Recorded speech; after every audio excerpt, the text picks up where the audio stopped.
Alrighty, welcome in. How we doing tonight? Start of the week, and we're actually going to get back into Dark Souls. We did stream Dark Souls last time. I typically like to alternate my games, but I don't know. I found out how to enact the DLC portion of the game, and I don't remember the DLC being terribly long. And we don't have a whole lot of the game left anyway, so I'm wondering how much of this I can do, if not potentially even beat this. Who knows? Maybe these bosses might kick my ass in. The DLC could be a lot longer than I remember it being, but I don't know, I just had this hankering where I was like, I'd really like to get back into Dark Souls, so we're going to do that, and then probably what we'll end up doing is doing 2 Killer 7s in a row to kind of make up for it, but should be interesting. But yeah, let's go ahead and kick things off here, get started, and get back into Dark Souls.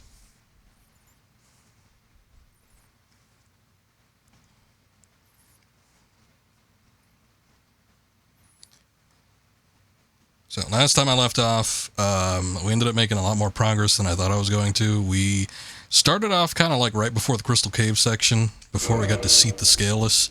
Ended up beating Seath, and then I went into New Londo, ended up beating the 4 Kings, and then I'm like, well, I'll do Lost Easelith and see about how far I get. Ended up making it all the way through that and beating the Bed of Chaos. And then we kind of got things a little bit started off to do a lot of the DLC portion, which was beating the Hydra. Might have done something else before that, I forget, but basically, that's kind of how things went. But, anyway, yeah, made a decent amount of progress. We got, I think, all the Lord Souls, so we just need to deliver them to the Lord Vessel. But we're going to wait on that. I think after the Lord Vessel, you pretty much set straight on the path to beating the game, and, you know, you got to do the portion before Gwyn and fight Gwyn, and then that's it. Not too much going on elsewise, but, let's see, what would be the easiest way to get there? I'm trying to think.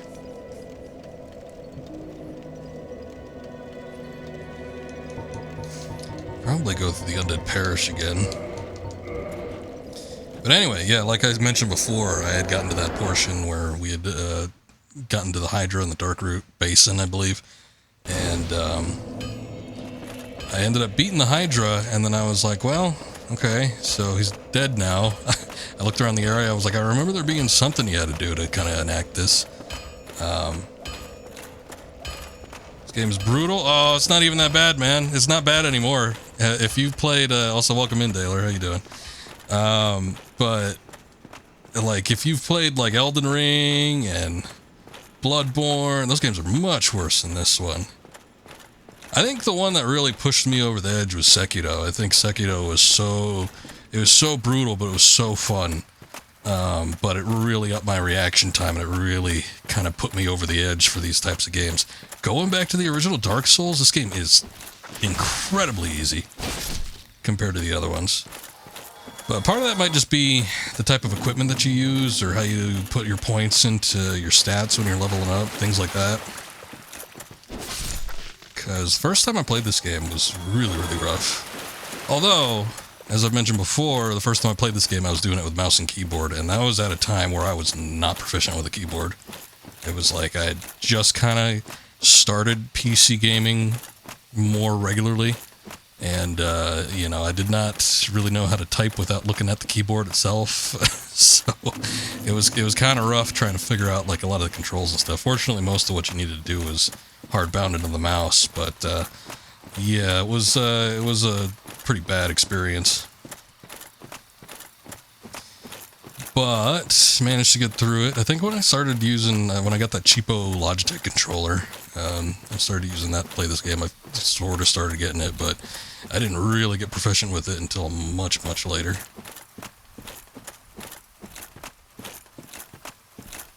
The only Souls game you played was Bloodborne. That was tough also. It's a tough game. Did you ever beat Bloodborne, or did you kind of give up on it?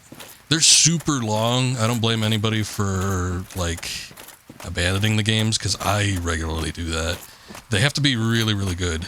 And I thought Bloodborne was really good for me to stick through it, but I did take breaks with that game. I took like month or a couple month-long breaks.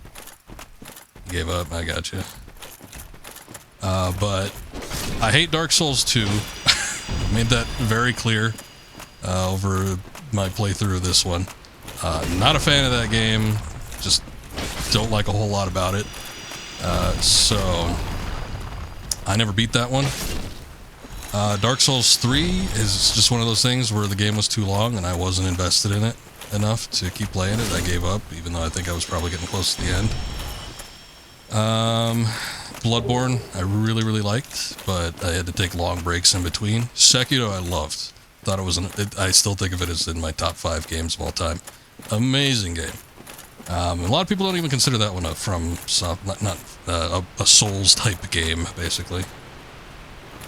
Yeah, the atmosphere and the style of Bloodborne is great. Very much influenced by stuff like, Lovecraft, and it's kind of got that turn of the century vibe, real dark, real eerie.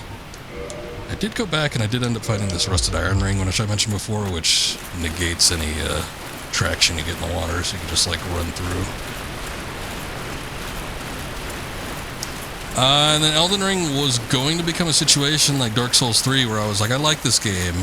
I took a long break. This one longer than most. I took like a 2-year break on the game. Even started a new playthrough and everything. And then I finally got back to it because I was thinking about picking up that Shadow of the Erdtree DLC, but ended up not doing that. However, I did beat the game a couple months ago. And I thought it was pretty good. It's a long-ass game. There's a lot to do in it. And there's a lot of fluff, but otherwise, it's pretty good. I liked it. Alright, so here's what I was talking about during the last stream. This golem here was not here before, and I was hypothesizing maybe I just need to reset the world by visiting a bonfire or something like that. That was, in fact, what you needed to do. It's not going to pop up if the Hydra's still around, or if the Hydra was around. You need to actually hit up a bonfire, and then after you come back, then he's here. So it's very similar to the Gold's one that we saw previously, where the Knight of Katarina girl was trapped inside. And that's why, because it's another thing where there's a NPC trapped inside. See, this part I don't remember. So someone made a Wolverine character in Elden Ring with claws. Looked pretty spot on. Oh yeah, was it the one everyone has like the screen cap of, and it says like Spider-Man or something? Captain America. It's clearly like Wolverine. Yeah, there's a handful of like hand-to-hand weapons, and one of them is like a set of claws. Don't know how good they are. I saw somebody playing with it on a stream, one of the people I follow. He seemed to be pretty proficient with it, but it's like, I think I'll stick with the swords and the magic and stuff. So, 'tis thou who rescueth me. Most gracious, I am deeply obliged. I am Dusk of Ulisil. I cometh from an age long before thine. I cannot stay here for long. So, before I disappear, allow me to ask one thing. Uh-oh. My home, We got a quiz. Ulisil, is the home of ancient sorceries. My hope is to pass this profound knowledge to thee, with thine approval. Would this be of assistance to thee? Sure. My heartfelt thanks. I am pleased beyond words. Then I shout, engrave my signature. If thou art in need, pray summon me from my signature. It seems that my time is done. May the great flames guide thee. Cool. Okay. So that's part 1. And I don't remember there being an NPC. When I took a look to see how to actually enact this DLC, it just said that there was going to be a crystal golem there. So I'm like, all right, well, let's go do that. Part 2, after we do that, though, is that we need to go back to the archives, because I was thinking that there was a golem that actually gave you an item. And there is, it's just not here. You have to go back to the archives. So we gotta warp our ass all the way back there, and, oh, speaking of which, speaking of warping, I could do that right now. I was gonna say, Daler, if you're still here, you should give the original Dark Souls a try. It's not nearly as tough as people make it out to be.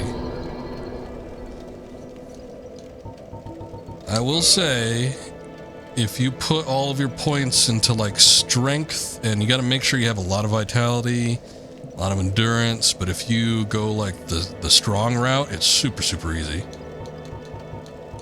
Big weapons, take all the damage, tank everything. It's like it's probably one of the easiest playthroughs I've ever done on this game.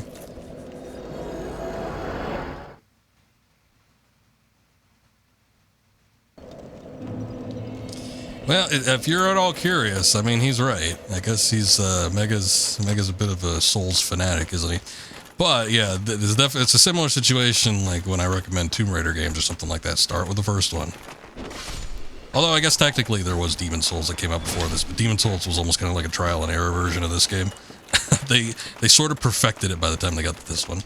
But like Dark Souls, the official like first Dark Souls, this one I think is the best one to start off on. It is not that bad. But you might have to go with a particular build. But, you know, as long as your reaction times are still, you know, relatively okay, and, you know, you got the willingness to redo a boss a few times, you'll be able to knock it out easy. Briefly had 3 traded in. Wish you wouldn't have. He says that one is his favorite. I don't know. 3 was fun, but, and it was a big step up over 2, because 2 sucked ass. But, 3, I don't know. I'd have to play it again, but, and again, it was one that I didn't finish. It was one of those things where it just didn't keep my interest, but I feel like 1 is probably a more solid experience, and I appreciate 1 more. But, I don't know. That might be nostalgia or something talking, who knows. 2's pretty damn bad, man. From Software has 2 teams that they do to make their games, and a lot of times, like, their A and their B team will work on the same thing. They'll just kind of pass work off to each other in tandem.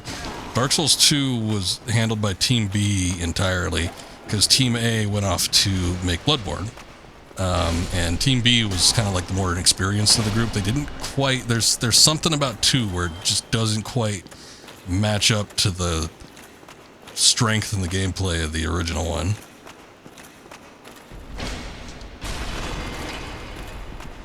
So we actually beat this guy before, but nothing happened. This time we beat him since we got rid of that golem that was in the Dark Root Basin. We have a broken pendant, which we'll need to take back to the Dark Root Basin area.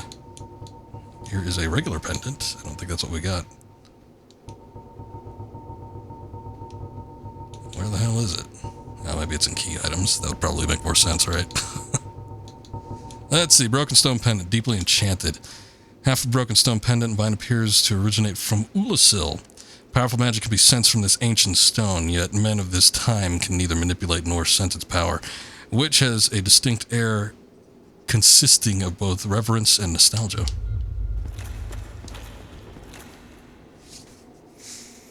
I like the Souls games better than the Diablo series? Probably. I think Diablo 1 and 2 are great games.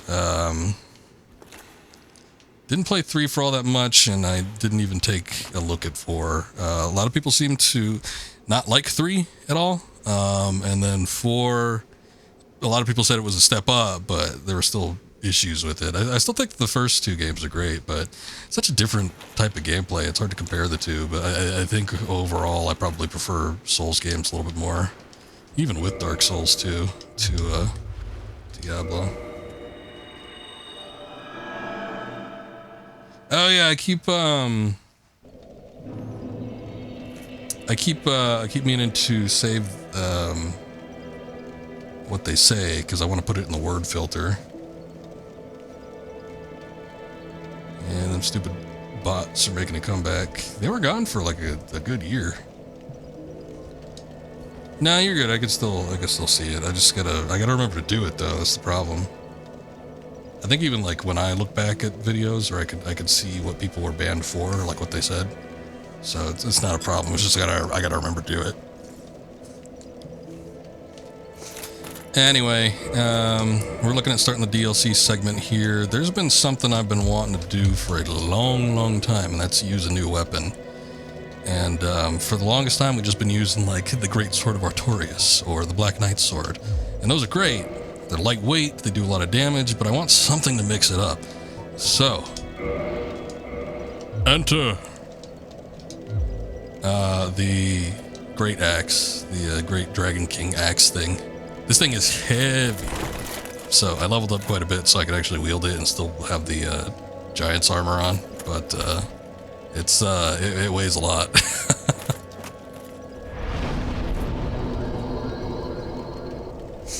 Forgot about that. It's the fourth one you reported today. Oh god. Making that much of a stink, these bots are. That sucks. The only thing about having this Great Axe is that it doesn't allow me to have any sort of secondary items. I probably could have a talisman or something on, but I'm not like super concerned about that. Plus, let me see here. I might want to put something else on. Maybe. Maybe not. You know what? We're probably good with that. Anywhere deal, you have like 25 different ways to say you want to get famous. Oh yeah, that was the big key phrase. That was yeah, the trying to tempt you with fame and fortune.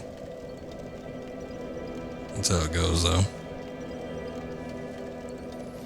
Okay, so we got to warp back.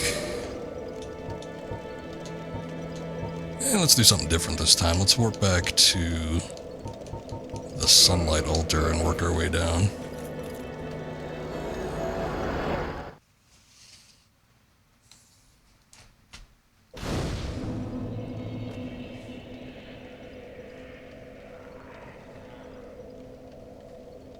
Yeah, Final Fantasy 13 also as a precautionary measure. Anybody that's suggesting that deserves death. Alright, look at the special effects with this one. Look at the area of effect with that attack. Jesus. So that's like the nifty thing. The only thing about using that particular attack is you can only use it like 6 times or something like that. And then it breaks the weapon. Unfortunately, causes the weapon to degrade massively. But as far as the swings go, it doesn't really take that much longer than a greatsword swing, which is nice.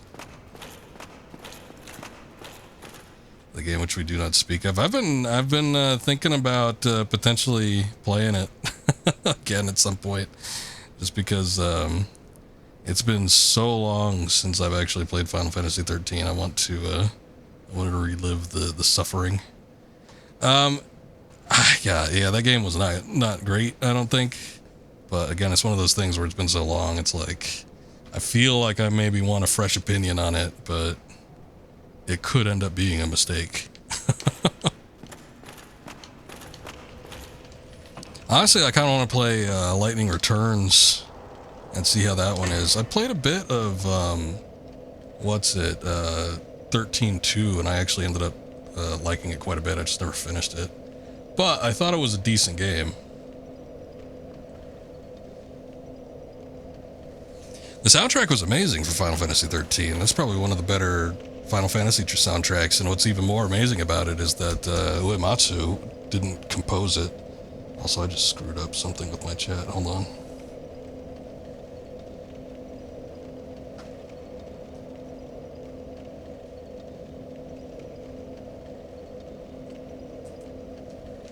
There we go. Okay. That's my bad. I was trying to think, where the hell am I going? That's right, we're going to Dark Root Basin.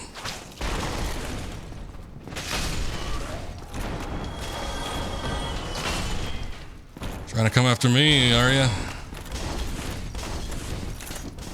We gotta get through Havel's Tower. That's why this is the one I was thinking about doing at first, but it ended up being a bit of a bigger trek than I had anticipated.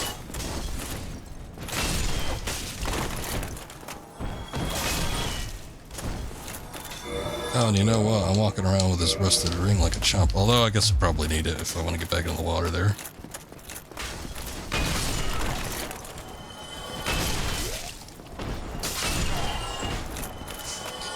There was an old streamer I used to watch, and he's still going these days, but I don't watch him as much anymore.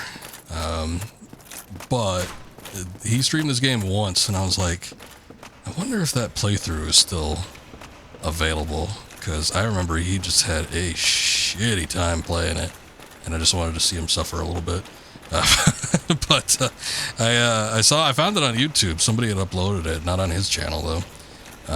But yeah, there was a bit of a stigma when this game came out originally, and like for the first 5 years or so, you had a lot of people watching streams of Dark Souls, and there's just like, there's kind of, it's like this elitist attitude that a lot of veteran, quote-unquote, Souls players kind of have. And it's kind of 50-50 these days. There's, on the one hand, there's people that are very supportive. They want people to play the game and play it, you know, at their own pace and, you know, make their own decisions as far as what kind of builds they want to do. And then on the other hand, there's a shitload of people that want you to play it exactly like how they played it. They know the min-maxing, they know all the metas, they know everything about it. And they will get upset if you're playing any different than the way you, quote-unquote, should be. Demon's Souls came out before this, yeah, by probably about 2 or 3 years. This game came out in 2011, I think. Demon's Souls, I want to say, maybe came out in 2009. So it preceded it by a bit. The other thing too, the reason why I think Demon's Souls wasn't as wildly popular, I think, as Dark Souls was because Demon's Souls is a PlayStation exclusive, still is. Even the remake, it's PS5 exclusive, and you know, obviously with these, where'd you come from? With the rest of these Dark Souls games, they're all multi-platform. So I think when Dark Souls came out, it was just much more widely available. Even ended up getting a PC release about a year after the initial release on Xbox 360 and PlayStation 3.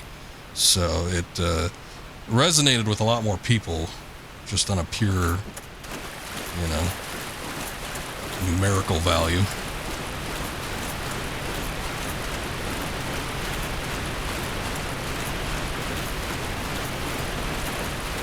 Okay, I thought there was a thing that we had to hit inside the waterfall, but old What's-Her-Face had said something about a summon sign, so let me go back here and see if there's something maybe we could hit up. And she might have something to do with this pendant.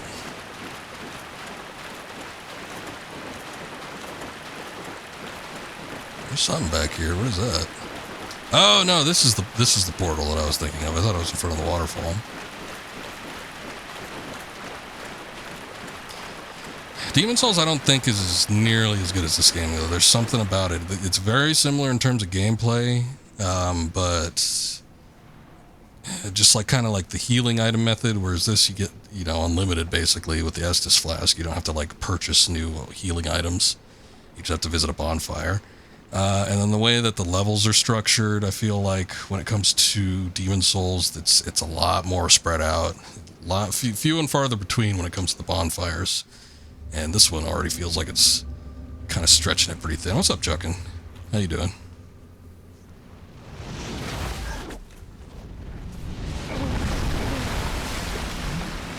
All right, we are on our way.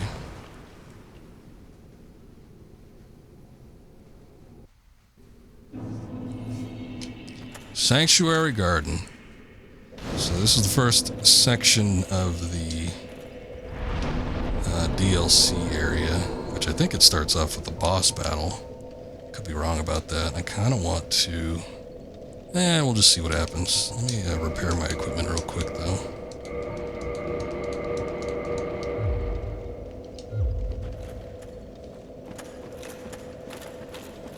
And let's just hope that we're ready for whatever comes. I think it's the Chimera battle, actually. I'll put that on real quick.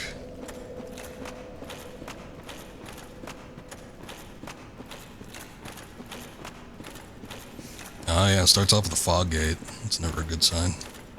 Of course, with these games, fog gate doesn't necessarily mean a boss battle, but I think in this case it does. Here it is. Yeah, this is the Chimera.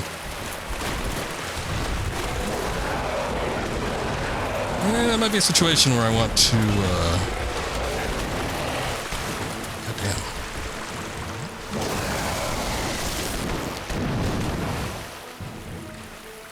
I think we could cut the tail off of this one, too. And I think it's a good idea just to do it in general. Wow, I'm hitting for a lot. This, axe sure is something.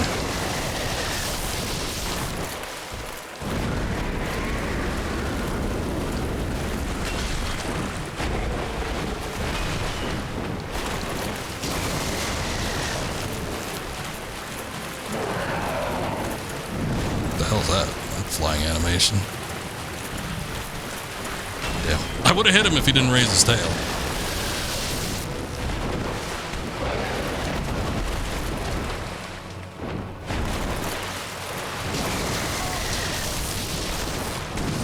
Oh, shit! Ah, it sucks. Inopportune time to actually use the Estus Flask. That's alright.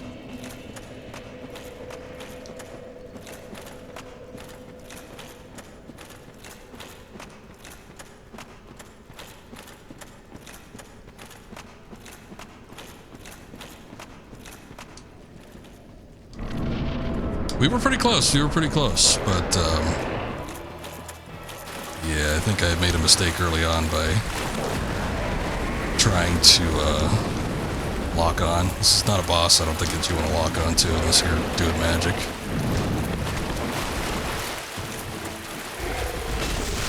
Hey, there it is.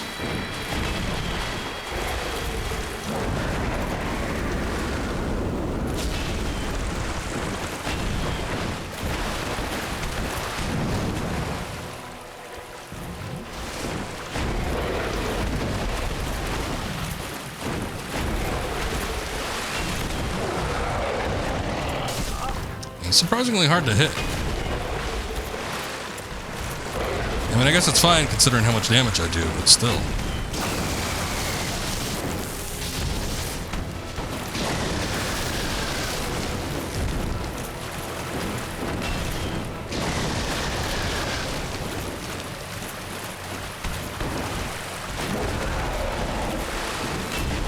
Every time I try to take a swing at this bastard, he ends up moving out of the way.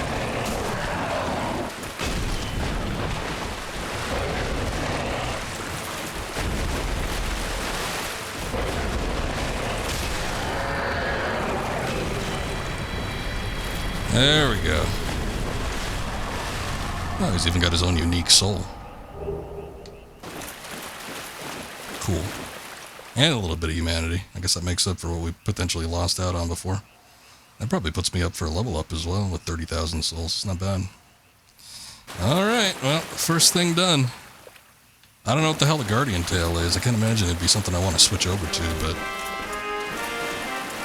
Thank you.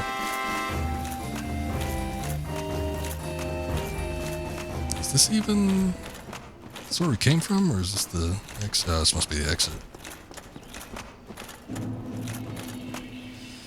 Okay, Ulasil Sanctuary. There's even a bonfire for us. Now this is going to be one of those situations where I do not remember the layout of this place, for sure. Oh, we can get a level up, nice. Do another endurance, just to make sure we're put over for what we can manage. I think this is an NPC. Can't log on to it. Well, look at this one. From what faraway age hast thou come?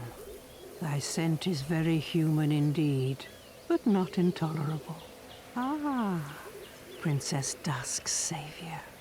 Thine aura is precisely as she described. I thank thee deeply for rescuing Her Highness. But Princess Dusk is here no longer, snatched away by that horrifying primeval human.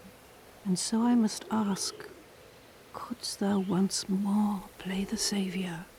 Sure. Thank you. I am Elizabeth, guardian of this sanctuary, something of a godmother to Princess Dusk. I shall assist thee to my utmost, for I am one with the sorceries of Urasil. Alright. What you got? It's got new weapons, or new magics. Cast Light was something I was wondering if actually existed in this game, because I needed it. I needed it for searching around the Tomb of the Giants, because it is pitch black in there, and there was an item I wanted. I wanted the Silver Serpent Covetous Ring, which ups the amount of souls you get per kill. I couldn't see a goddamn thing, and there was a portion where you just had to like kind of jump blindly off of a ledge, and I was like, yeah, I want something that I could safely navigate through this with. So the only other thing I could get was the Sunlight Maggot, which required giving an ungodly amount of humanity to the Daughter of Chaos and joining her covenant and everything. So I did that. That was shitty, but ended up doing that portion. The only reason I mention it is because Solaire was down there. I did not manage to save him, so there's a thing that happens, and I think it was too late for it anyway. There was nothing really I could do by the point of the game I was at. But yeah, when you open up that shortcut, Solaire's in there. He's got a Sunlight Maggot on him, and he's just gone mad. And he starts attacking you and stuff, so you have to get rid of him. But you do get his set and everything, so I guess that's nice.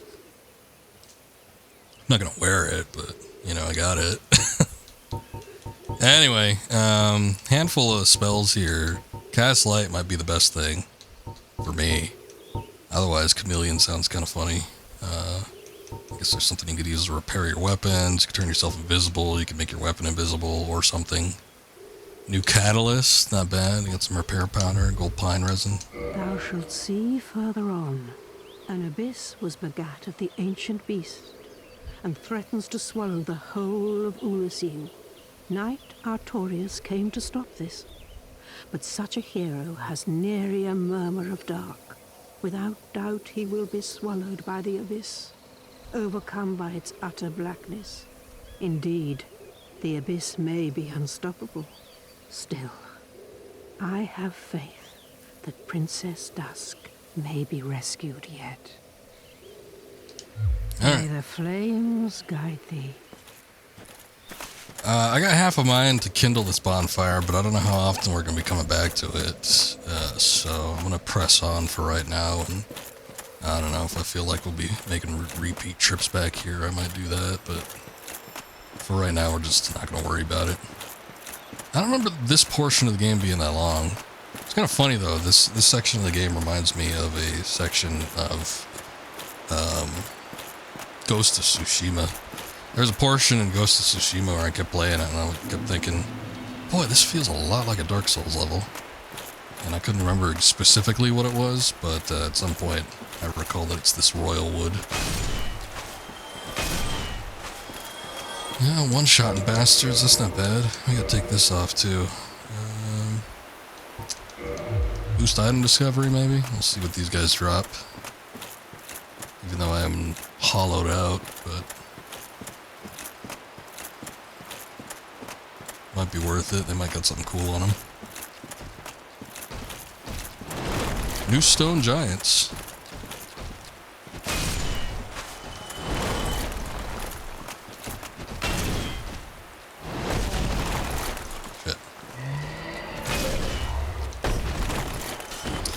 I think that's an attack they do. Whoa.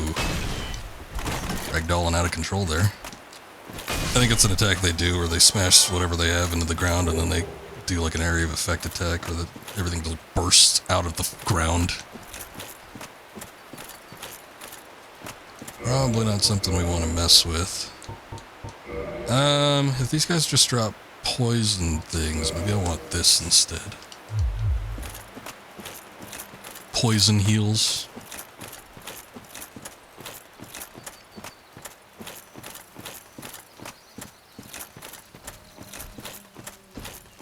Boy, it is blurry back here. Depth of field ain't that great.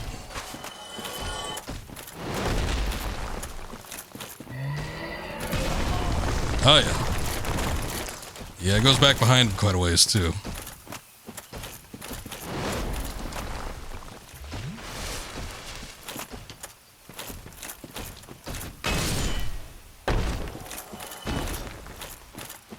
Yeah, that's not fun. Still, they only take 2 hits to beat, so could be worse, I suppose. By the time I first played this DLC portion of the game, I've only ever done it once, too, actually. I think that ends up going down to like a boss section, actually. But yeah, I've only ever done this DLC once, and by the time I was playing this, I definitely was using a controller. I had that Logitech controller I mentioned before, so I wasn't suffering with the goddamn mouse and keyboard.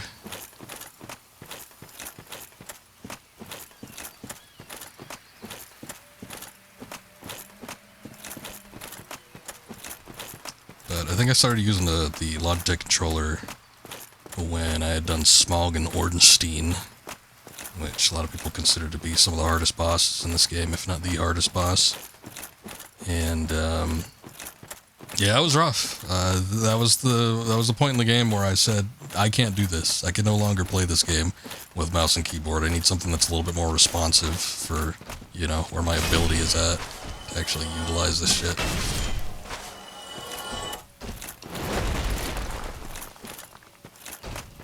You ain't gonna do it.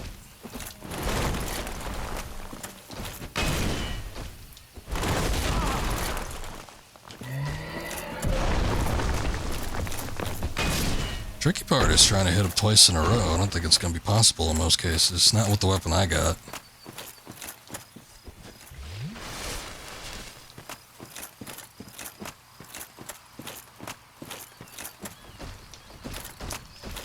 And there are a handful of bosses. I mean, the DLC pretty much starts off with a boss, unless you consider a lot of the stuff in the regular world to be part of the DLC. So, I mean, there's the aspect of, you know, a lot more challenging bosses on the horizon. I think there's one... Yeah, I've never done it before, but I think it's the dragon. I think his name is Kalamit or something. It's a black dragon, and I think I tried it maybe twice, 2 or 3 times, something like that, and I just came to the conclusion that I don't think I could do this. So, I don't know. It might still be the case this time around. I'm not sure how easy or difficult it's going to end up being. Well, I mean, the build I got right now, we could tank a lot of hits and stuff, so fortunately I'm probably going to end up being in a better spot than I was on my original playthrough, but at the same time, since I've never done it before, and I probably didn't put much effort into trying it in the first place, I get the feeling like, I don't know, it's going to be a big unknown for me. There was another boss, too, that was kind of like at the end of this DLC. And surprisingly, I don't think it was Artorias. I don't think I think Artorias is like... Okay, I don't see it anymore. I thought there was like a big arena thing. There's like this Coliseum section. I think it's in there, which is actually pretty close to where we're at. But yeah, that's like, I don't know, halfway through the DLC, something like that.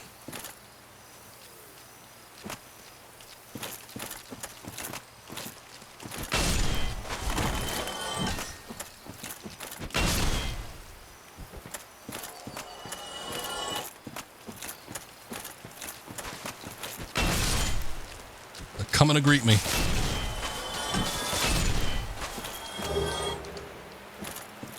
Four-pronged plow.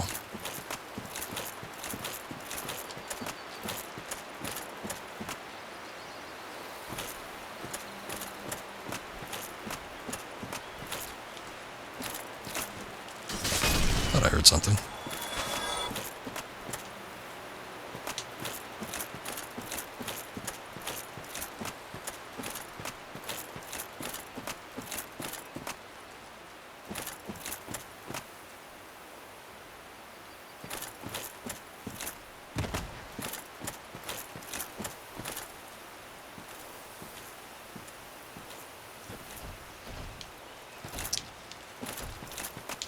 See if I could aggro one over the other, but they both just came at me, so whatever. This looks like a dark, this looks like a lit up dark root. It essentially is. I mean, it's almost the same type of enemies too. It's just that they're wielding different things. The plant people, not much different than the plant people that were in dark root. Just don't have that weird little afro thing going on. And then the stone soldiers got the axes. They dropped Twinkling Titanite, which is kind of cool.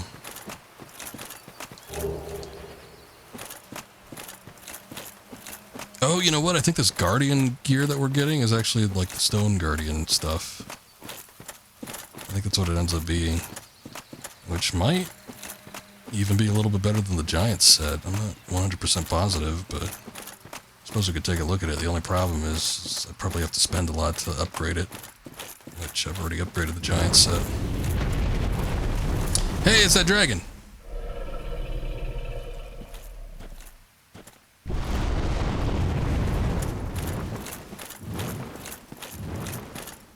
Yeah, I think his arena is like down there or something.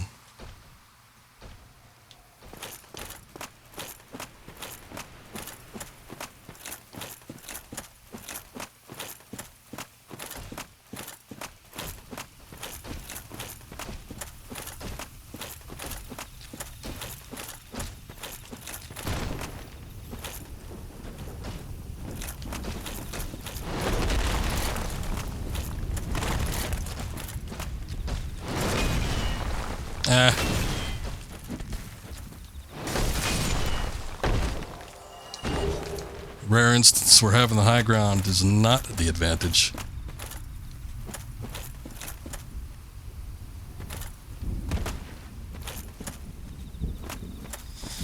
Yeah, the dragon's a little scary. He's not as big as I thought he was.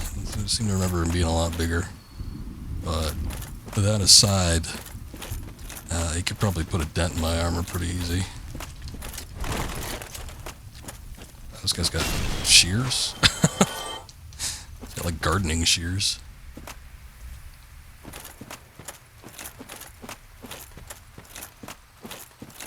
Trying to snip me.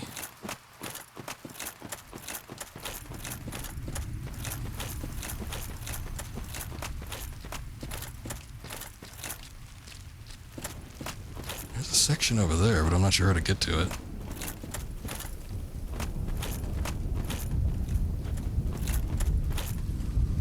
That's in the game, right? Saw this thunder going on. It must be. It's coming in too clear. It was looking like it was about to storm earlier today, where I'm at. There was even a little bit of rain coming down, just a little trickle. But I don't think it ended up happening.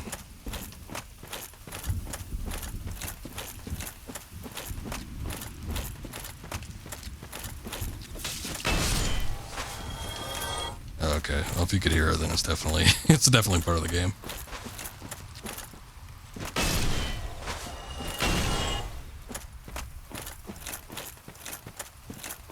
It sounds so realistic.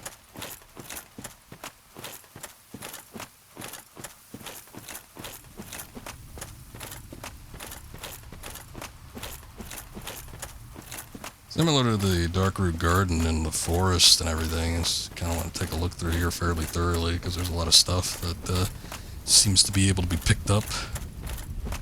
Just kind of thrown about everywhere. It's on the outskirts, in the middle. It's here, it's there, it's everywhere. What the hell's going on here? Ah!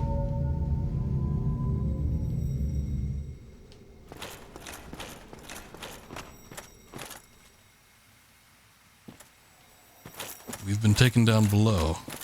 I think that might be the Artorias fight. That entrance looks familiar.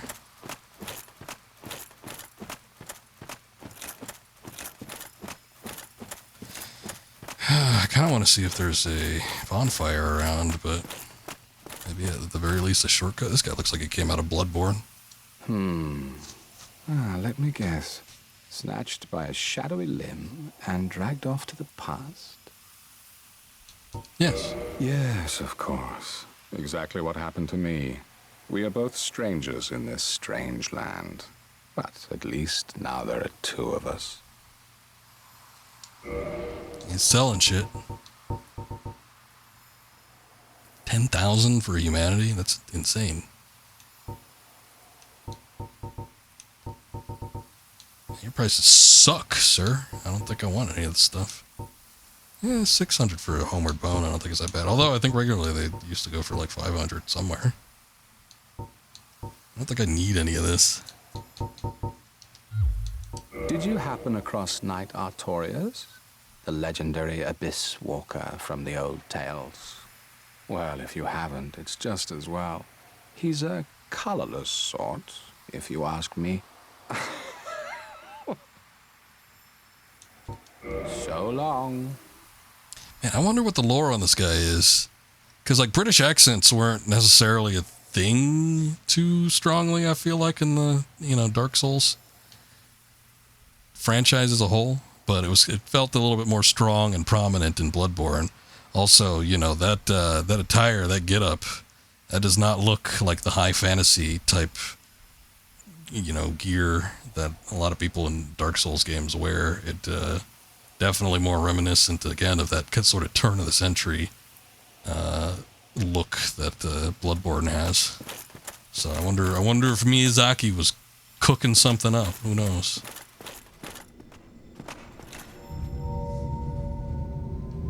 He is thinking about it.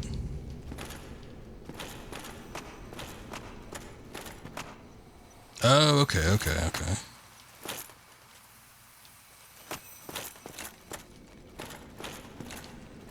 So now that we activated that, I feel like it probably should... I'm just gonna do that just in case, but I feel like it probably should, bring us down here. It's a bit of a shortcut. I think I missed out on something back there. It definitely seemed like there was a group of enemies that were sort of centered, but I think this is the Artorias fight, right beyond that fog gate there, so I kind of want to try it, even though I don't have, like, a hell of a whole lot of health. It's, or Estus Flask, I guess I should say. My thing, it seems like with a lot of these boss fights, it's like I tend to, if I die, it tends to be because, I pick a bad time to try to heal, or they're just like doing way too much damage anyway, to the point where it really doesn't matter how much Estus I have. So I think we'll go in with 5 and see what we could do. Just get a sip of water real quick.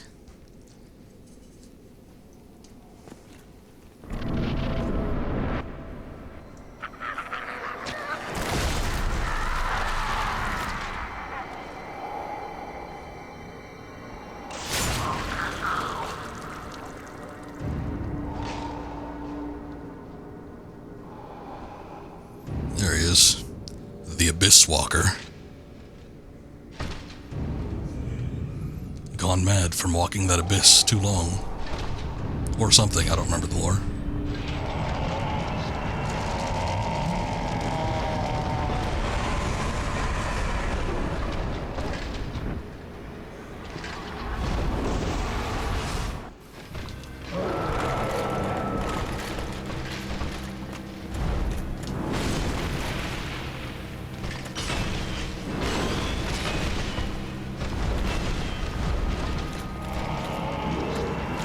I want to say this boss sort of resembled a lot of the Bloodborne stuff, because he was really fast-paced. Shit. Maybe I shouldn't have let him, like, power up there.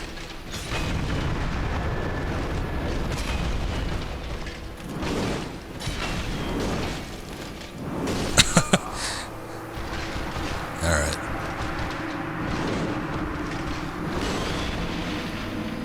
Yeah, I'm still doing a shitload of damage, so, I mean, it's definitely within my power to do so, but, yeah, the slight problem there is that he does a lot of damage himself. Depending on the hit, there was the one that he did where it was powered up, and he did something like, nearly half my health bar, so that was pretty bad.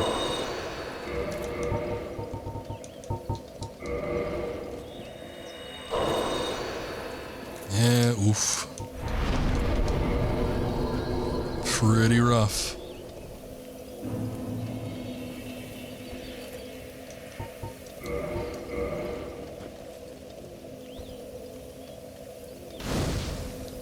I saw somebody do that fight, and I don't know if it'd be worth it. Well, probably not. I saw someone put on Havel's armor, and then they had something like the Dragon Greatsword, I think, and, boy, they were just tanking hits, and standing there and just trading blows until Artorias died. Now, their stats must have been through the roof, but still, kind of almost want to give it a try. The only thing is that Havel's armor, I think at this point, I've heard in the past that it's been nerfed. So I think in the past it used to actually take a lot more damage. It used to have higher defense than it does now. Because the giant set now, I think, out of all the heavy sets of armors, at least in the base game, I think it has the highest defense.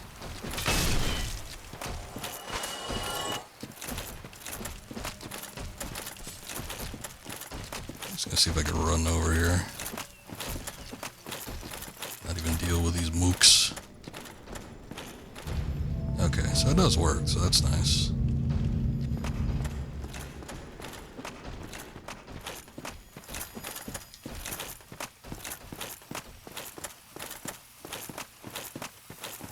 Kinda curious if that guy actually helps you out. Is there a way to... I don't remember there being a summon for this fight, but...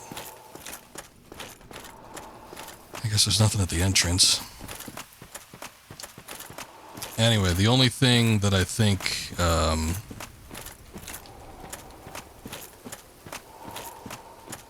that breathing? The only thing that I think Havel's set is good for these days is pretty much for the poise. You just kind of won't get pushed over, which we weren't really. I don't feel like I was getting pushed around or staggered all that much with this set.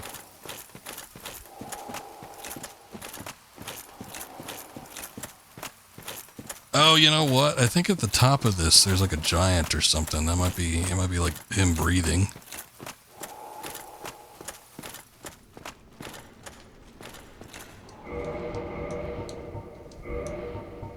I tell you what though, instead of putting on that silver serpent thing, why don't I do this? And instead of letting him power up,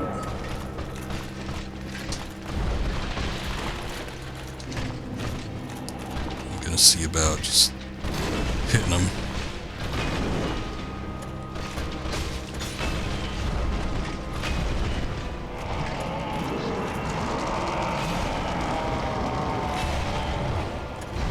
Oh, you can't interrupt him.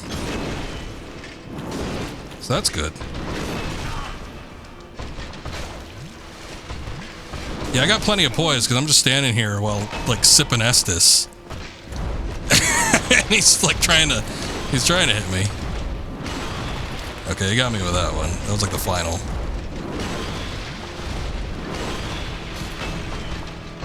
Final hit on that one.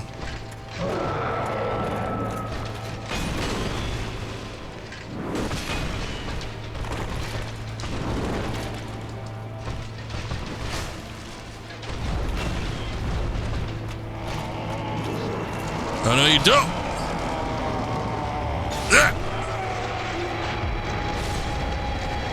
Nice.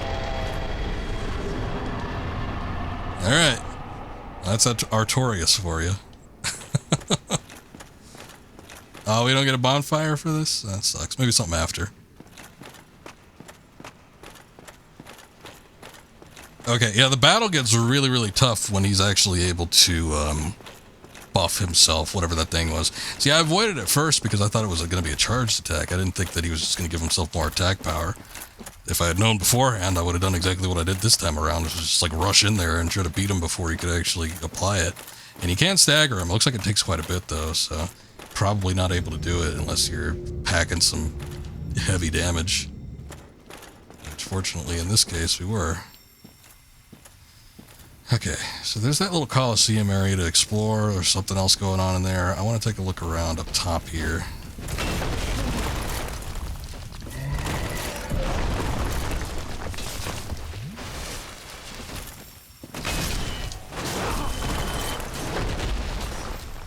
This might be a mistake.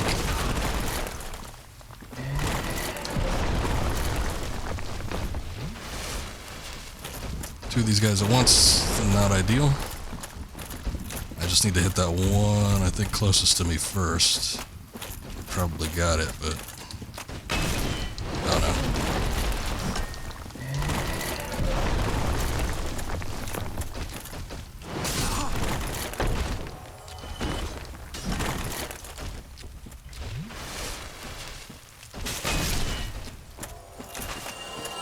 What are they protecting here?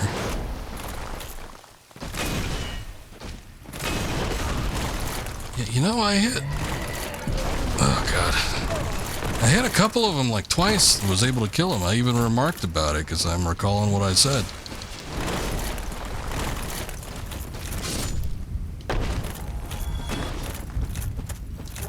Voice all this, you really got your work cut out for you tonight, huh?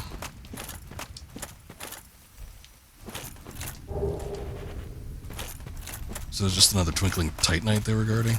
Unless I picked up a... maybe that was... I don't know. That could have been a drop from one of these guys.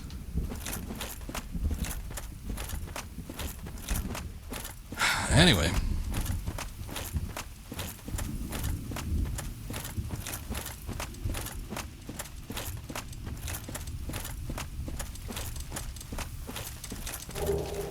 Gold coin.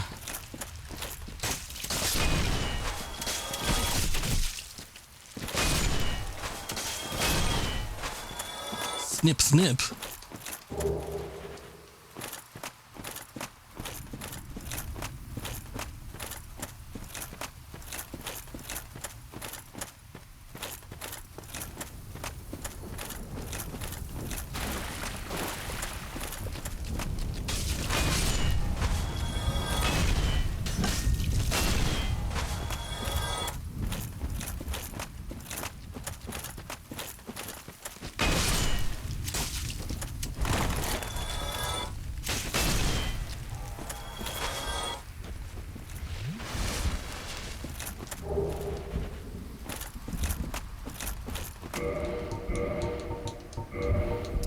Feel like I don't need that anymore.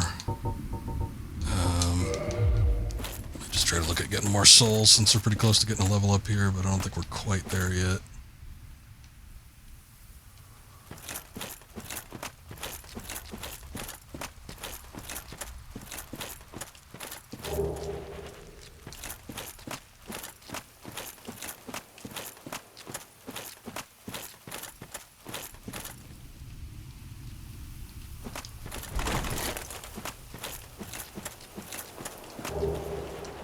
Elizabeth mushroom. Don't know what that is, but alright.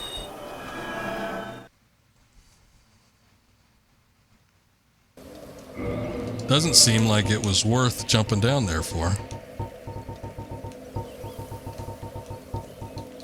Greatly restores HP for a limited duration.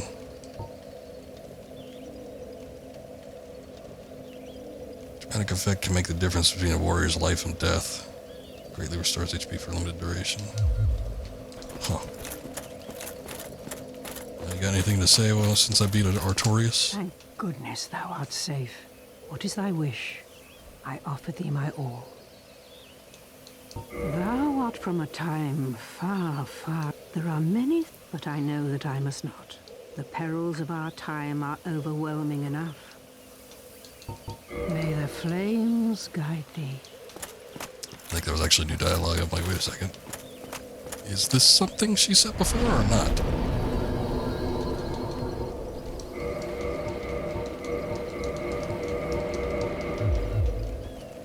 Alright. Well, I think we've pretty much found everything that's kind of in the garden area.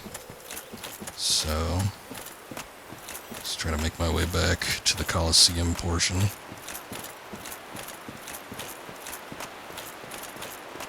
Actually, that portion where I jumped down to get that Elizabeth mushroom at, I don't know, there might have been something else over on the other side there. I did see that there was a section that seemed to go across, like, right when you go up to that spot, after the bridge where the dragon landed at.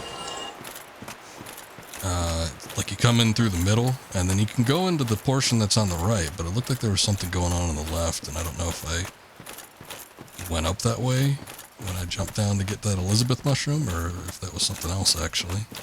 It could have been something else entirely.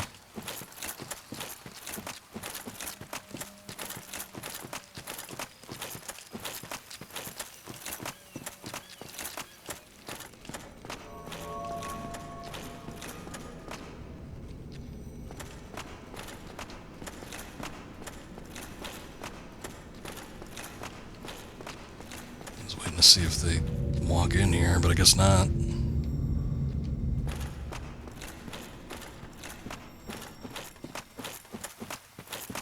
Oh, still alive, are you? Think of anything that you might need?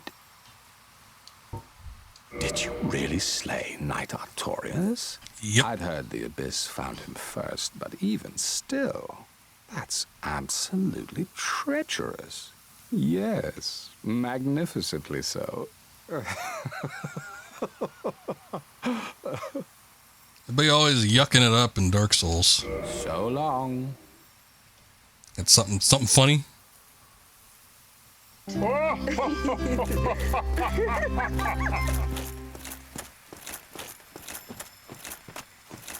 Actually, thinking about it, I'm gonna take a look at that soul that we got from Artorias. We did get one from him, right? Maybe it's in usable items. Or maybe not. Oh, there it is. It just looks different from the rest of them. What do these say?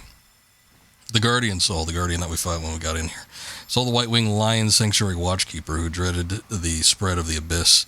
The Guardian exhibited traits of several animals other than lions, suggesting that it was no ordinary beast, but rather closer to the beings known as demons. And the Soul of Artorias. Soul of Lord Gwyn's Knight Artorias, who was consumed by the Abyss. Legend that Artorias repelled the Abyss only told half the story.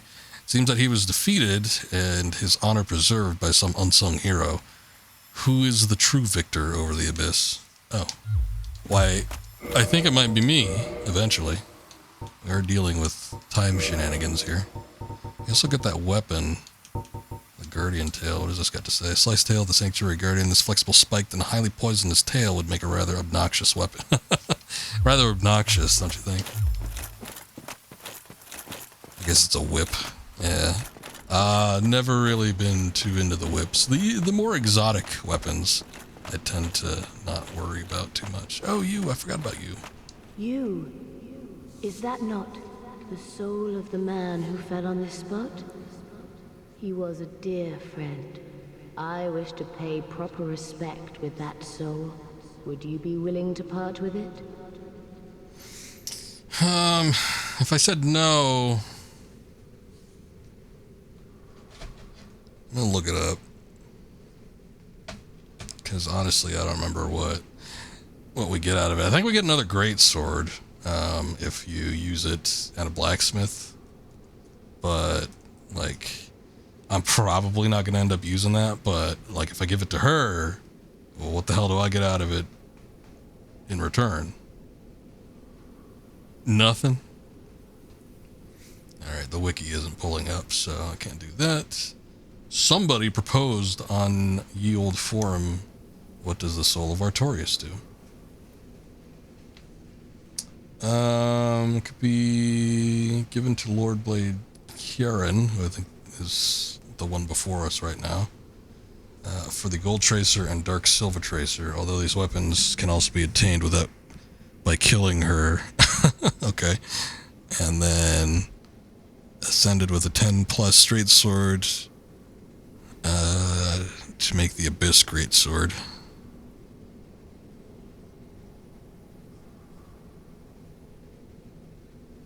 I don't know. Yeah, I don't think, Hey, what's up, Kuma? Shout out to dual-wielding whips in Dark Souls 2. Maybe that's the build I was missing. Because I really don't like 2. But, you know, maybe with the right approach.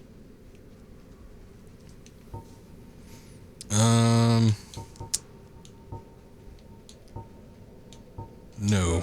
Yes, of course. I must not be presumptuous. Artorius would not have approved. I really do. I think I used, in my first playthrough, I ended up using like her helmet or something. I forget how you get it. Might have to kill her.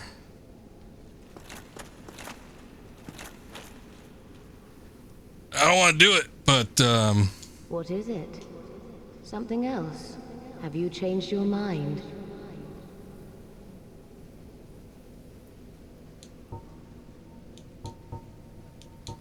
I just want to, this is for the dialogue's sake. You are very kind. Please take this. I no longer need it. Dark Silver Tracer and Gold Tracer. They're like daggers, I guess, which May the Lord guide thee. not something I use, but whatever.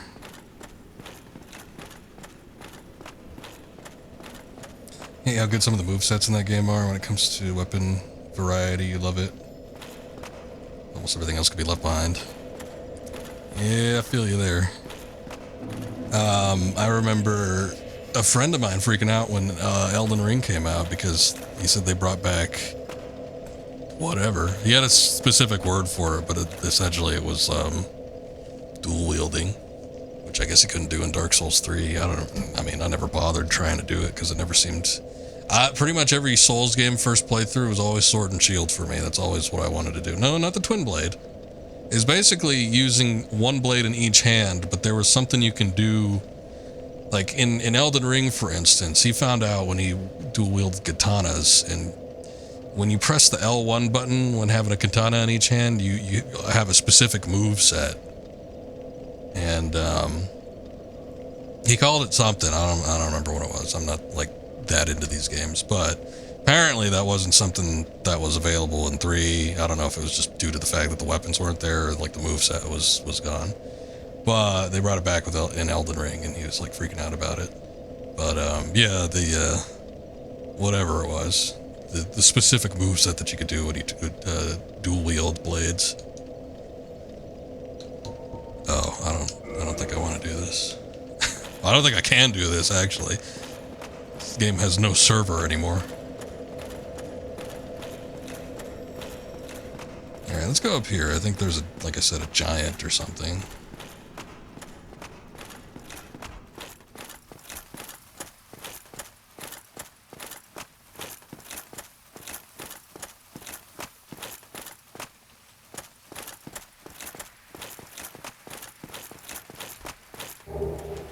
Soul of a hero.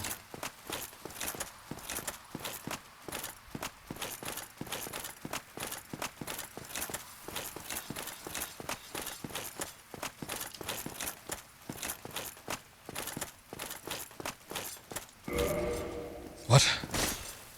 Locked.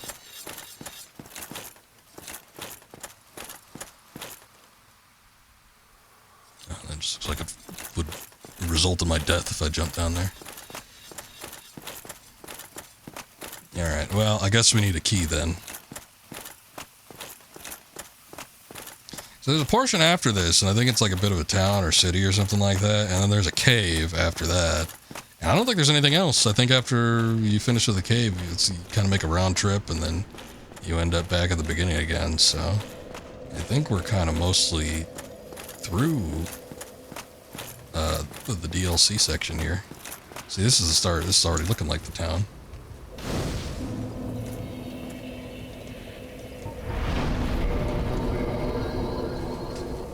I will kindle.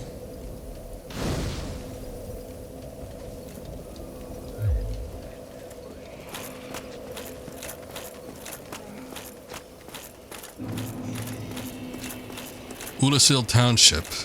What the hell? Oh, it's one of these things. Oh, why can't I hit him? We saw it at the beginning of the Artorias fight. Immediately when the fight started, he flung the body of that thing at us, and then at the start of the fight, I just like dodged instinctively. It's like harkening back to Bayonetta or something. When you start off a battle right after a cutscene, there's inevitably going to be some sort of move flying at you.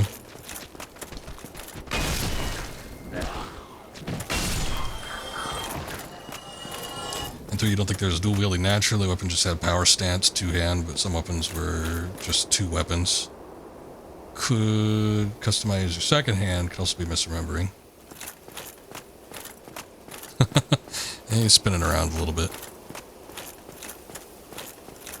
But they seem to cling onto you more so than other enemies.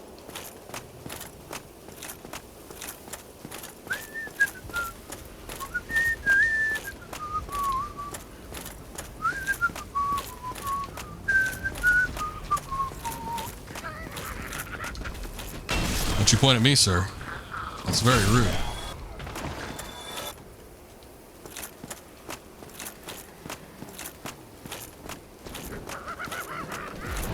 Whoa!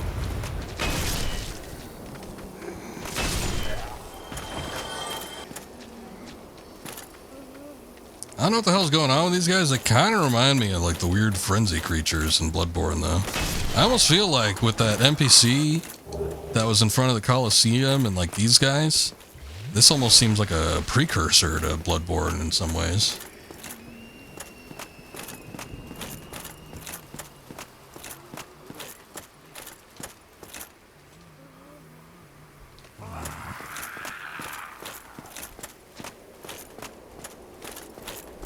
Yes, very interesting. Seems to be having some sort of meltdown.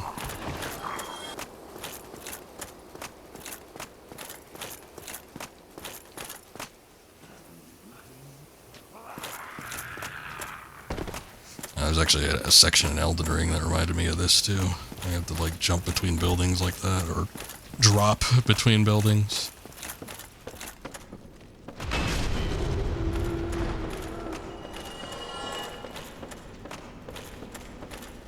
I kind of wanted to vary up my armor too, but I think we're just gonna have to stick with what we got, because ain't nothing I pick up is gonna be as good as this, because I ain't gonna be upgrading anything. Well, not even because I don't necessarily want to, but more along the lines because it probably is gonna take a while to get the materials necessary to upgrade as good as we've got with this one.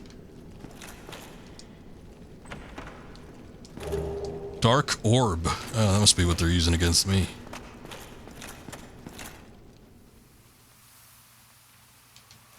Got their dark orbs flying around all over the place.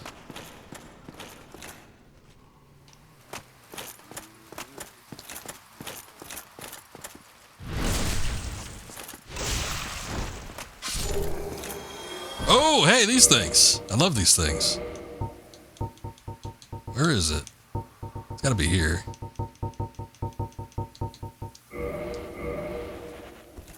I'm sorry. Yeah, alright. I'm sorry.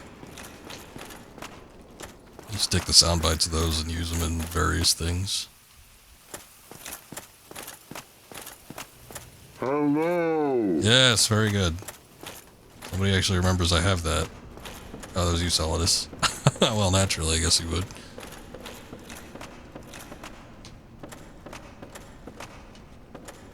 Yeah, there's like a 3 or 4 of them. There's not too many. But it was like a new way which you could communicate with other players. Pretty much like an online thing. So I never got a chance to use them to any effective capacity. I just like that they existed and I like the sound clips. They're fun, aren't they?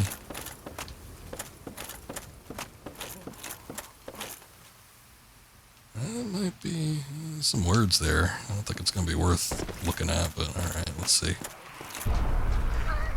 Let there be light. That guy just killed himself.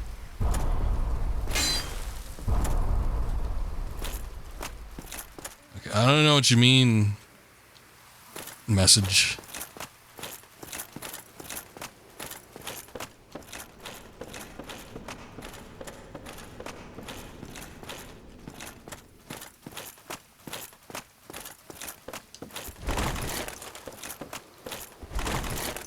Let's just go back the way we came. I don't think there's anything else down there for us. Seem to have gotten the important things, which was the spell and then the wood carving.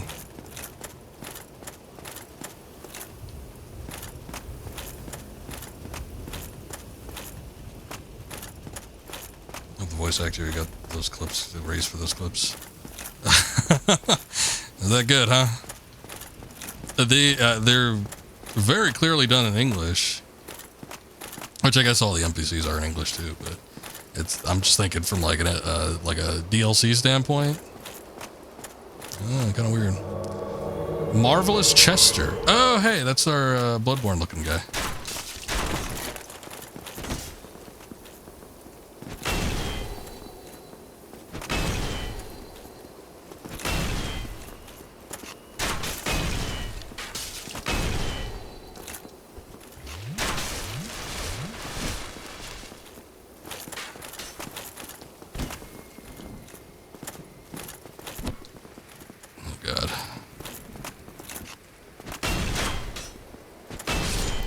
Finally, Jesus.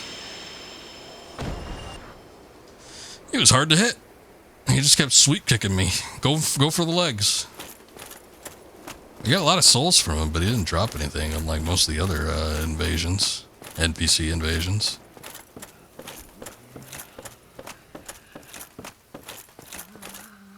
That feels like a trap.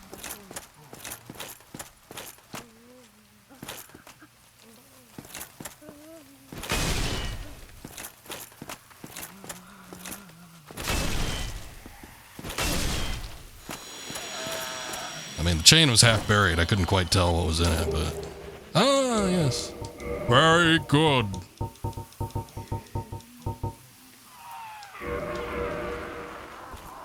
Very good.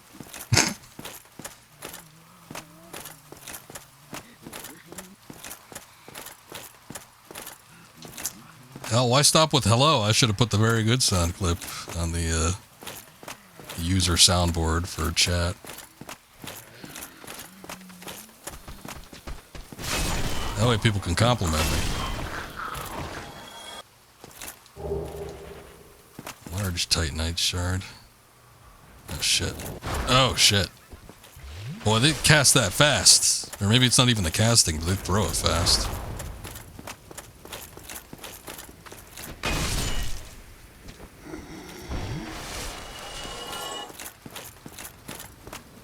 I wonder if there's a bonfire around here somewhere. There was at the beginning, but... wishful thinking through here. Bloated head. Oh goody.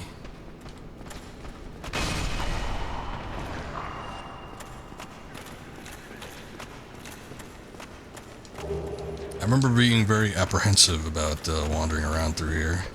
I did not like this place.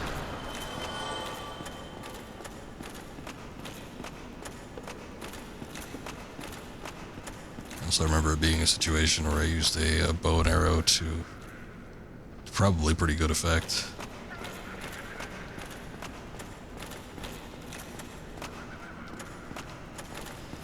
Okay, tell you what, there's I think there's a lot of enemies in here. I'm gonna go ahead and return to that bonfire at the beginning of town, because we went through quite a bit. Since we have a level up here, I'm just going to go ahead and use it.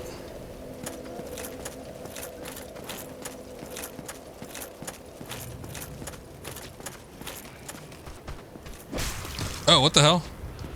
Oh, yeah, right. I screwed that up. I'm like, boy, it's taking a while to attack.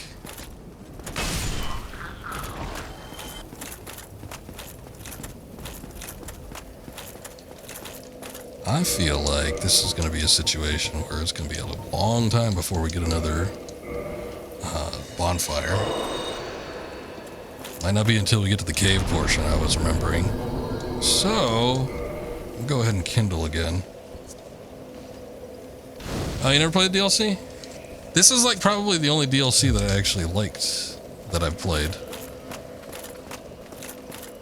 Remember, it wasn't too bad. It's been fun so far. It's very similar to other portions in the game. The funny thing about this particular one, though, is how much it's reminded me of Bloodborne, though. It would have been shortly after the release of this version, the Prepare to Die edition, where they would have started working on Bloodborne, though. Because I had mentioned before, the B team from Software was working on Dark Souls 2 while the A team was doing Bloodborne.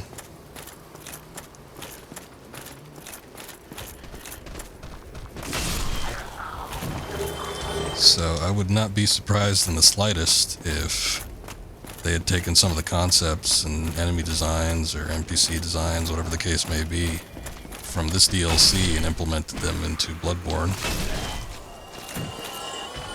What's up, Mythical? It's a bit of a box stick. It's not quite the Great Club, which I was using here. This is the box stick. But the, I see. It's the club doesn't do nearly as much damage. But this thing, boy, this Dragon King Great Axe, which I've had it for a while, it's the weapon that you get for cutting off the tail of the gaping dragon, but boy, it does a shitload of damage. See, I was saving my dragon scales for the potential to upgrade the Moonlight Greatsword, but since I didn't end up getting it, I said, heck, might as well try something different. I was just looking for a new weapon to play around with, to be quite honest, because we had been using the Greatsword for so long. Or a variation of Greatswords.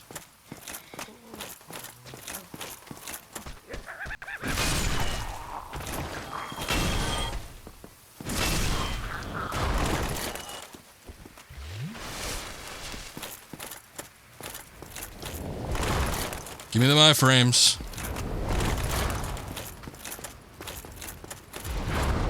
Just power through that one. No drops, huh?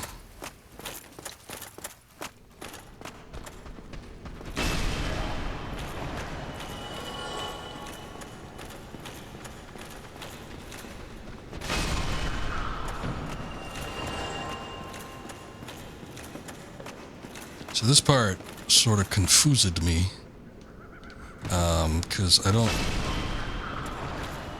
Ah, there's stairs, okay. It's like I didn't see where you're supposed to progress from unless you're just supposed to drop off the ledge there, but that seemed a little bit much.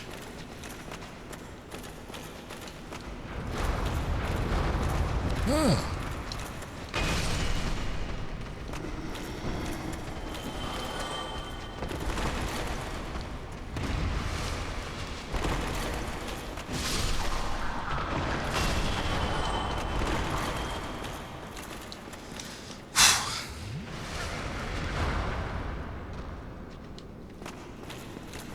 Yeah, those spells do a shitload of damage. I don't know if it's like a new type of magic or what.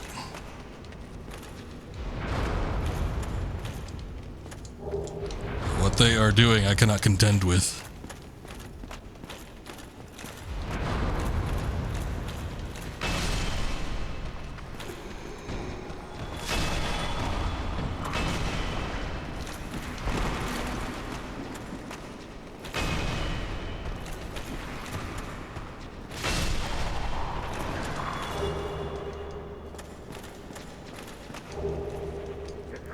Plenty of large Titanite shards.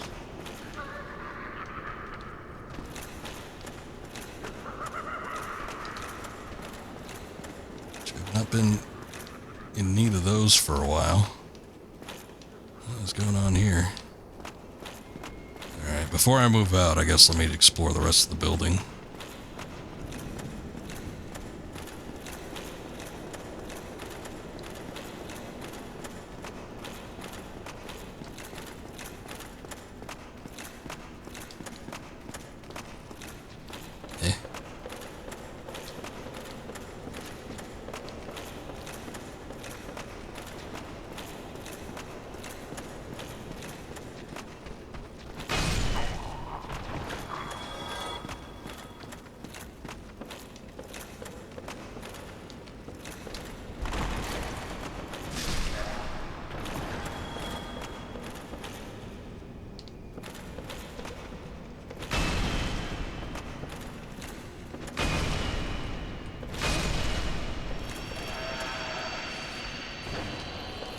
Cool. Crest key. I'm assuming it's not toothpaste. Grooves of the crest are enchanted. The door sealed with a powerful spell. I wonder what that could be. And the only door that we've seen locked so far was the one that I think leads to the giant in the Colosseum where Artorias was.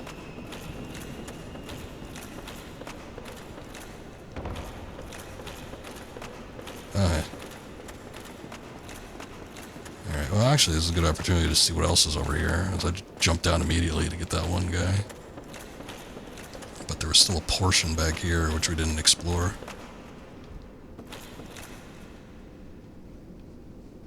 Well, there's a chest in that corner. I don't see how to get over to it, though.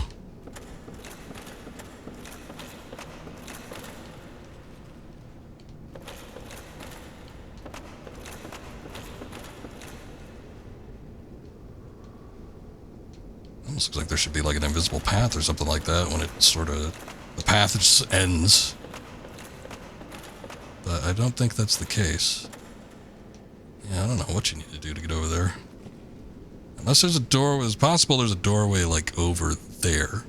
And maybe you just need to like work your way over, but doesn't seem like there is a way. What the hell? What was that?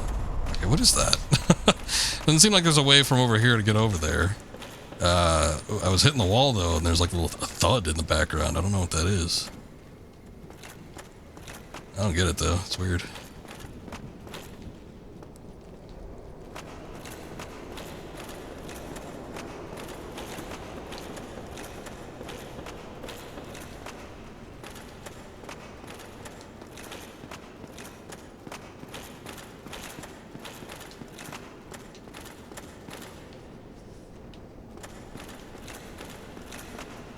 Oh, there is that.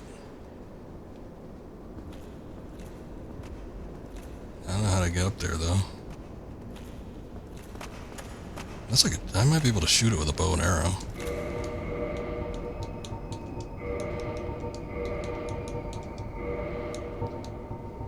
Keep that dark moon bow that I got from Gwendolyn on me.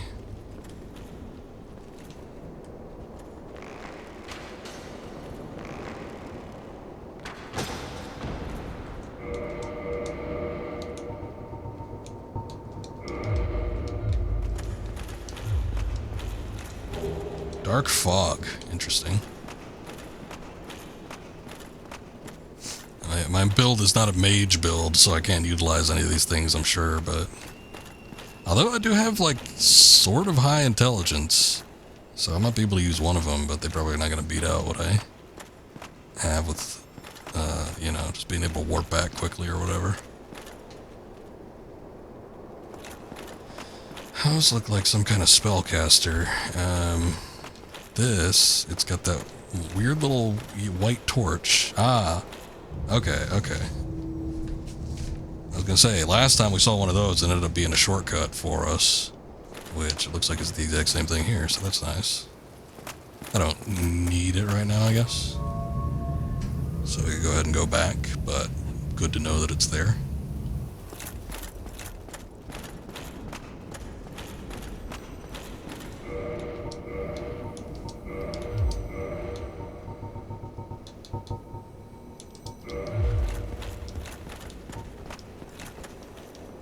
Real quick, because these look like magic casters.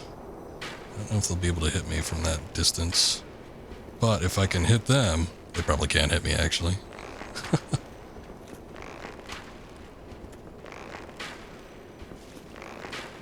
I can interrupt their spell casting, that's good.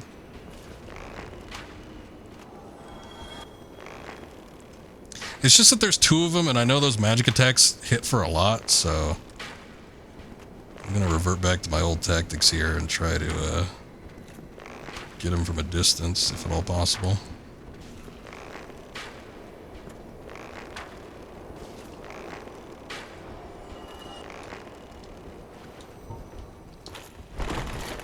Well, what do you know, I could carry the bow and the Great Axe and still get mid rolls.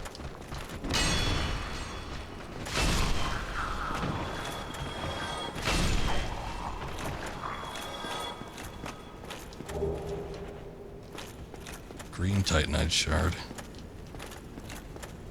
It's for magic weapons.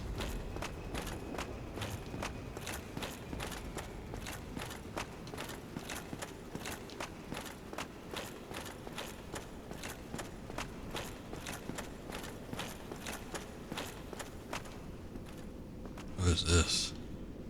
It's so damn blurry. The depth of field is very strong in the DLC section here. I see that there's something in the distance. I just can't tell what it is. What are you? Oh. I don't know what that is. I don't know what I don't want to know what it is. Looks like it's got some sort of charging attack though. Oh lord. I think it's like a golem wrapped up in a bed sheet. What is that? Alright, we got a chain helm out of it. Is that it? I don't think there's anything else in here.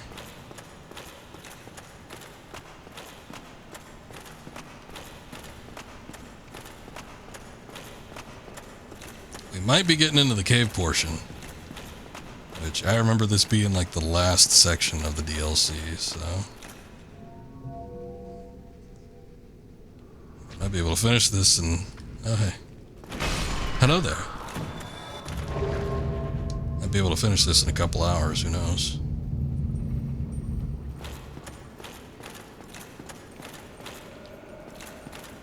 Bonfire.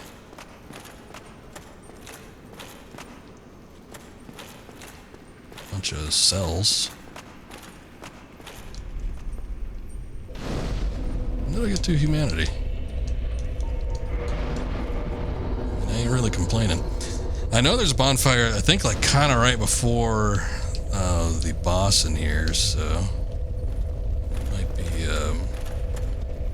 good on kindling that one all the way, but I'm going to do it at least once.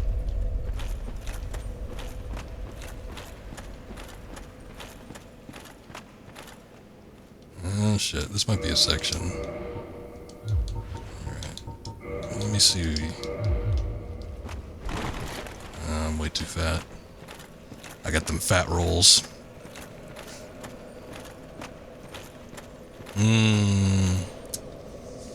Well, it's not what I wanted to do, actually.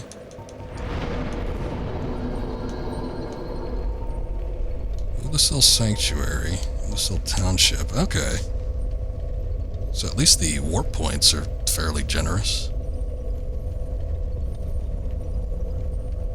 I wonder if this counts as a warp point. Fatty McFatty, unfortunately. Yeah, I kind of need the, yeah, let's whip it out for something else. Like, I kind of need the Mask of the Father if I want to, like, you know, be relatively mobile. But I think we could do without it. We're going to lose out a bit of defense, but hopefully not that much. Shit. Ah, son of a bitch. Crystal lizards in this game don't usually give off anything all that great anyway, so...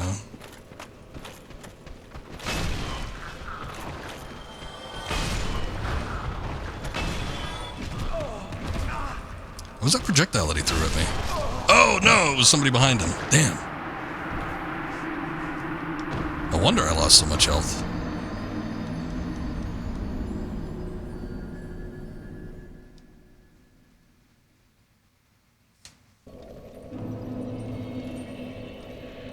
Yeah, at least it gives us an opportunity to try to get that lizard again, I guess. That's alright. We're fine. I lost the humanity, but it's not a big deal. Chasm of the Abyss.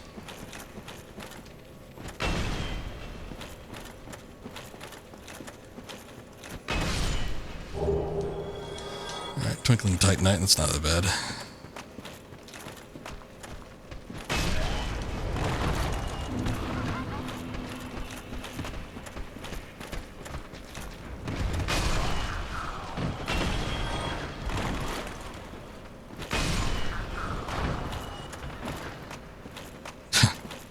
Raisin time. Oh, shit! I thought I was safe because there was those stalagmites kind of behind me.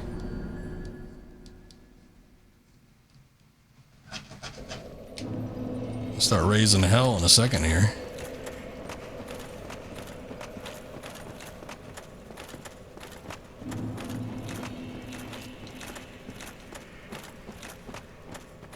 Clambering time.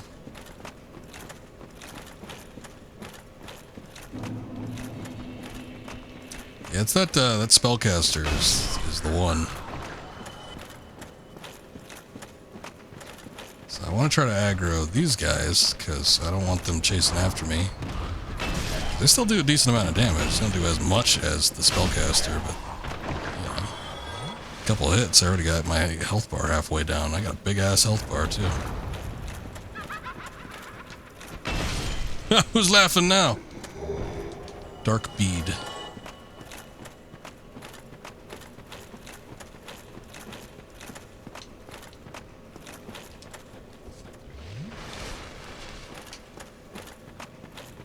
In the words of the great Todd.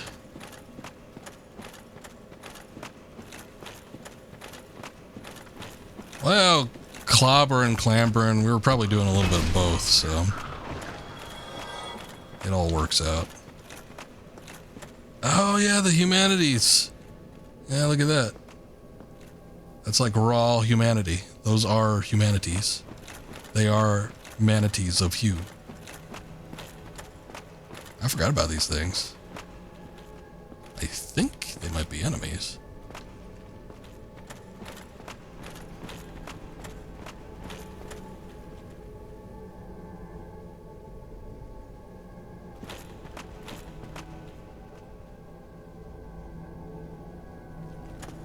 Okay, that's far enough.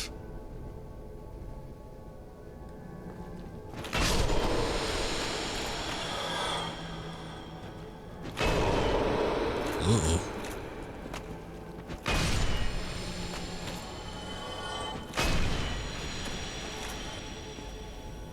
I don't know what they want with me.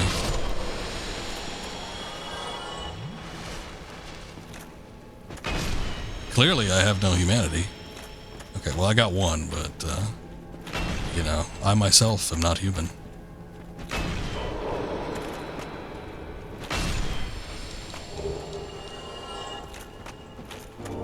Whoa!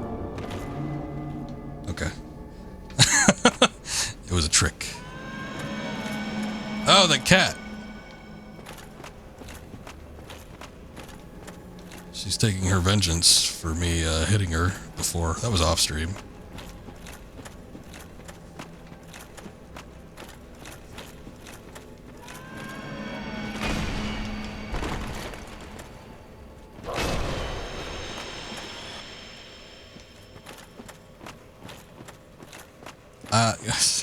I still wanted to double back because there was something I was missing. There was like another path back there.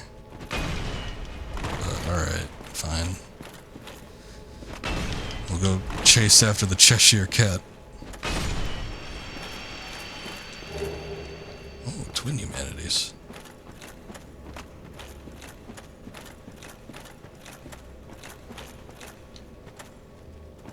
A taste of my sun-dried ass. That is unfortunate. But I would think that it would be akin to something like jerky.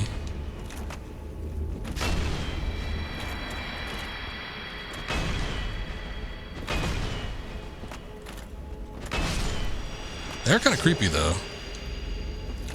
They remind me of something, I just don't know what. Probably something from the other Miyazaki, something like Ghibli related. It looks strangely Japanese. And Dark Souls isn't necessarily a Japanese, you know, feeling franchise. Even I know it's made by From, and I know they're a Japanese-based company, but their high fantasy stuff definitely comes across more westernized. These things, they look like weird Japanese folklore shit.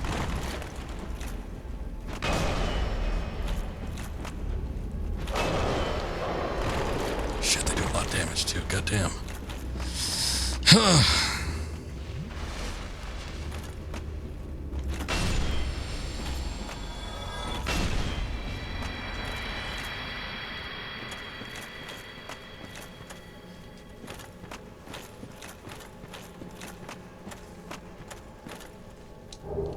Black Flame.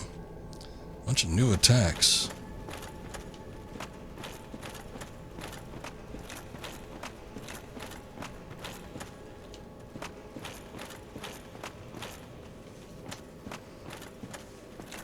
Oh, thank you for getting that. Fourth one, huh?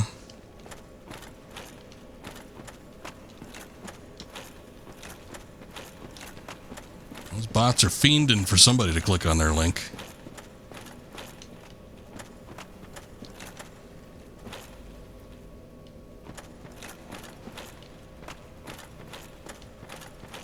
Get what you're talking about. They remind you of a weird Easter egg in a Mario game. Hell Valley Sky Trees, something like that. Wonder what that is.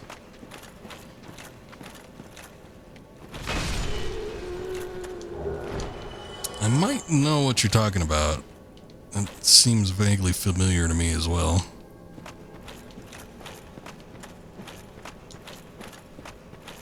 But yeah, something about the silhouette, the way it is, and then like the two glowing eyes. I know that, but like the way that it's like cast in shadow almost. I mean, it sounds generic when you say it like that, but the way it looks, yeah, it doesn't seem like something that's like in Western or American folklore.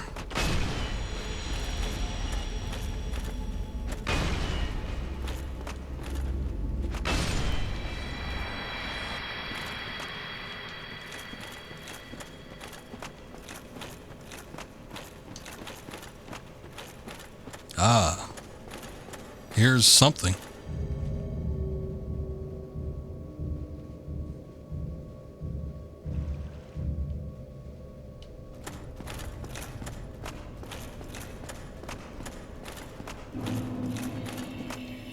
Okay, we're back in the Royal Wood. Oh, hey, this is,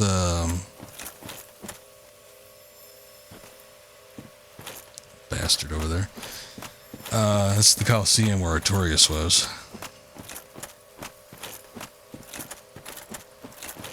Got something to say for yourself? Oh, you. You have quite some nerve. Or are you just thick? Fine then. What is it that you need? Die! I don't know. I guess you can still sell me stuff, I guess. I'll be seeing you, if you survive your travels. Yeah, you too. Hey, so we got that key. I'm tempted. I don't want to hit up a bonfire because I don't want to reset all the enemies that we killed because I do plan on going back down there. But I do want to see if the key that we got does open up the door to the giant. I don't remember what the giant does. I don't know if it gives you something or what, but I guess we'll take a look.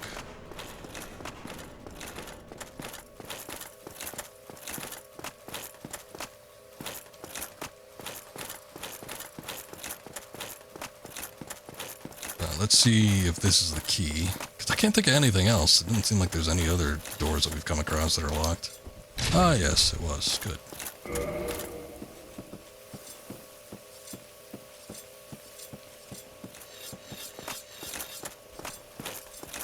Oh, he's the one making the carvings. A visitor, have we? Oh, that's his voice. Thou must be the one who freed Artorias. An old friend he was. Thanks to thee, he left this world with honor intact. And here I am, retired and blind. Of little help to thee, I'm afraid. I think he sells something unique. Oh, yeah, he's got arrows. That's right.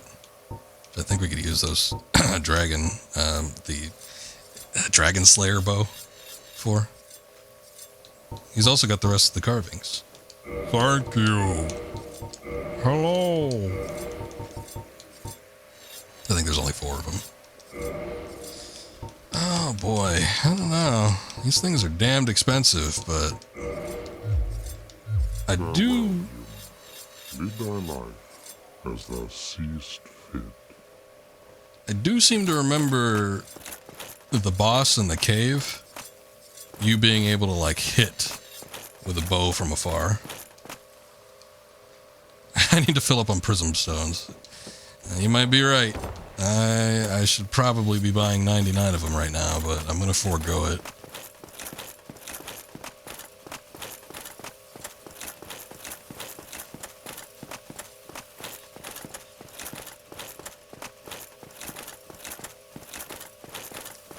Having gone through all those little humanity ghost fellas, I do want to say that the boss is somewhere around there. I did see that there was a drop-off point. It looked like you could slide down a pillar. Very reminiscent of some stuff from the Tomb of the Giants, but I don't know if that's specifically where we need to go. Again, I feel like there's a bonfire down there as well that we might be able to hit up.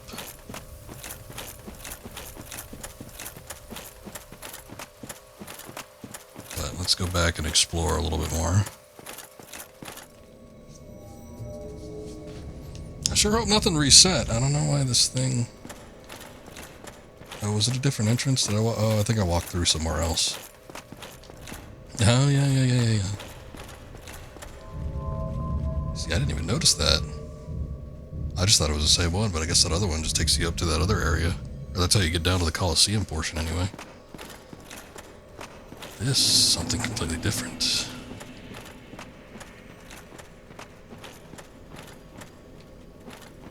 Okay, so I think that is not where we need to go. That just takes us back to the point where we fell, which we don't need to go to. We need to go up here, which I didn't jump down before, but this should take us to the area like right before we fell down. So here's the rest of the humanities.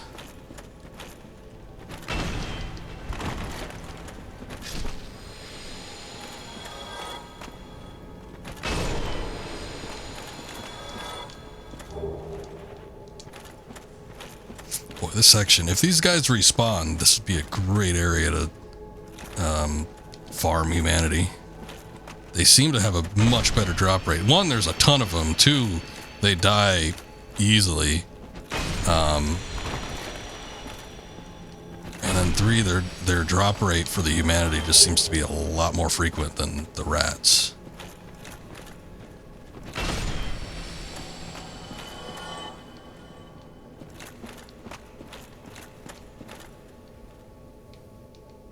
Sold this thing.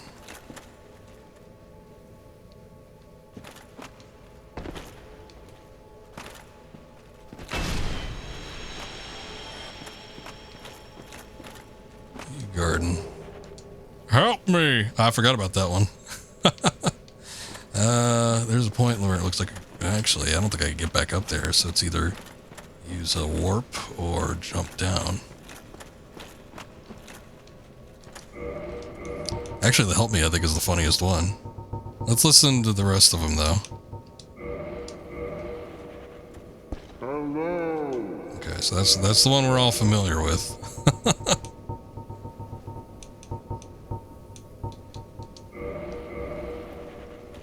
Thank you.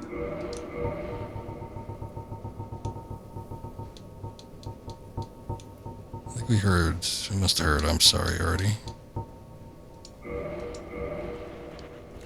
Help me. Yeah. It's silly. Oh, shit. God damn it. I should have rolled. I need some help now.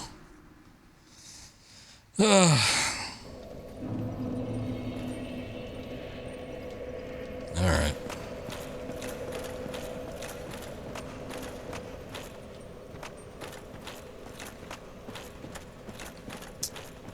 Oh, I even see my blood stain all the way over here. Now I'm kind of hoping those humanities don't respawn, because I don't want to, like, work my way through all of them anymore.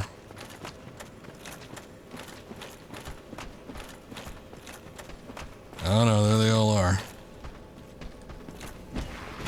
One of these bastards following me.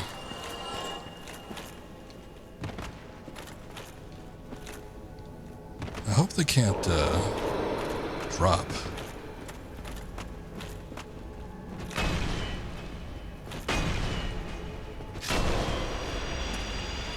Oh shit, they can.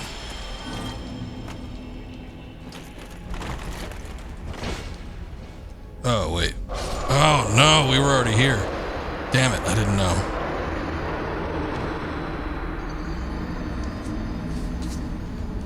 Okay, I hit the point. They're all dropping down. I guess I don't take any fall damage, so they've got no qualms about actually just dropping. Okay, I gotta get my souls back, but, oh, wrong way.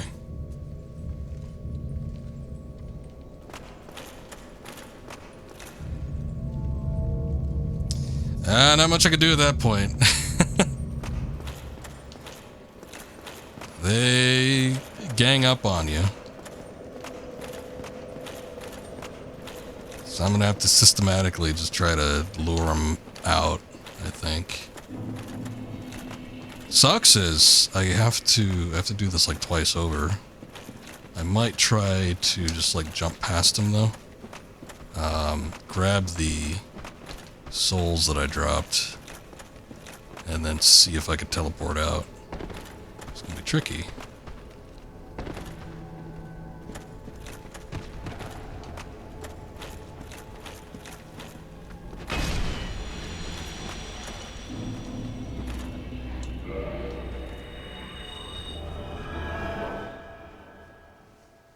Get away from me. Zombie ghosts, leave this place.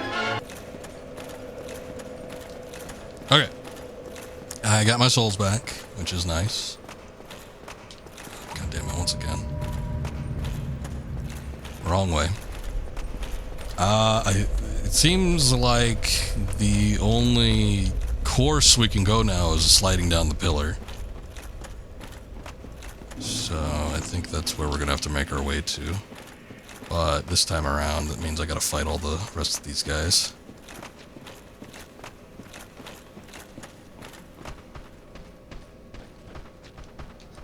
That's kind of what I figured, because that's exactly what they look like. So that's what I've been referring to them as, just humanities. Because I mean, they literally look like the item, except they've got eyes.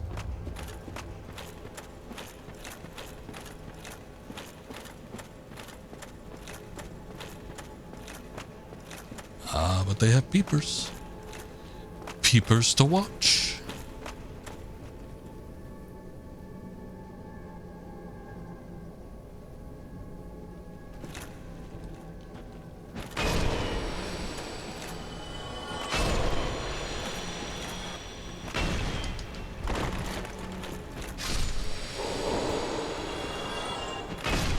I kicked one.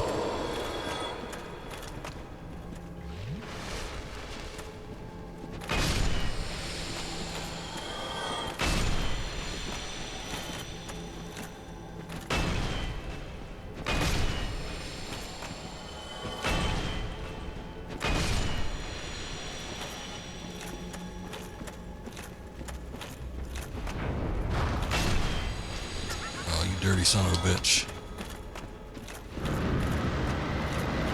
You dirty dog.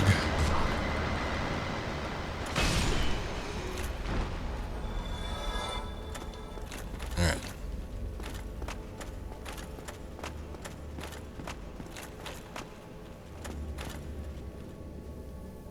What's up, Ahmed? You killed everyone at the Firelink Shrine. Are you a bad person? No, I mean, you know. Everybody kills everybody at the Firelink Shrine every once in a while, right? Did you do it at your first run, or just did it just because felt like doing it?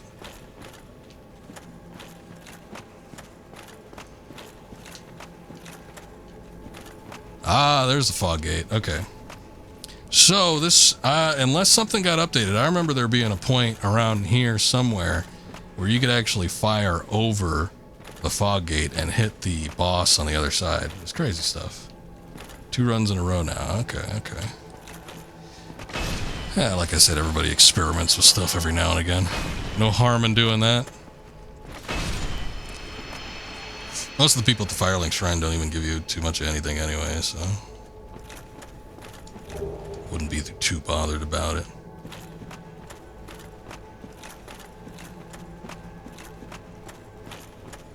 I don't remember the part where, like, what would have been the ideal location, though. I feel like we should be higher if I want to even attempt it, but like, I don't know that it's going to be even worth it. I thought there was a bonfire around here, too, but again, it's been like 10 years since I played this, so I don't even remember. Biggest regret first run was killing both Onion Bro and Solaire. Was that by completing their quest line, or was that just because you swung a sword at them and they died? There's a big difference.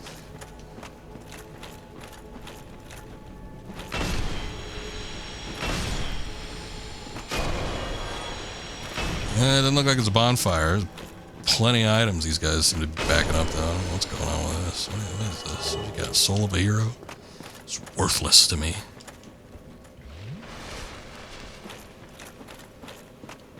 Seems unnecessary. Sometimes, every once in a while, NPCs will drop something. Like, there was the shopkeeper in Undeadburg, or whatever, and, you know, you kill him and you get the Uchigatana. That's the only way you could get that weapon. You might be able to get it from an NPC. I forget if there's that one dude that sells shit. If he sells that. I don't think so, though. But, you know, sometimes it's especially, I would say probably don't kill NPCs on your first run or two, but like, once you're playing through a new game +3 or something, you can probably give it a try and see what happens. Because every once in a while, like I said, you get a good drop. I'm just gonna fire an arrow and I'm gonna see if I can hit this thing. Welcome back, Groovy. How you doing? Thank you, Akira. I appreciate the lurk. Oh, you know what? Sucks. Yeah, it looks like I'm hitting a wall here. I think you have to fire at it from the stone bridge, because I seem to remember it being like over a big chasm or something like that. I do not have. I'm still raisined out. We got the old wrinkly skin going on, so I can't actually use any of the summons. I don't know. Again, I've only ever played this once, and this particular DLC once, and I think before I fought it, I ended up like plugging a couple shots with the bow into it. So I don't even remember if this thing is like all that difficult or not. Play Breath of the Wild, try to beat the final trial. Nice. Should be fun. Been a while since I played BOTW. Breasts of the Wild. Let me see. I don't need that. I don't even remember what this thing is. I think it's like a big boss. It's not Big Boss, but it's like a big boss. And what that means for me, I don't know what I want to equip in that case. It could be something that casts magic, but it also could just do like a shitload of damage too. Poise, maybe? Maybe not. I don't even know if that defense boost is worth it, to be quite honest. I feel like I'd almost want stamina recovery. I never wear this ring either. Oh, you know what? We probably don't need the Sunlight Maggot either. I don't need that either. Let's see. Does this make me overweight? Does this make me look fat? Yeah, it does. Oh, but I can wear the giant gauntlets. That's right. I forgot that I even put the elite gauntlets on, or gloves. And to be fair, you just thought because the dialogue didn't change for a while, it would remain like that forever, so you just give me that armor set. Nah, I got you. I don't think most of them will just like drop it by default like that, will they? I seem to remember. Well, Solaire does, I guess. I got his armor set after he equipped the Sunlight Maggot on. I don't remember if the Katarina set gets sold to you, but I don't remember if Onion Knight drops it. Same with some of the other NPCs. Most of the NPCs, it seems like you either get like their armor sets via shops or from like set pickups from a corpse just like lying around somewhere. But I forget if any, like how many of them just like drop a set for you. All right, let's see what this thing is.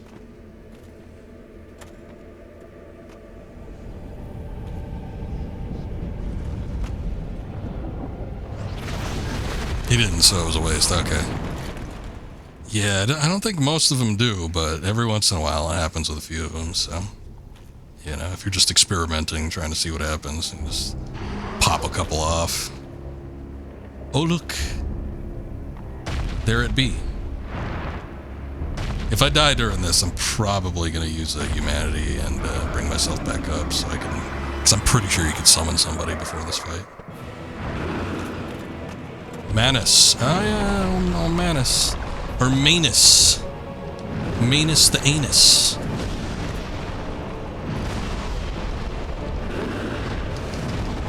Okay, I'm not doing like that much damage compared to like how much I was doing to Artorias, but it's still a decent amount.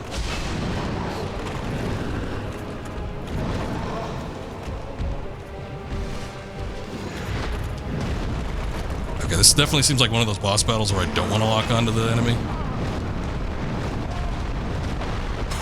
What was that? Ah!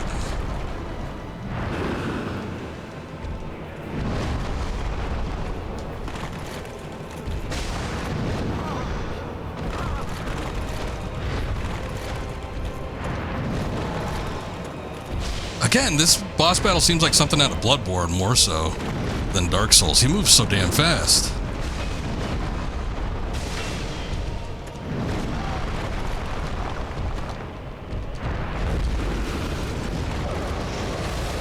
Oh, shit. Yeah, once again, I am killed by picking the wrong spot to try and take a sip there. He's got some magic attacks that look like they do pretty significant damage, though.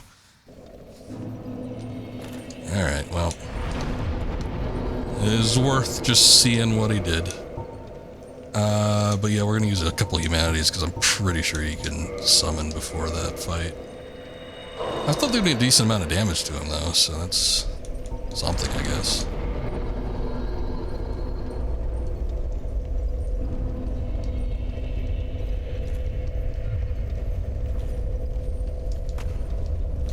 Here, let me take a look and maybe see if... well... Alright. I was gonna say... Once you start closing in on 100, you probably should start looking at repairing your armor. We're getting sort of close there.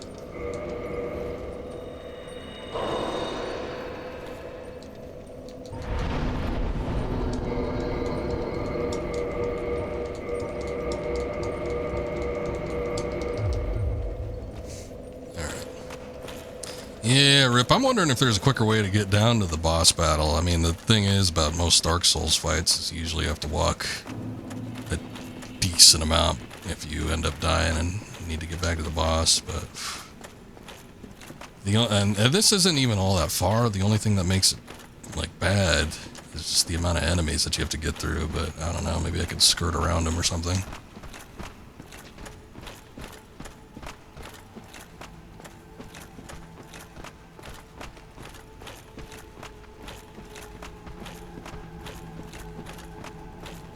Oh, you know what? I could probably fly by that magic caster decently, too. Okay, maybe not. Gotta zigzag, I guess. Ah, shit.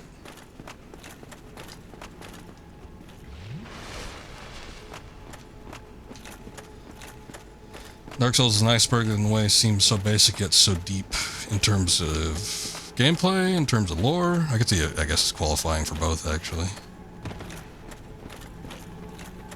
There are many a meta when it comes to Dark Souls. Man, I guess there's no summons here, unless there was one hidden somewhere.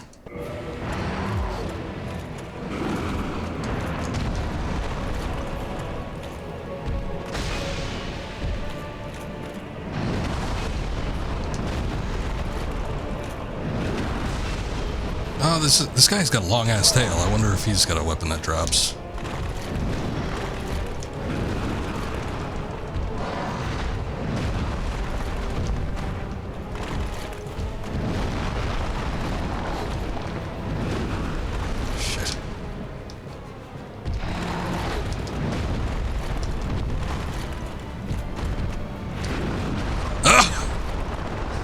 You just smashed right through that rock.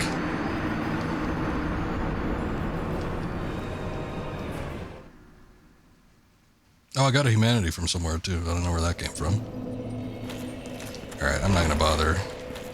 Well, I don't know. I could explore around because it could be one of those situations where the summon sign is like up somebody's ass and you gotta like kill someone to actually get it.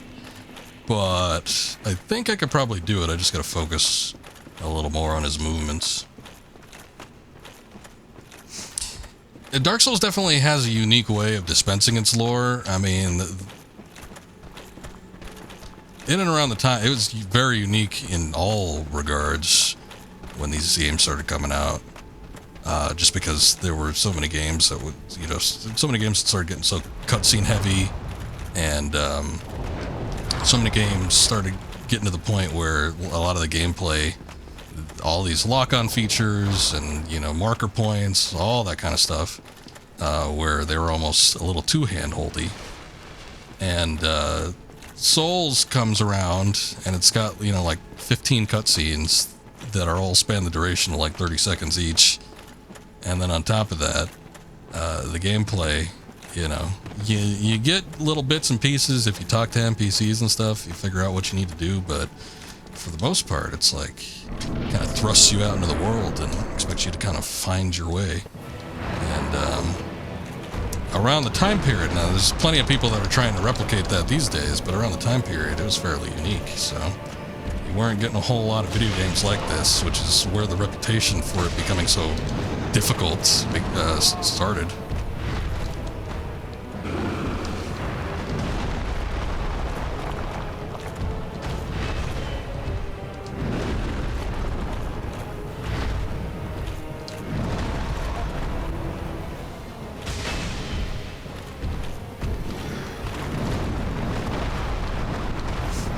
He's doing that attack where he's going ape shit.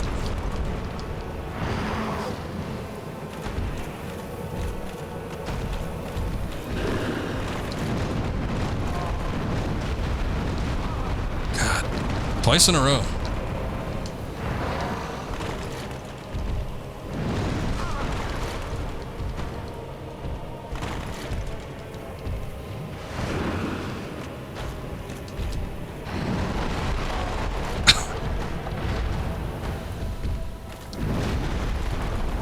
Finally, I get a little iframe action.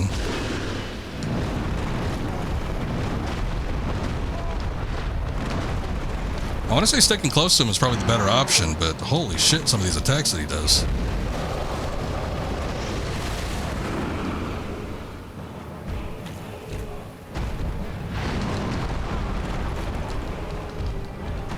I might trade out my damage for maybe slightly less so that I could potentially wield a shield.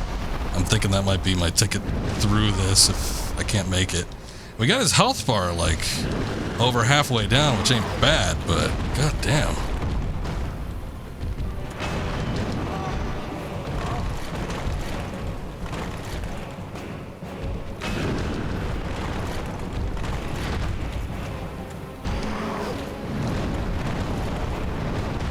I think that's death. Alright. See, now this is a boss where I can sort of actually keep up with what he's doing, so I might want to kindle this bonfire one more step.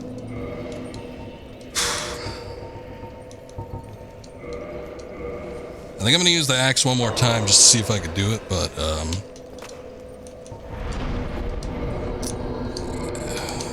first that, get my humanity back. But yeah, I might, if I'm not able to get it this next go, I might swap out the weapon so I could wear a shield, because I think that might help out a little bit. We'll kindle one more time with this too, so I get 15 flask uses.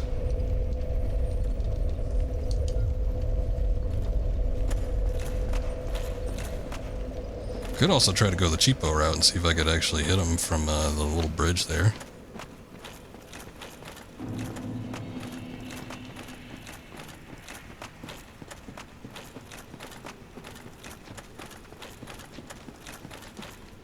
He's a bit rough. He's supposed to pretty much be the final boss. He's like the final mandatory boss in order to beat the DLC, so, I mean, stands with good reason that he's supposed to be a little bit on the brutal side. Now, there is the dragon after this. We'll see how that goes. But the dragon's totally optional. Actually, I think we could have fought the dragon a little bit earlier, too. So we didn't, like, necessarily need to save him for last. I'm sick of this guy firing bolts at me while I'm crossing this damn thing.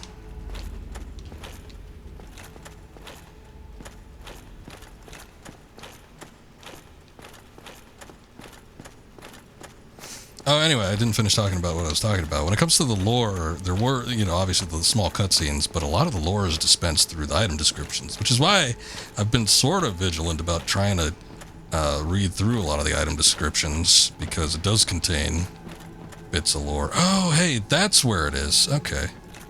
Hold up a sec.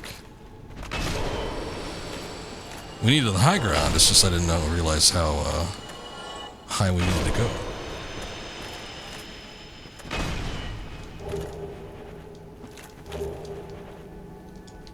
Anybody else gonna make a move? Okay, but you can see the eyes, which seeing it now, I remember. But you can see his eyes down there, and if you've got a bow strong enough, which again, we've got, I'm pretty sure I have it anyway, this Dragon Slayer Great Bow. Yeah.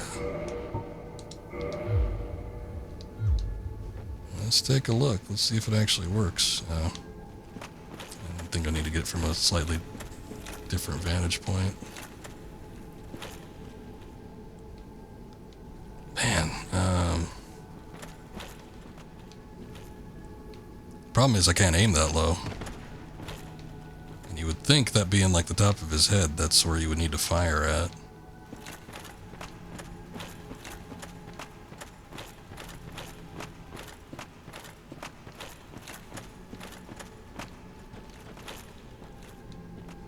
I don't know if going higher is going to make this any easier. I don't think it is. I think going back is. But you can only go back so far.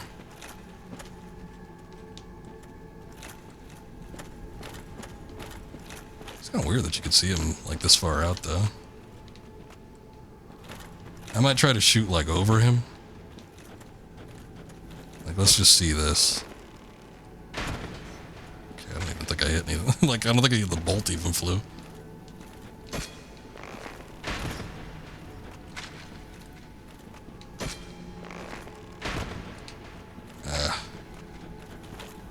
I know you could do it, I just don't know where.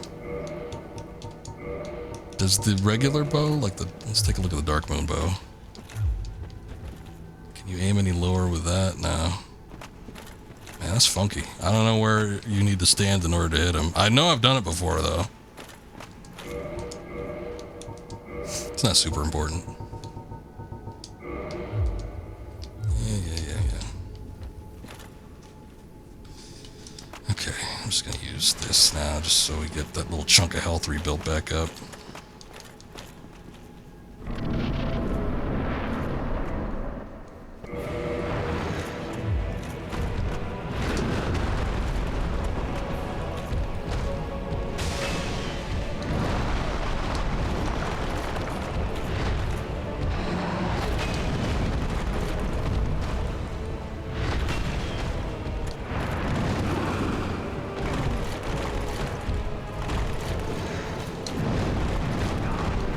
Boy, wow.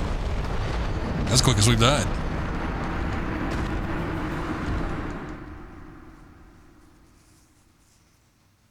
I was trying to look for a good spot to actually heal there, but... Alright, we're going to switch back to the... Not that. Black Knight's sword. Try the silver shield. I think it's probably as good as it's gonna get for me.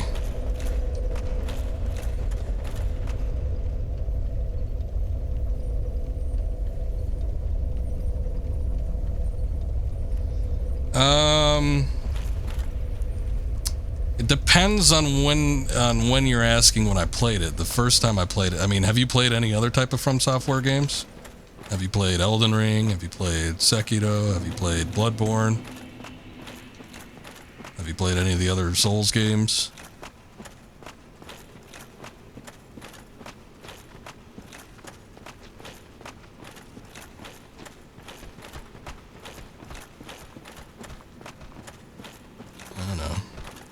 Guy's trying to follow me.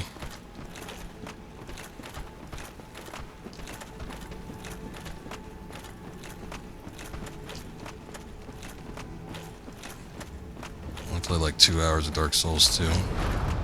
Well, you might just be used to modern gaming conventions, because games are slightly more difficult these days than they were back then. Back in 2011, 2010, again, these types of games were not very common. And I say that again because, you know, you look at other similar types of games, Legend of Zelda or something like that. They're challenging in certain ways, but combat is not one of those things where people were used to this type of game. I almost harken it back to the days of like when analog sticks were introduced into games. You look back at like the review from IGN for, what was it, that Alien vs. Predator game, and it was like harping on the PlayStation 1 version. It was like, because they said, and it's so weird, you have to use the left stick to move and the right stick to move the camera. Who does that? This game is awful. And it was sort of a similar situation when Dark Souls came out, because it's not, you know, like a control issue, but the way that combat was a little bit more freeform. Not everything was a lock-on. Not a, you know, you didn't just like rapid combo into some moves that could easily dissipate enemies. So it's like back early on, this game got a heavily bad reputation for being incredibly hard. And so many more games have come out since then that it's really gone down the pecking order. This game is not as hard as people made it out to be back then. But so many other games have come out that are much more difficult or use this type of control scheme or this similar type of gameplay where it doesn't feel like all that different to a lot of other stuff. So, you know, sharper, you play all these other games, you get sharper reaction times, reflexes, and you play the original Dark Souls from 2011, and it's like, what is this? This is nothing. This is chump change. But yeah, no, Smog and Ornstein are still difficult, and because a lot of the bosses in this game don't double team you, so you don't really have to worry about two different enemies with a large health pool coming after you. The other thing is that it depends on the order that you kill him in. If you kill him where you get rid of Smog first and you have to fight Ornstein second, that does end up causing issues, because Ornstein's a lot harder than Smog. Smog is easier by comparison. So there's also that aspect of it.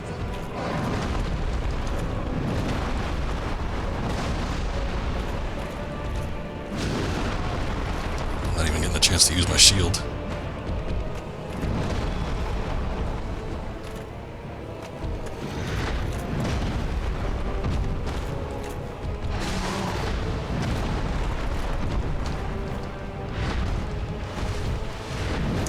Not you need to use two of those, but I guess it doesn't matter.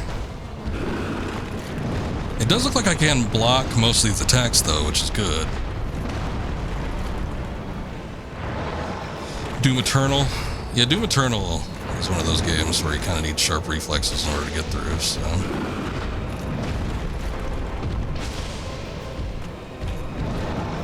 Yeah, I think there's a lot of games nowadays that are less hand-holdy than they were in the early 2000s, early to mid-2000s, so it's not as big of an issue playing this game as it was for people that were playing it when it was new.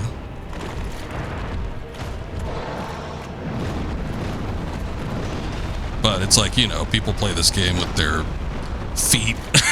They play this game with a, like some type of odd controller, like, a HOTAS or some shit, so it's like, how hard can it be, really? I don't know what this is. Oh god.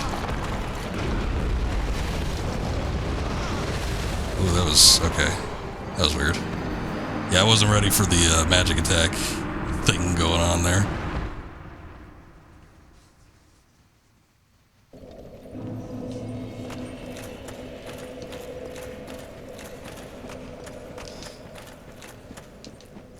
But yeah, Smog and Ornstein back in the day was, what do people call it, a gatekeeper boss or something like that. It was one of those points where it's like, if you couldn't beat it, you probably couldn't move on with the rest of the game, and a lot of people just ended up dropping it. by the time they got to Smaug and Ornstein. Now, it wasn't the first instance of a boss battle where you're fighting multiple enemies, because the same thing happened with the gargoyles on the rooftop. But, you know, they both had different attack styles. They both hit like a damn truck.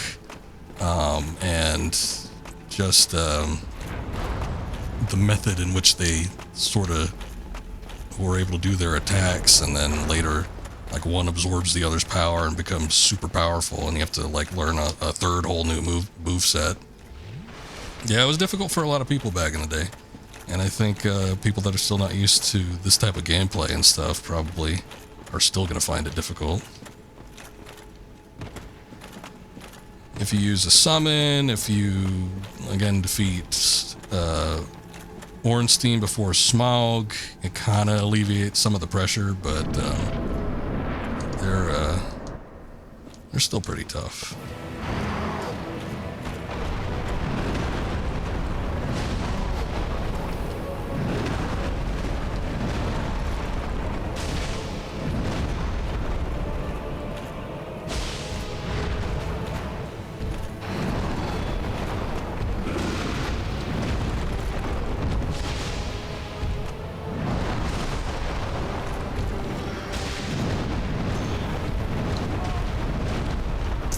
Still hate that series of attacks.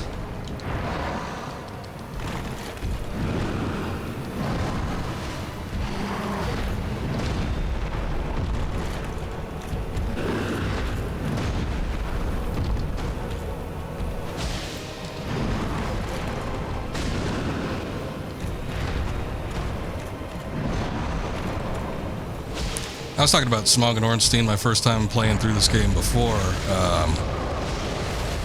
I had a hell of a time with them, but part of the reason I had a hell of a time with them was because I was playing this game with mouse and keyboard, which I was not proficient in any game. It wasn't just Dark Souls, it was like any game. I wasn't good at mouse and keyboard back then. So it actually prompted me to get a controller for my PC, because I could not beat Smaug and Ornstein with mouse and keyboard. It was just impossible for me. But once I got the controller, I mean, it took a few tries still, but I did end up beating him.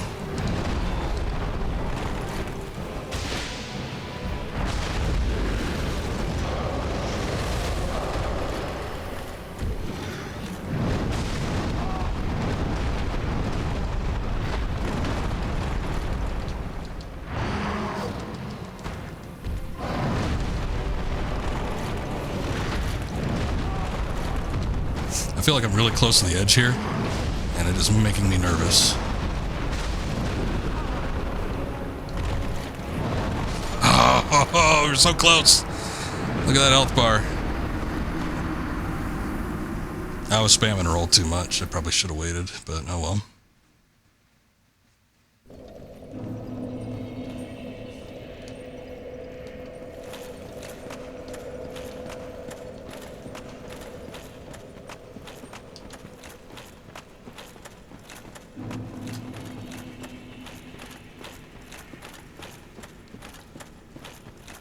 Yeah, but the thing is, a lot of games these days are actually starting to copy, not even starting at this point. There's so many clones of Dark Souls these days that it's nothing new.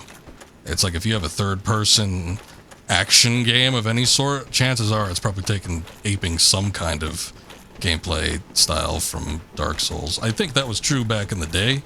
I don't think people think the original Dark Souls is nearly as hard as people back in, 2010 through 2015 thought it was. And, you still get a lot of people talking on forums from old posts and stuff about how hard the game was, but I think anybody that plays the game nowadays probably not going to find it nearly as hard. If you play any later Dark Souls game, 2, 3, if you do any of the other From Software games, Sekiro, Bloodborne, Elden Ring, those games are much harder than this one. This one is a breeze compared to those.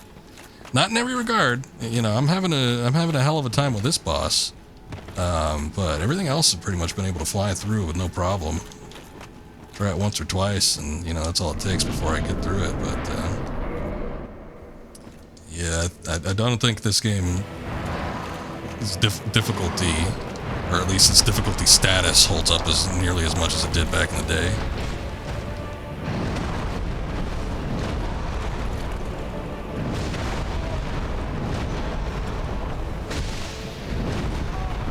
The other problem is this guy just don't stagger.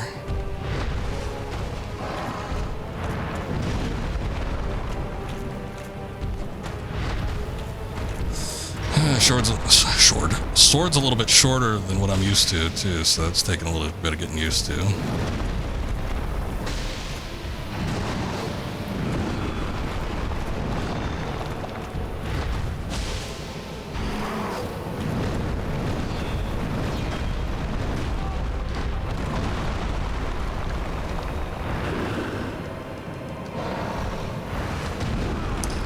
Now, if somebody had only played, you know... I guess there is still the thing about there being a difficulty level. I don't know how many people play like games on story difficulty or easy difficulty mode. I don't know too many that do. Most people just tend to play either, that I know, like right on the normal difficulty from the get-go. But depending on what type of people are playing these games, it's like there very well could be somebody that thinks this is a lot harder than most other games.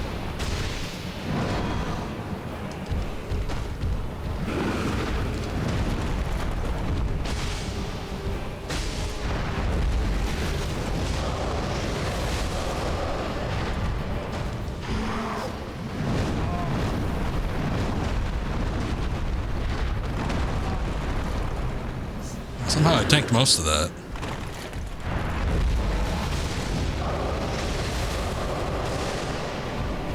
Oh yeah, kick him. That's a good idea.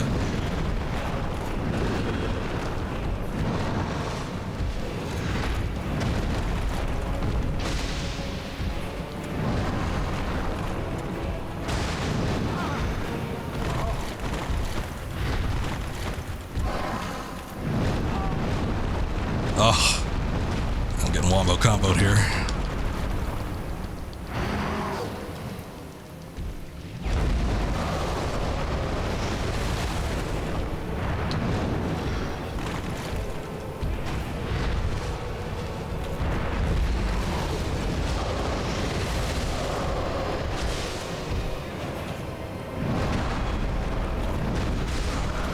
Oh! Alright, finally. Manus, the anus, is done. Got Soul of Manus and 10 humanity. Jesus. Wow. Well, I guess there's something going on outside here where all that humanity is piling up, so probably has something to do with that. Talk? No, thank you. Oh! I didn't realize there was somebody down there. I guess she was possessed by, old Manus.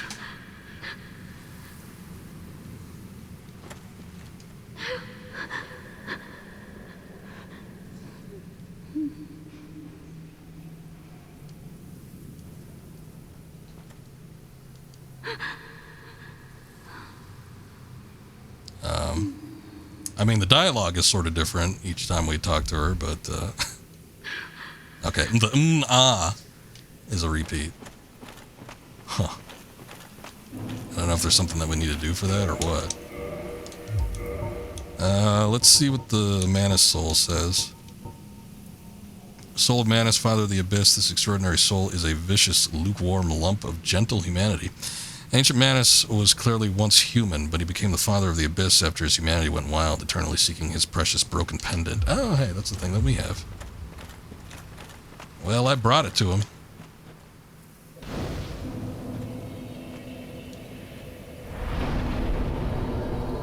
I don't know what to do with the girl, though. Is she even still going to be there? Yeah, she's still there. Alright. There's got to be something we got to do with her. Again, this boss, though, this was like the final mandatory thing. Maybe we should go talk to the mushroom. We can go down and fight the dragon. I just don't know. I don't know if I'm going to be able to beat the dragon, to be quite honest. Let's see. Oh, hey, Ulasil Township Dungeons, so we can get kind of like sort of the bottom fairly quickly. I wonder if like this area is going to be a warp spot. Let me take a look at repairing my equipment real quick. A handful of boss battles will do that to you. Yeesh. Okay, I'm gonna go to the Ulasil Sanctuary. Let's talk to Elizabeth and see if she's got something to say about this. I'm sure, again, there's gotta be something you gotta do. I just don't know what it is. I have awaited thee. Thou hast rescued Princess Dusk. Yes. And rid us of that terrible primeval human, even halting the spread of the abyss. I salute the grandeur of thine enterprise. Please allow me to express my gratitude. I thank thee, as do we all.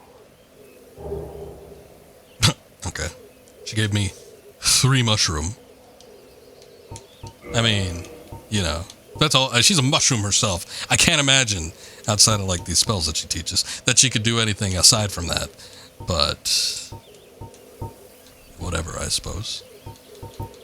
I mean, these spells are unique. I just, you know, I'm not a magic user, so I just don't see me actually being able to put any of those to good use. May the flames guide thee.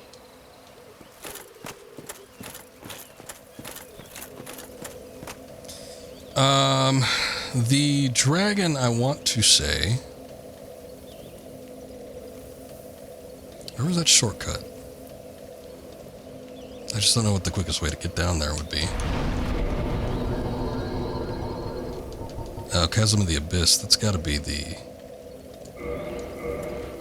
That's gotta be where the girl is.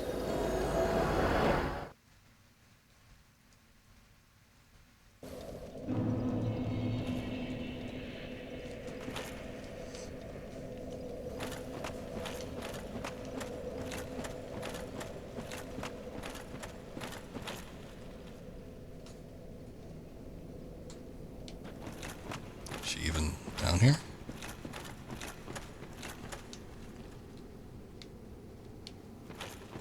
Maybe by the time we warped out, she left, I guess?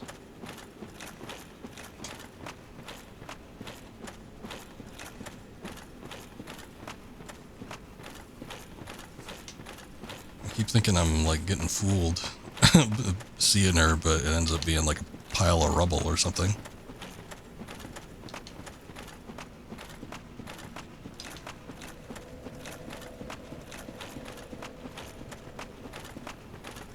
Okay, I think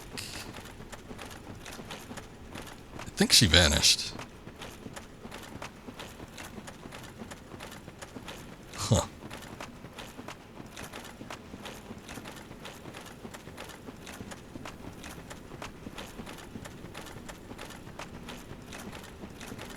All right. Fair enough. Okay, I'm gonna put the Great Axe back on because I think it probably would be better to use against the dragon. Let's warp. What would be the best spot for this? Township, maybe?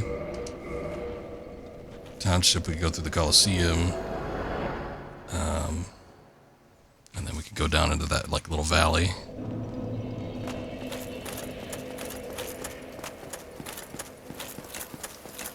And I got a lot of souls, though, and I'm kind of reluctant about walking into another boss battle with that many. We already lost, like, 5,000. Or no, excuse me, 50,000. 5,000 would be nothing. I would have been fine with 5,000. We lost, like, 50,000, which ain't great. So let me use this. Let's do a little vitality level up. There we go. Now we're at 5,000. If I can't get this done in a few tries, since it's not mandatory, I might not do this, because I'm sort of curious what happens after lighting the Lord Vessel, and just seeing if we could potentially get through this.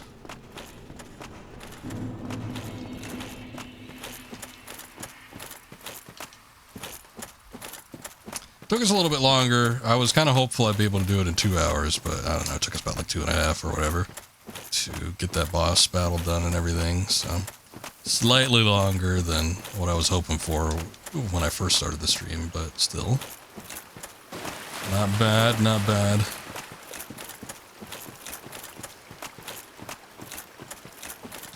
Oh. Some sort of lizard dog. I keep swinging away thinking he's going to come after me, but then he doesn't. He's just like running around in a circle.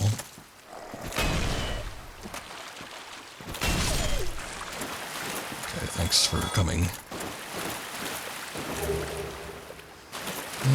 Soul of a large soul of a brave warrior. Soul of a large brave warrior. He's a big man.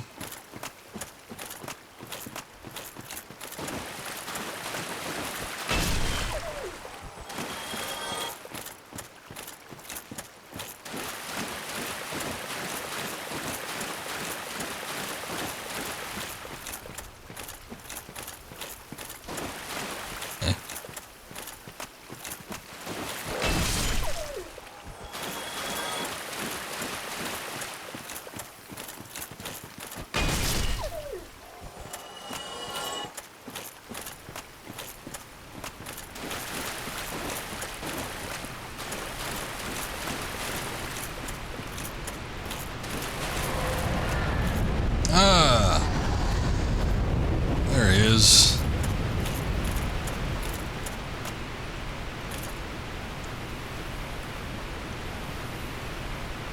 Oh, crystal lizards. It's already dropping off, though. What ring do I have? Oh, the Chloranthy ring. I think this is the arena.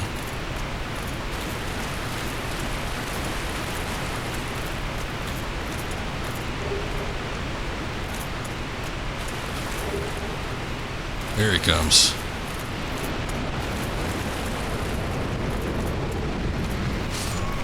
Oh.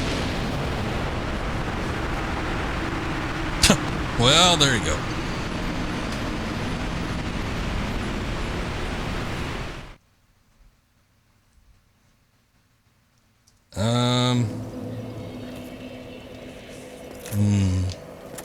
I don't know how to guard against that. Unless we've got a... Well, you know what? I think I have a shield, maybe. That protects pretty good against fire. Not that one. Alright, the silver ain't that great. Oh, you know, it might be Solaris. I don't even know if he's, like, using fire, though. I mean, it looks like a flame, but it's also black, so does that mean it carries some other kind of property?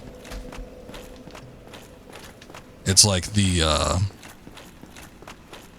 the drakes, they breathe something that's sort of reminiscent of fire. It like moves like fire, but in actuality it's more of electricity. So you would think that you'd have to guard against electricity damage. This, it looks like a flame, sort of, but it's dark. Could it maybe be like the cult or whatever? I don't even know if that's a defensive stat that you could guard against, to be quite honest.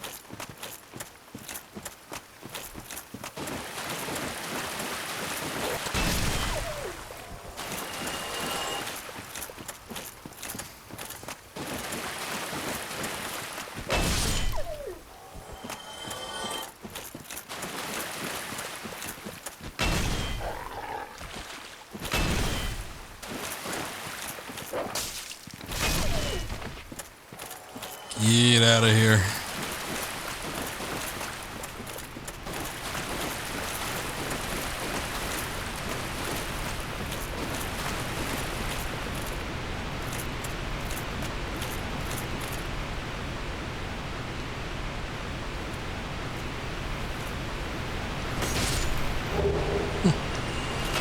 Snag the lizard at least.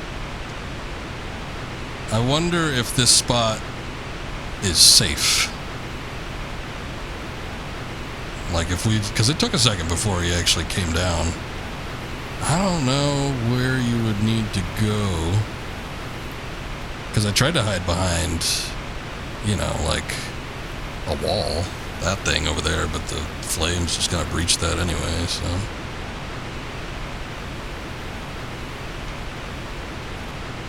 Oh, sorry. crystal lizard corpse.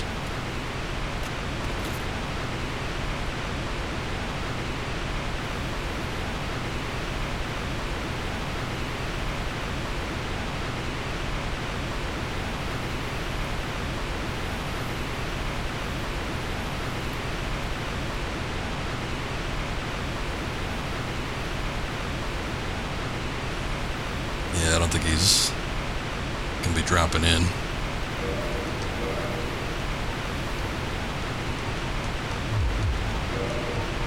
Maybe if I throw something.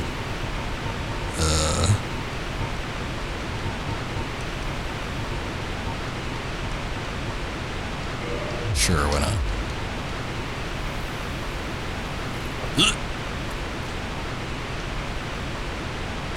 Is that enough?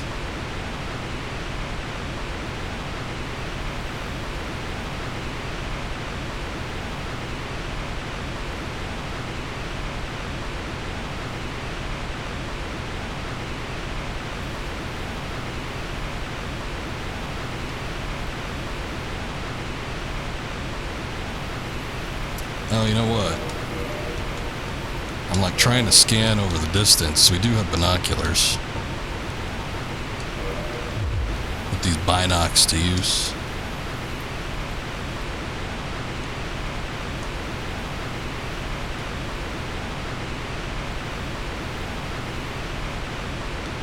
I think that ends up being a lake that's like too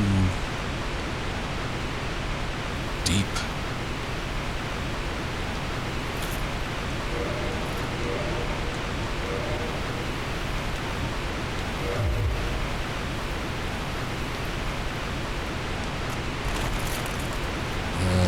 Get the fat rolls again. God damn it.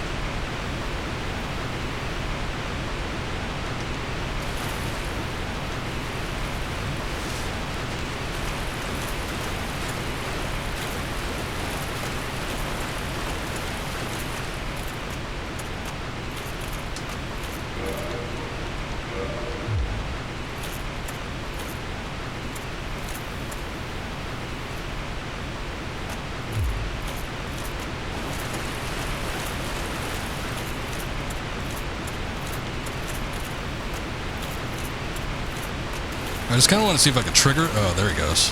Trigger him, walk up the ladder here.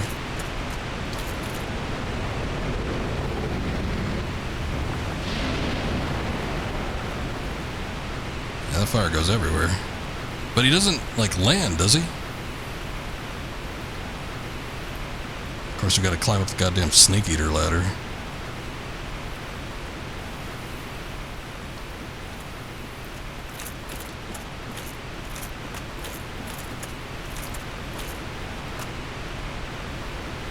Yeah, I don't think that's him. I think he just like comes in for a quick breeze and offs into the night. I wanted the great axe, but honestly, I don't think I'm gonna be able to like defend or anything against this.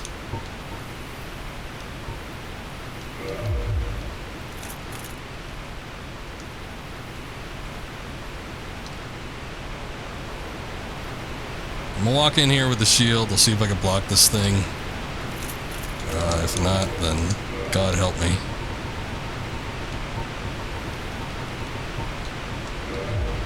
Oh wait, no, that's the wrong one. Leo ring. We need the wolf ring. Try to boost that poise. Even if I lose out on my stamina, maybe we can withstand the flame thing that he does.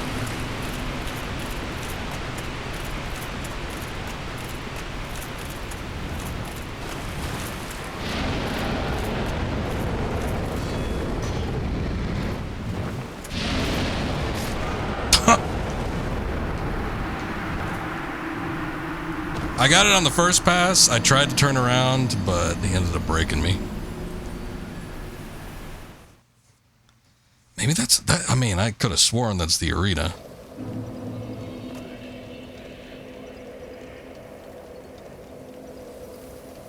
Let me look it up.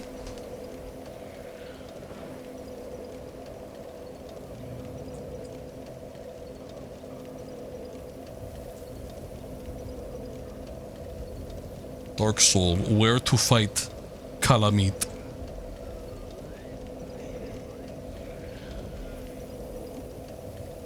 Oh, we got an IGN article.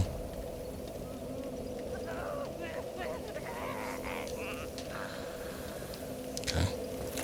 It's just weird people making weird noises.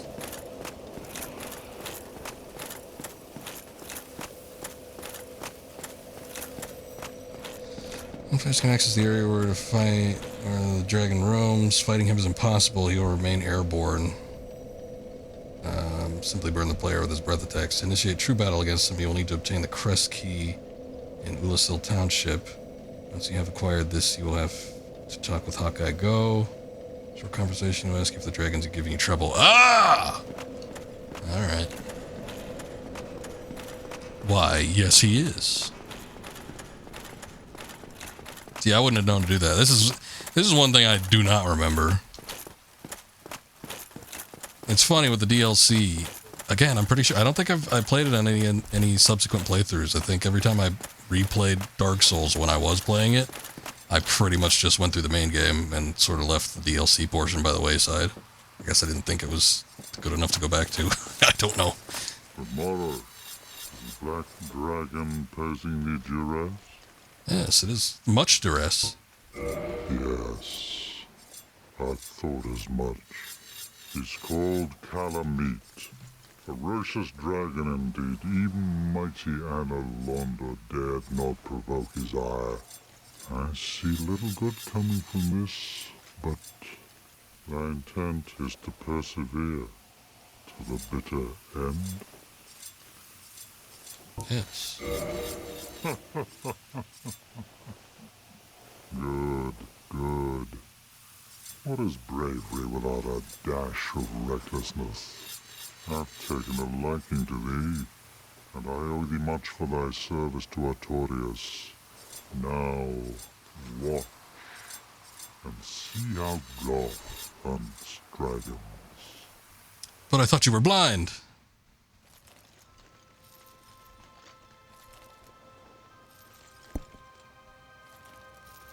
I do remember this now, but I had no recollection of needing to talk to him in order to actually initiate the battle with Calamite.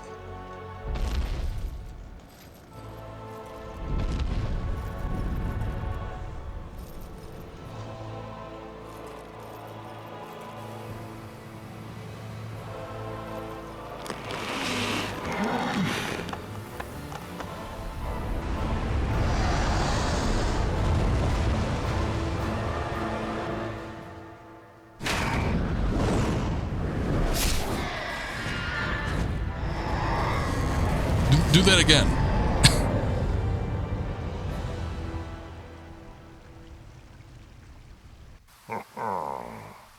Yes. A truer shot was never loosed. That bat will be grounded for a good spell. The rest is in thine hands. I await good tidings. Ah, dragon slaying. Knighthood's highest calling. Thank you, Go. Here. Thank you.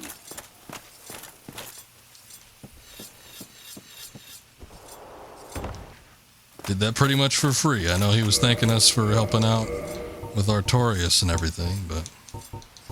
Alright, so the problem with this is that he's still likely going to be using breath attacks. I don't know if I should equip the shield still.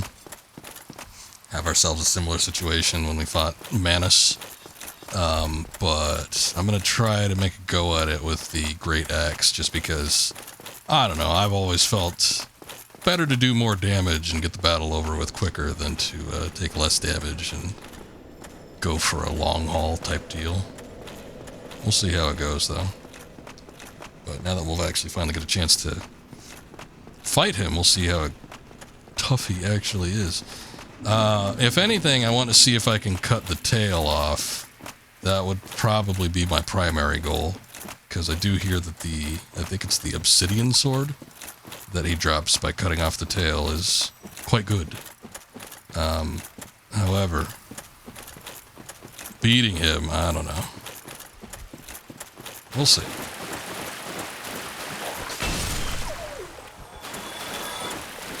Oh, they're even... This thing turns into a fog gate.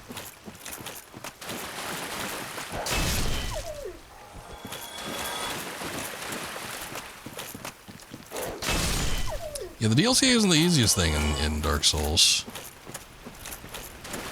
I think still some stuff in the main game might be a little bit more challenging, but just kind of as a whole, beat for beat, I do think that the DLC is a pretty decent little challenge here.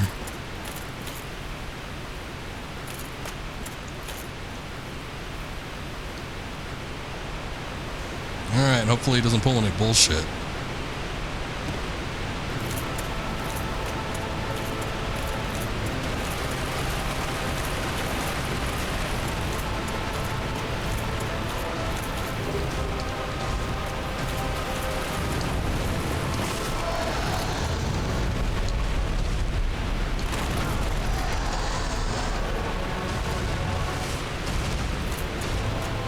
No, I don't think I want to read that message, thanks.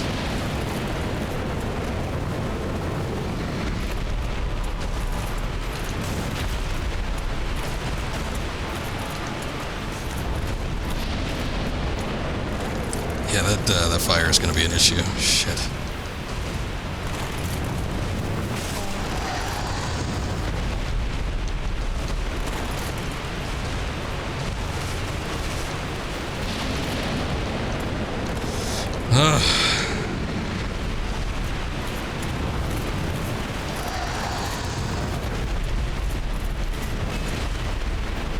I haven't even hit him once. Granted, I've been trying to go for the tail. But yeah, I was going to say, I should probably take a look to see about how much damage I could do to him.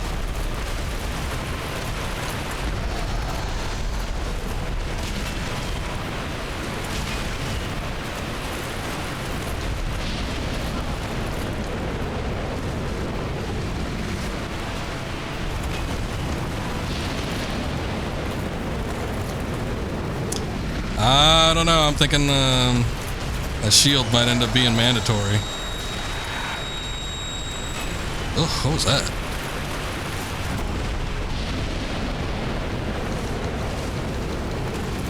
I took 2 sips there, that wasn't necessary.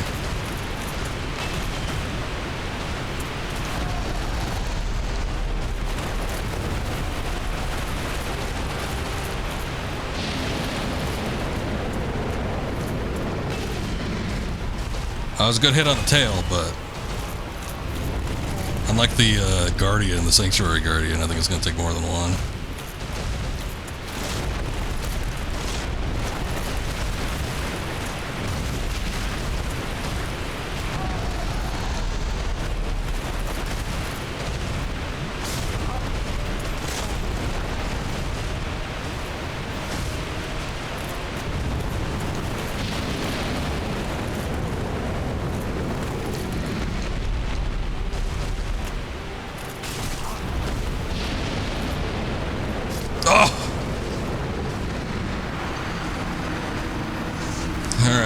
Well, I got his health bar halfway down. I could probably... Honestly, I could probably do it with the Great Axe, but... Boy, the problem is I want the weapon. I want the weapon that drops from his tail. Hold up. I want to say I've got a shield that blocks against fire. I'm just going to say that we're probably dealing with something that... let's see...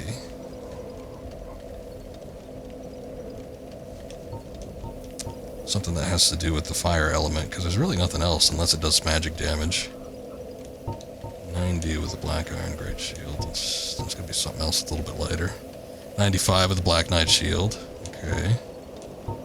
Dragon crest. Oh, that one's fire. The black knight shields might require twinkling titanite. I don't know. Dragon crest might actually too. Hold on. Okay, so let's take a look at this. Reinforce. I need souls. I got a shitload of twinkling titanite, though.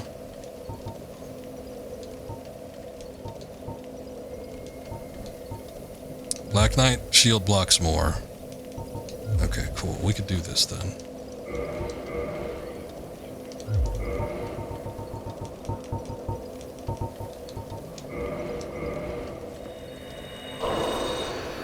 Let's just see how many 10,000 gets us.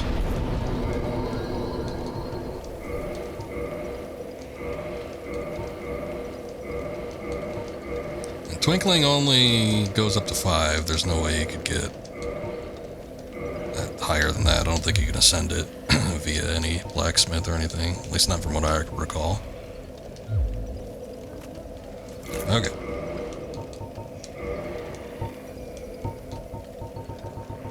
Man, I kind of don't want to go in there with a Black Knight sword, but I think this might be the only way we could actually do this. We're under the weight limit, so that's good. But if he was just doing largely physical attacks, this guy would be no problem. But those fire-based things, those are blowing me away. And either doing a lot of damage, or they are putting me in situations where it's like I have to constantly heal. And that's not good. I'll keep the poise ring, I guess.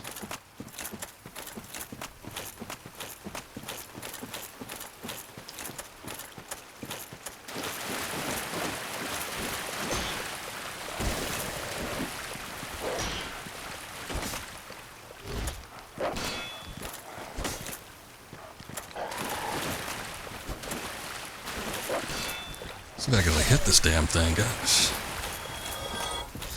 I don't need to be a pain in the ass.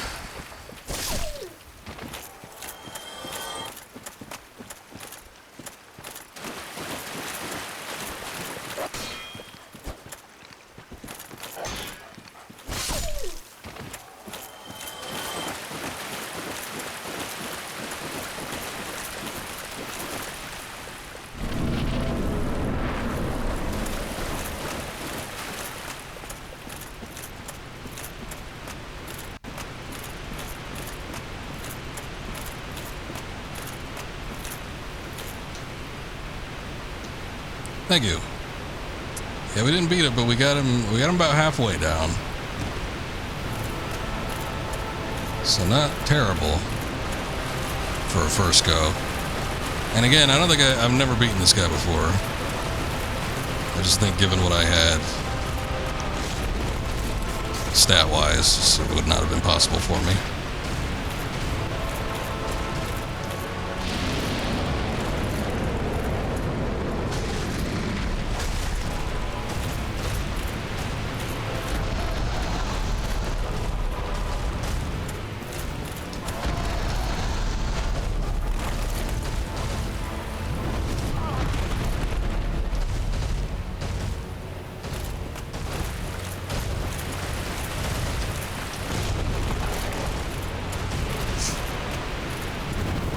I think this bastard's only going to give us seldom opportunity to actually hit his tail. It's like there's been a couple times where the opportunity has presented itself, but it is not often. That worked.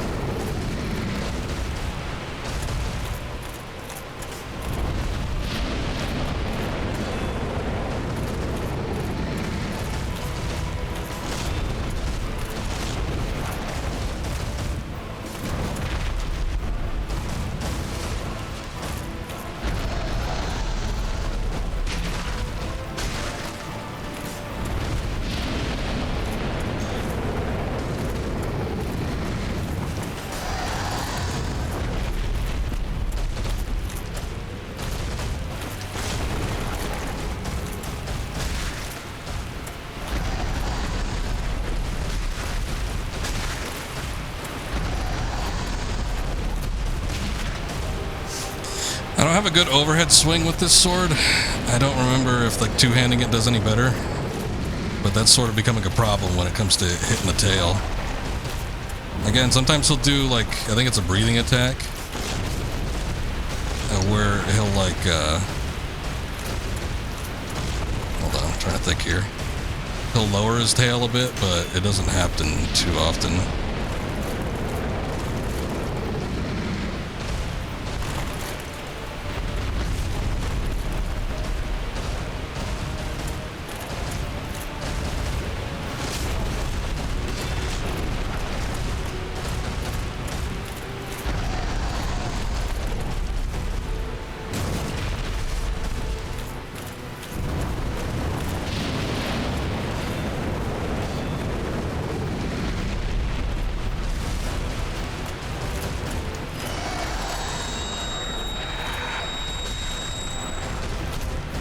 See, that might have been a good spot, but...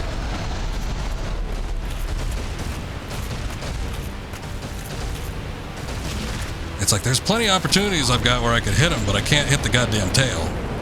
So it's like I feel like I could totally kill him.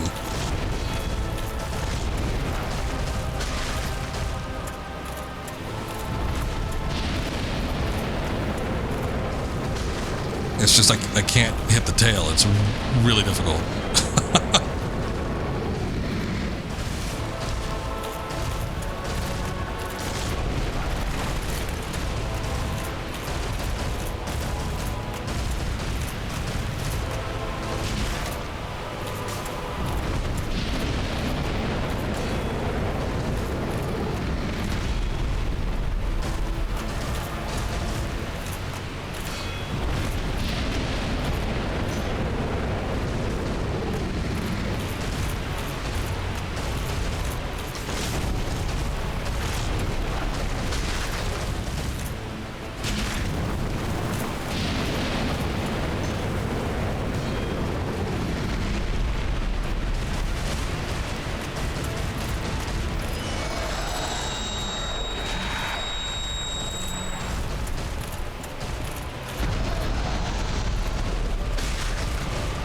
Okay, two-handing it does give me an overhead slash, so that might be a little easier, but I lose out on the shield, obviously.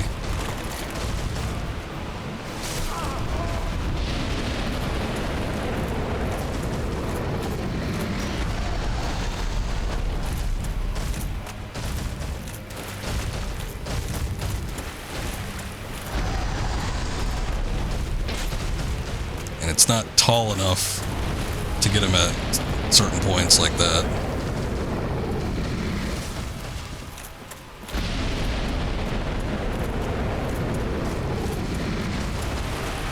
See, it's like if I could get to his backside when he's doing that attack, I could probably hit him pretty easy.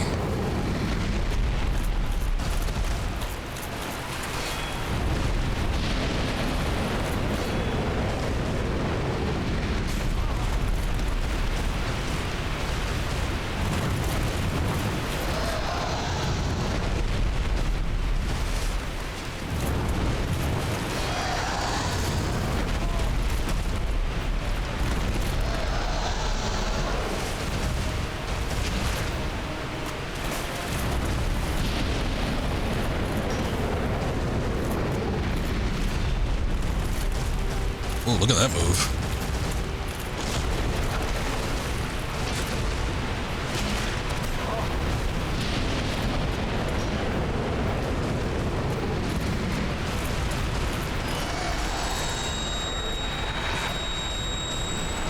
Shit, that was close.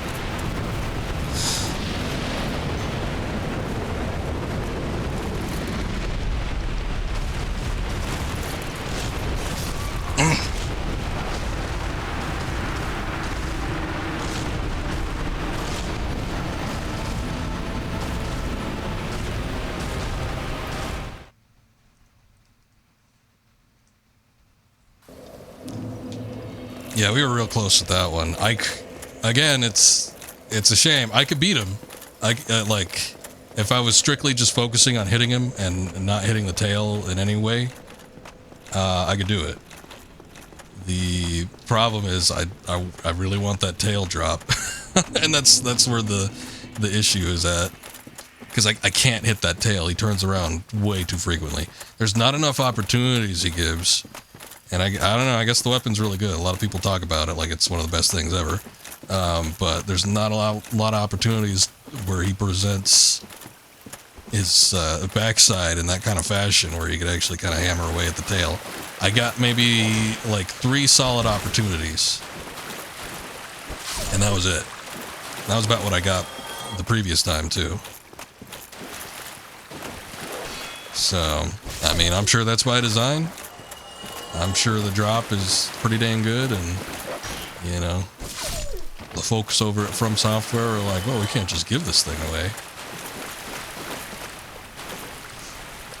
Again, maybe having an overhand kind of weapon might make it a little bit better. I wonder, is he available? Like, is he actually down here? No, Like if there was a model, it might be a similar situation to Manus, where you could shoot him down here, but it doesn't look like that's the case. No, you know what? I think he is down here. He just comes around from the corner. That's right. Every time we see him, he's like traipsing out from the far corner here, so he's probably there. You just can't ever see him.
I wonder if I was like really fat, if I had Havel's armor on, if I wouldn't get knocked around when he does that move, because that move looks like I could potentially block it and then run to his backside.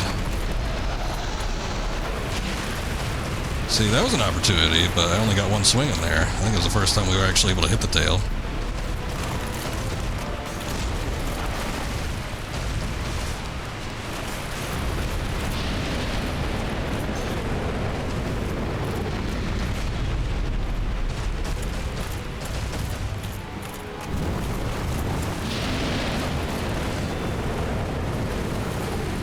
For whatever reason, I forgot what he was going to do. That might have cost me.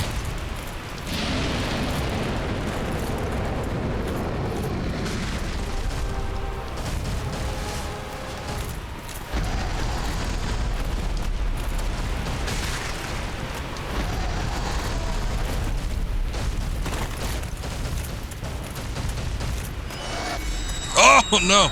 It's the first time he's got me with that.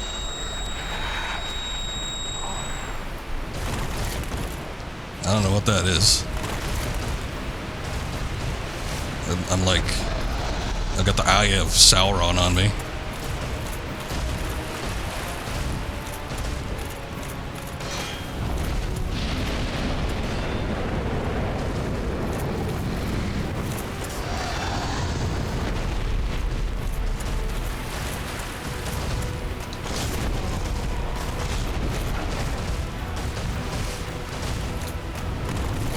Oof.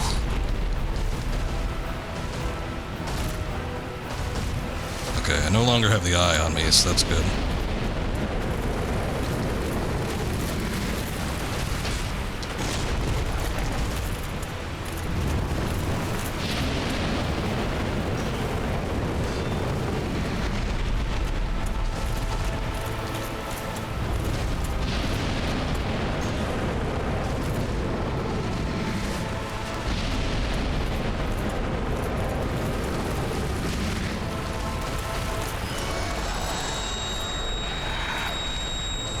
Once again, I get so close to hitting his tail there, and this is like last second.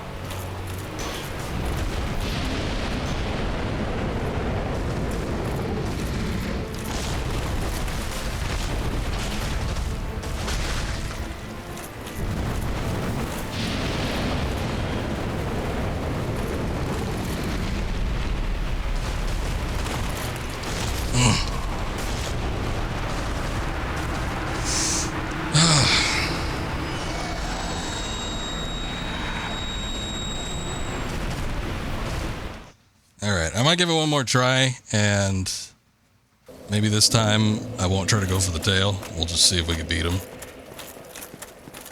Because he's got to drop something. He's got to like have a soul or something, right? So that might be worth it.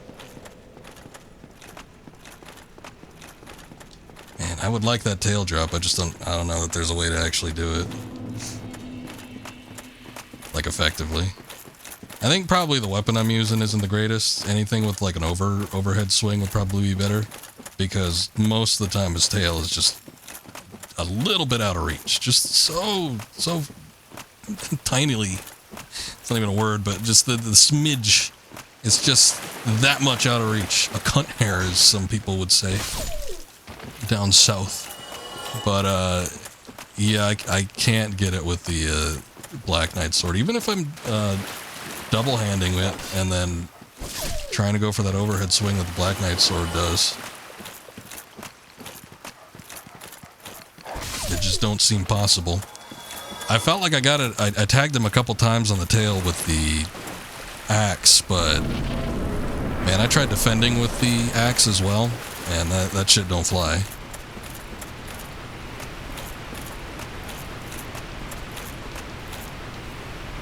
I'm sure there's some kind of super meta build that probably a lot of people know about that works a lot better than what I'm rolling with, but I don't really feel like experimenting with anything right now.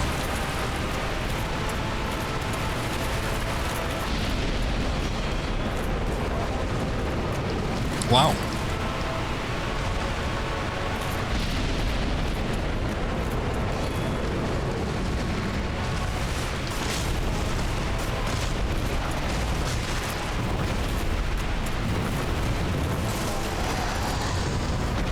And his hitbox is huge.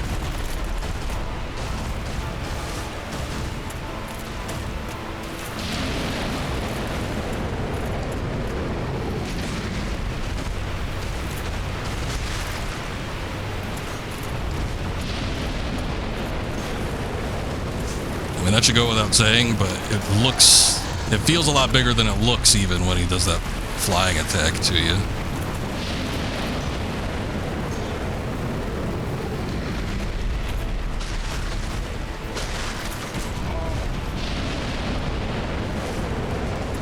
Just out of reach of that.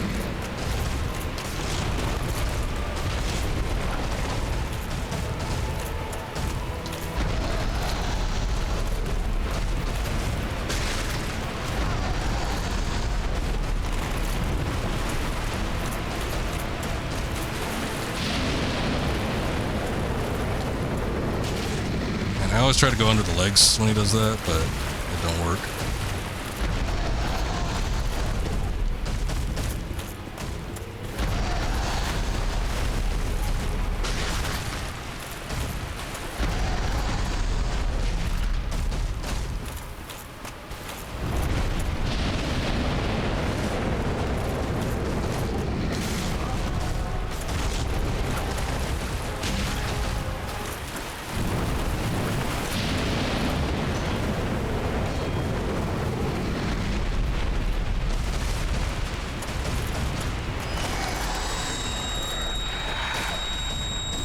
Damn, so close. I like that kick. It was almost like a kick out of frustration.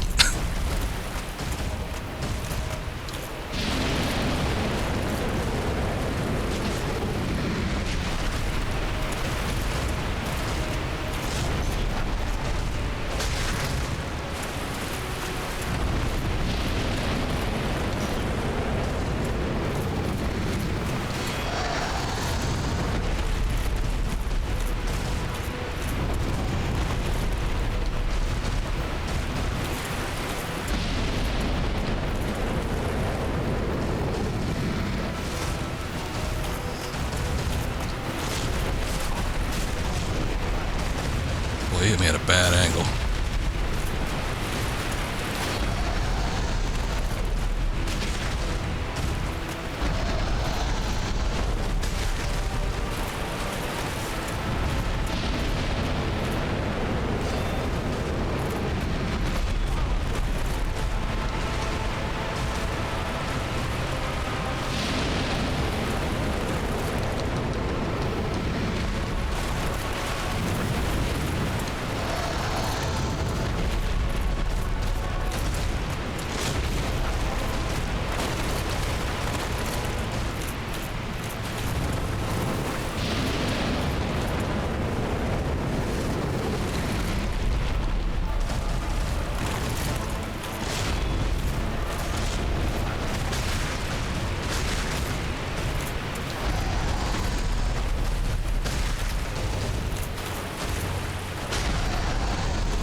Alright, we beat him. Yeah, he's not that... I mean, you know, I had 15 Estus flasks, and I used all but 5 of them, so... Took a bit to get it done, but... He's not terrible trying to kill him, it's just getting that sword. That's the big problem, and all you get when you beat him is the Calamity Ring, which actually, I might have beaten this guy, actually. Because I seem to remember that. Received double damage. Oh, good! Woo! Woo, goody! Wee! What a fun item. Dragon high above the sky, out of sight of the naked eye. How poetic. Well, there was a corpse, I think, all the way at the end of this thing. Yeah, I think I remember that Calamity Ring. I guess if you're wanting something with a little bit extra challenge, or to continue your playthrough. Because once you start doing like a couple rounds of New Game Plus, stuff like that, it's like, you know, the game sort of becomes piss easy. That's probably when I had the most fun with it. We got Gal's Great Arrow. Got another sign here. If only Hawkeye were here. I agree, more Avengers should be popping up. Not really, I don't like them. But yeah, it's a damn shame. If I had no qualms whatsoever about time, and, you know, I was just like, alright, I'm on my own time, I'm not streaming, I'm just gonna see what I can do here. I probably would have sat there for like an hour trying to beat him. And still not even beat him, just see if I can get that weapon. What's this? Oh, Titanite Slab. Those are pretty rare. I think I've only ever gotten one in this entire playthrough. You can upgrade one standard piece of armor or weapon all the way. Yep. I got 2 now. Which I don't think you even need to beat Columate in order to get that, because it's so far back where the waterfall is. I don't think it's going to trigger him once he starts like flying in and out. So anyway, that's a shame, but whatever. At least we beat him. I'm just going to put all that crap away. Similar situation with like Priscilla or Seath. It's like, I didn't really get what I want, but I still beat him, so I guess that's the goal at the end of the day.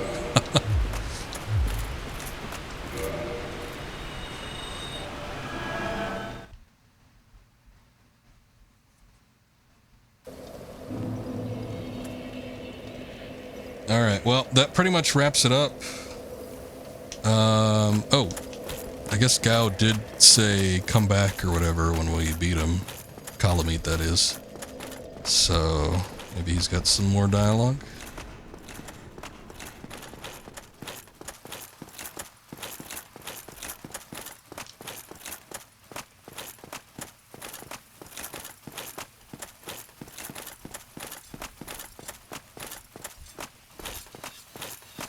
Thank you. Still a battle hard fought. I don't think Calamite was quite as bad as Manus. Well, you know what?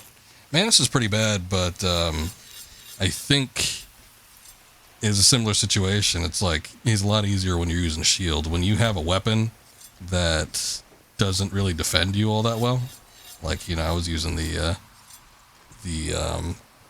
great axe, and it's like the great axe, you could defend with it. It's not gonna defend you all that much, but you can still do it. But yeah, with the type of attacks that he was doing, it's just like wasn't something that was gonna end up winning us the battle. Why, thou hast defeated Calamite? Wondrously played. Lord Gwyn's blessing upon thee. That beast will never take to the skies again. That it? Alright, well, you know, little dialogue. Dragons shall never be forgotten. We knights fought valiantly, but for every one of them, we lost 70 of our own. Exhilaration, pride, hatred, rage. The dragons teased out our dearest emotions, thou will understand one day. Well, I understand right now. Twilight, old thoughts return in great waves of nostalgia. It's a little existential, but alright. Farewell, proud human. May every honor be bestowed upon thee. Thanks, Scow. He's been like the best NPC. Actually, all the NPCs here have been pretty nice in their DLC.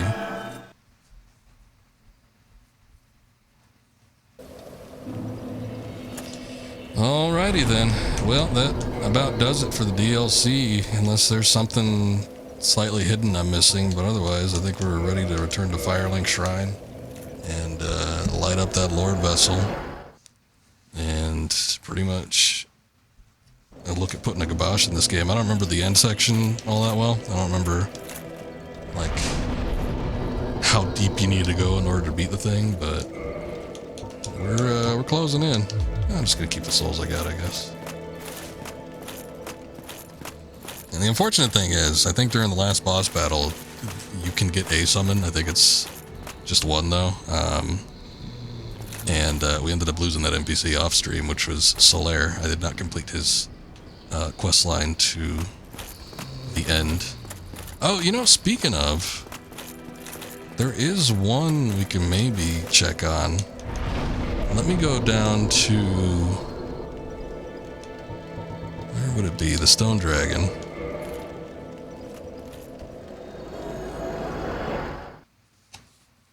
Because we saw the Onion Knight. He was, I don't think I've come down here on this stream before. Maybe I have. We saw the Onion Knight anyway. He was down in Lost Izalith. He rewarded us with a ring for taking out the enemies that were down below. But I think he could still kind of close out his quest line by coming down here. He ends up at about as far as you can go, because I think this even is deeper than Lost Izalith, and that's already deep enough. But he keeps going down as far as he can get. And I think we can find him and his daughter here that was looking for him as well. I don't think there was a spot in between Izalith and this.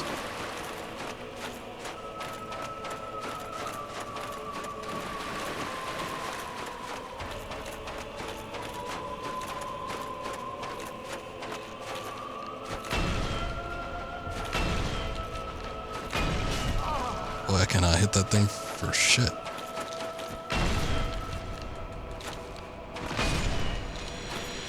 Great music down here. This is like one of the best tracks in the game.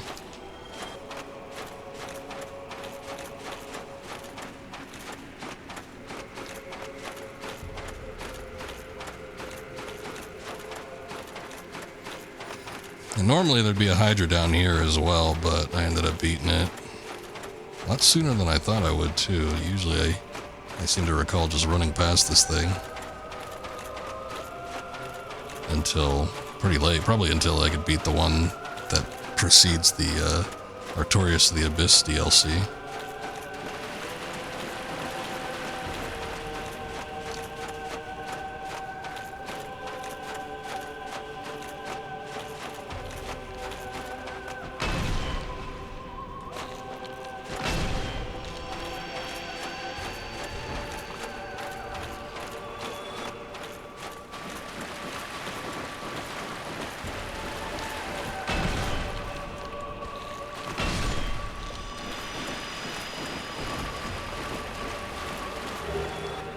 Finally.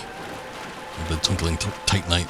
By the time you get to the end of Seath the Scaleless, once you get into that crystal cave there, that's a better spot to actually grind for Twinkling Titanite if you need it. Because there's probably 10, maybe, close to it. Probably over 5 at least of the clams. They're the only ones that drop the damn thing. I'm not seeing it. Let's look over the hill here. It might be close to the bonfire. Nope. I thought I remembered them over there. But there might be something else. Maybe after you beat the Well, you know what? The fact that I jumped down and beat all those enemies prior to talking to him, I think that actually changes things up a bit.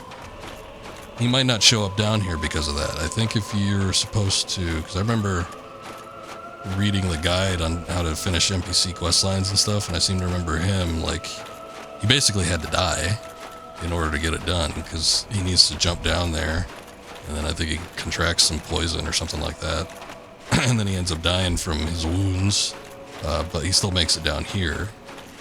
But if he's not down here, which doesn't look like he is, I feel like I would have seen him or his daughter, because both of them are down here, but yeah, I think the fact that I maybe jumped down first and didn't talk to him, I think that changes things up a bit, so maybe he's not going to be down here. Oh well.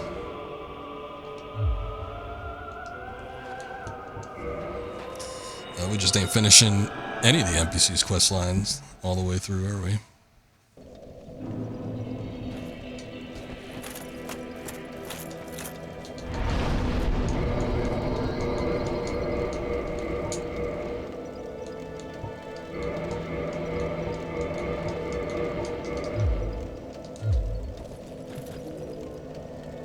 Can we warp to... I know we could warp out, but can we warp to the Lord Vessel? I don't think so. I think we gotta talk to Fwampt.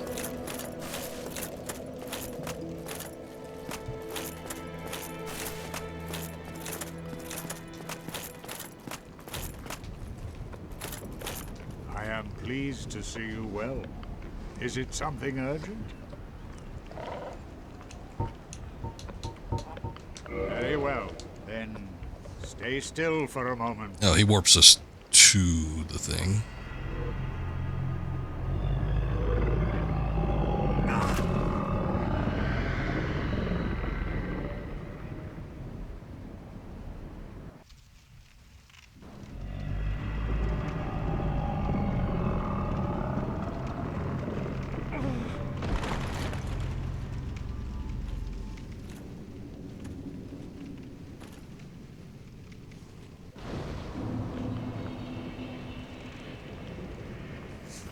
Okay.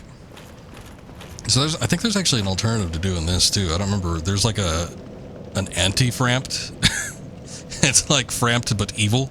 He basically, I think it's the same model and everything. I don't remember where you find him though. It might be, I think you have to do it before a certain point, which we probably passed some time ago, but I think you have, oh boy, I don't remember exactly. I think he might be in the kind of the abyss where the four kings were. And he's like, hey, instead of reigniting the flame or whatever, you could do this instead. And whatever it was is fairly inconsequential. I think it counts for an alternative achievement because it like affects the ending, but I'm pretty sure we've gone beyond the point where we could actually do that.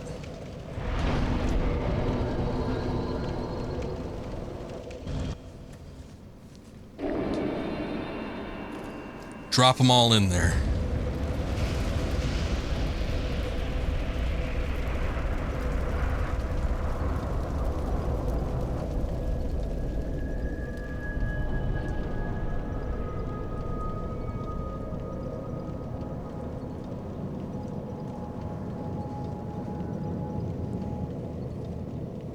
Am I doing the good ending? Yeah, it's about as good as it can get, I think.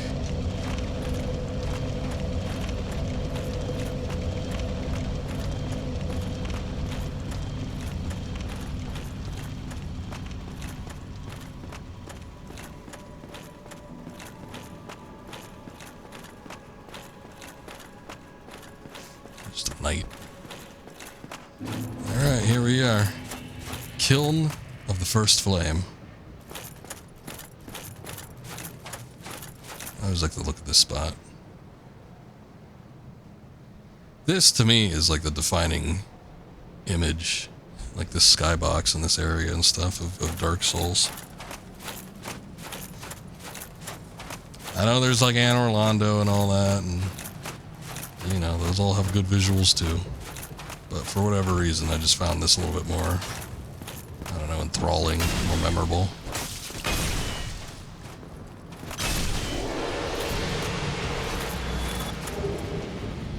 They're just giving out Titanite chunks with these guys. It's not bad.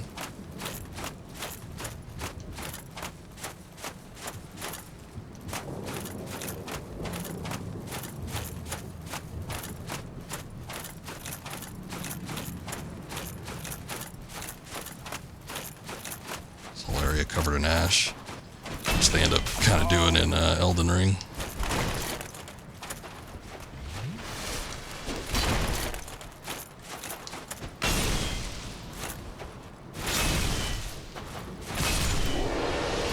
Once you set the Erd Tree aflame, there comes a point where it starts burning up enough that it fills up kind of the immediate area with ash, big giant hills.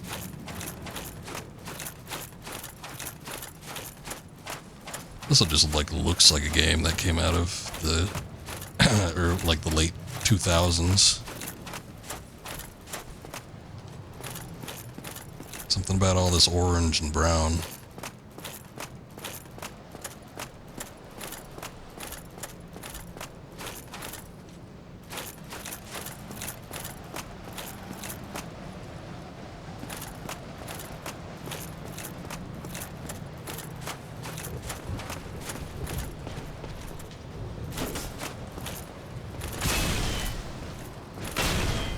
Boys don't stagger much, do you?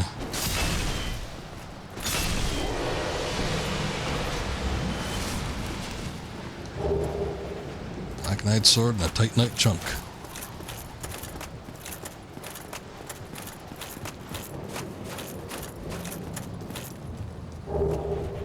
Oh, hey, Black Knight set.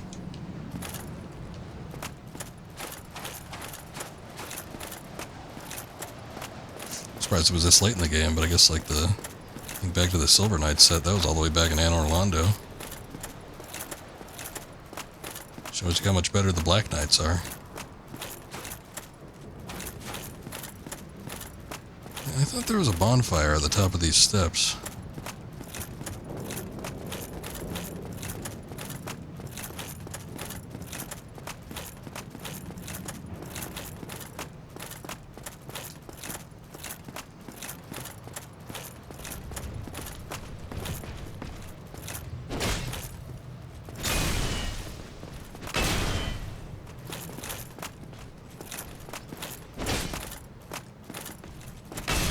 My axe is better.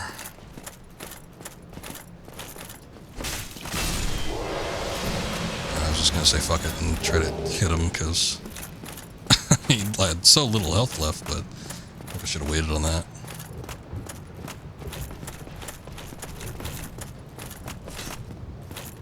If these are Black Knights, I wonder if they come back.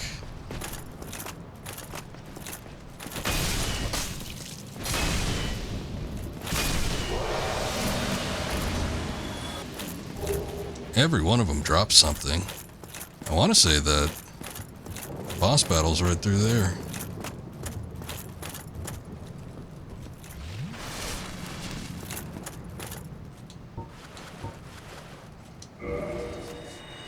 Let's do a little experiment.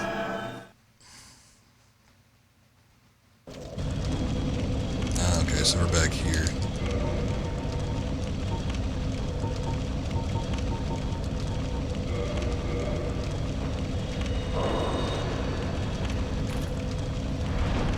This is kindled all the way. We get 20 Estus flasks. I should have rested here before.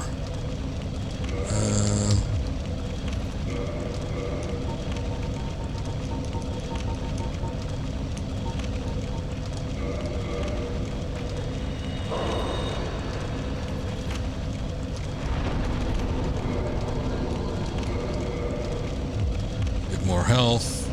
I might use a humanity. We did get quite a few of them. I had to use 30 to get the benefit of getting that shortcut I mentioned from the Daughter of Chaos and her Covenant.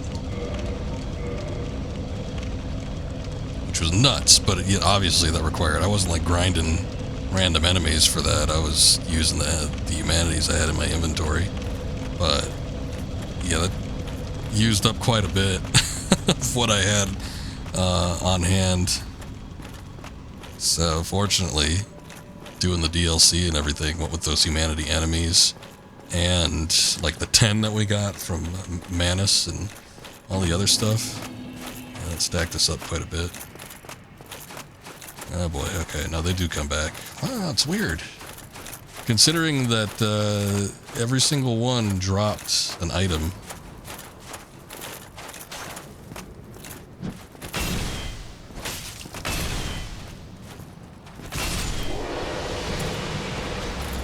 And they still drop items. And it looks like they might drop the exact same items that they dropped the previous time.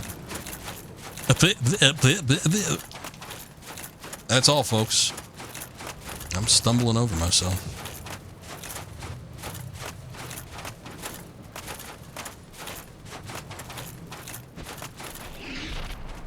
Oh, I shouldn't have done that. That was dumb. Although it was fun to see him stagger, or like fall flat on his face.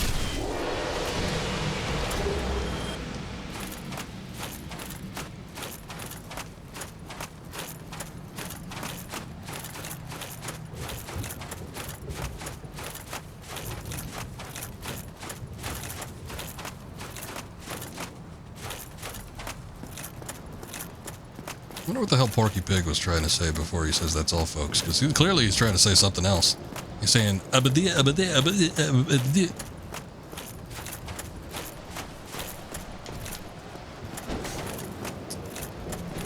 And then he just stops himself and says that's all, folks, instead.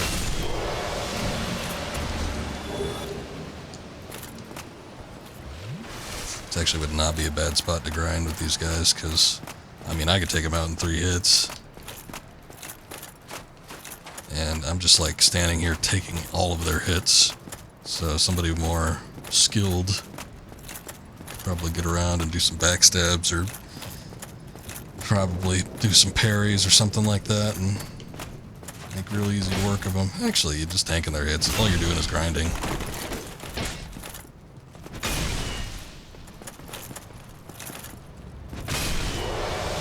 I could dodge a couple times and probably avoid most of their hits.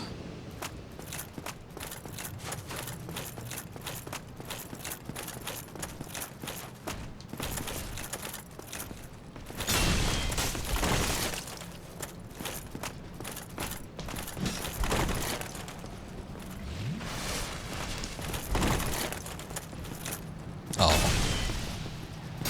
Close, could have been a backstab.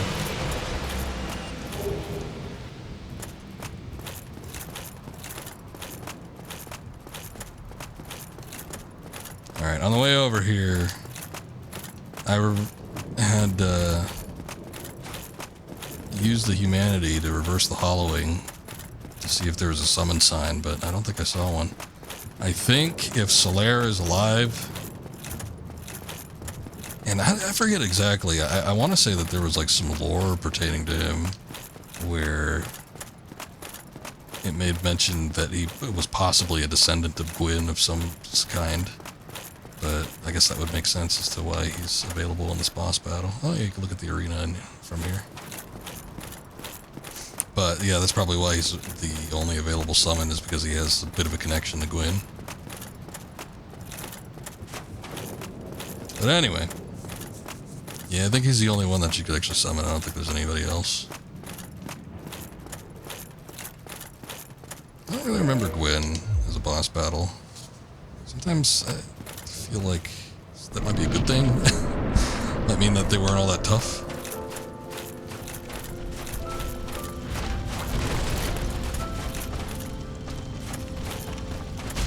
Oh. Volcano Fist.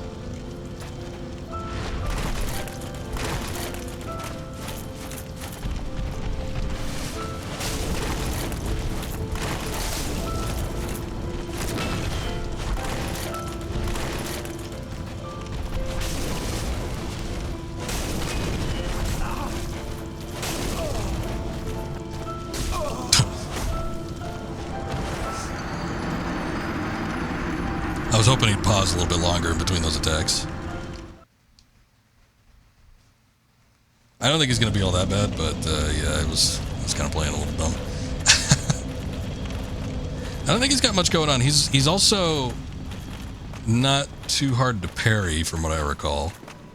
You can kind of tell where his swings are coming from pretty far out, so I think that might be one of the better tactics, is to actually bring a shield with you and try to get some parries and some stabs in, because I'm pretty sure it'll do a decent amount of damage.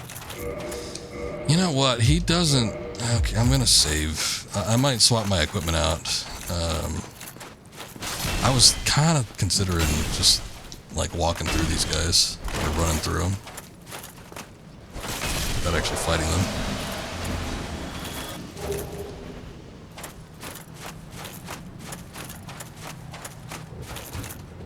But I think it's gonna be hard to, like, get away from a couple of them.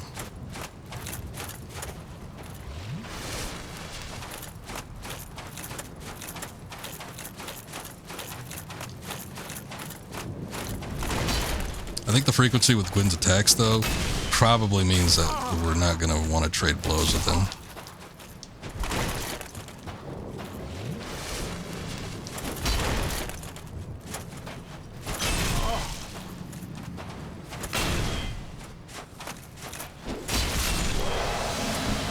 That one sucked. Black Knight Greatsword. I'm surprised I haven't gotten that yet. Which, that must be, yeah, a UI or UL. Maybe it's like Ultra Greatsword, because like their regular sword, which is what we have here, is considered a great sword.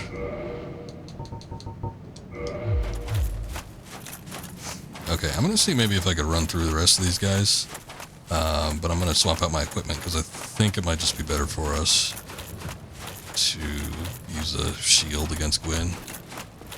And I cannot one-hand the Great Axe. I don't even necessarily know that I'd want to, but...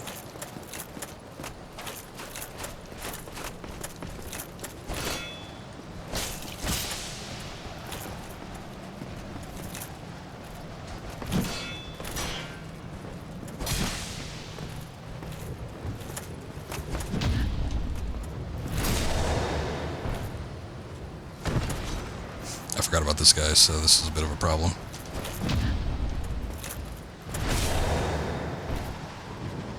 I guess you can't really run through it when you have like 6 feet of space to work with, trying to skirt around him.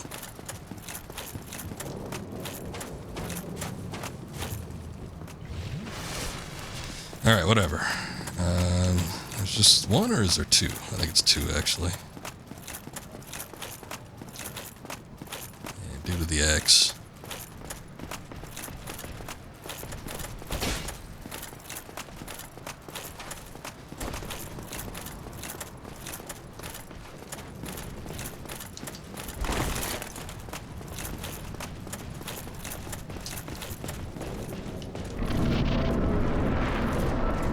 I walk a little faster.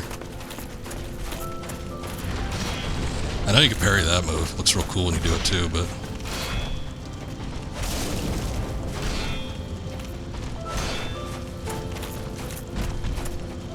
How dare you? Try to kick at me.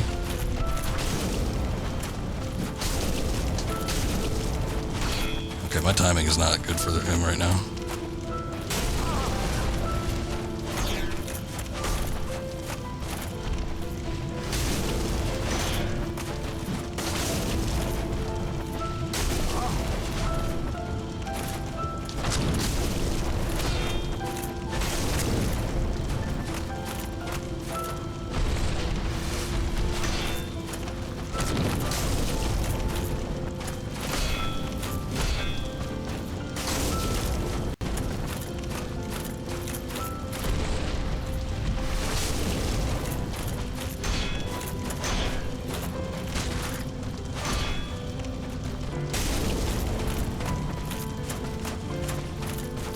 Very different boss battle theme too.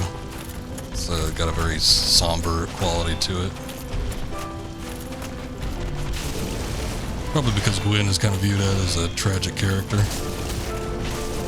for the entirety of the Souls, or at least this first Dark Souls world. kind of like a tragic situation. Yeah, the problem with Gwyn is that his attacks are kind of relentless. You don't get a whole lot of opportunity for breathing room here.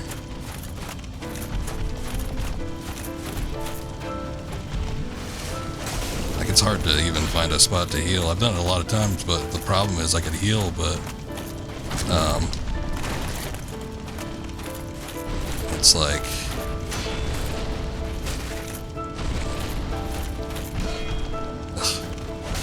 I get hit like immediately after.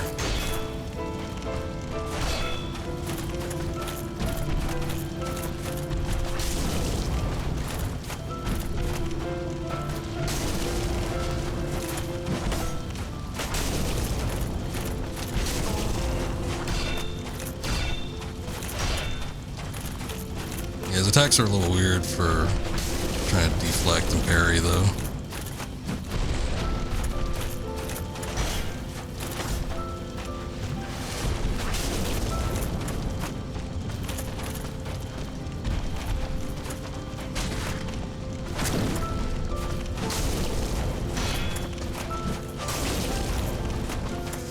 It's a timing thing. Sometimes he'll do something where it's like he does that little delay, and then sometimes he'll like attack immediately after. It's hard for me to tell which one it's going to be.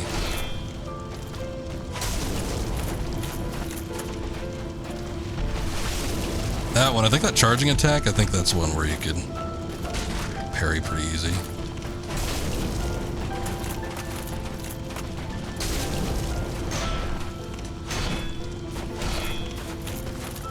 I thought those basic swings that he does, I thought those could get parried, but I'm not being able to do it here.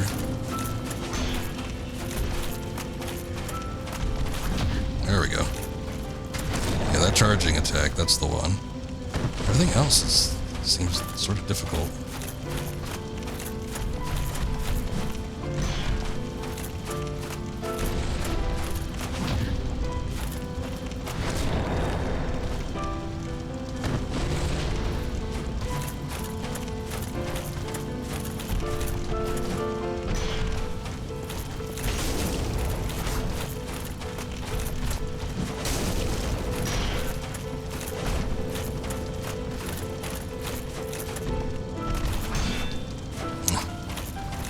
Close.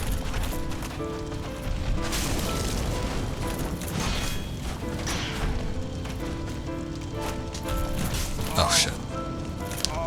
Yeah, I should have seen that too. He was clearly going for the grab, but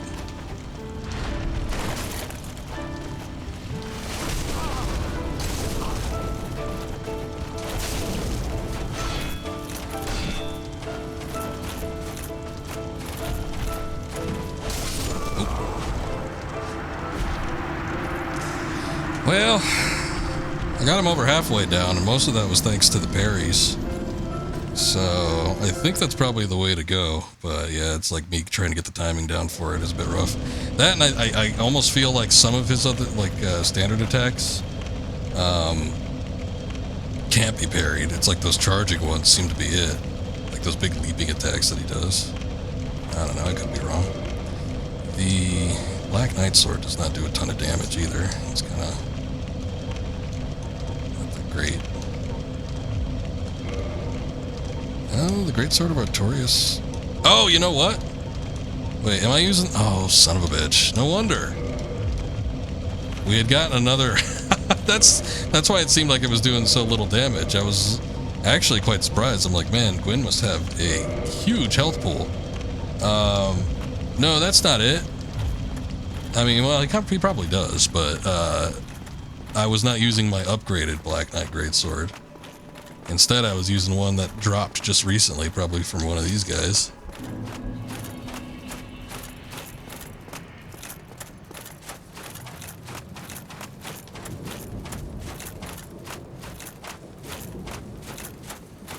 So, I bet if we try it again, it'll probably go over a lot smoother.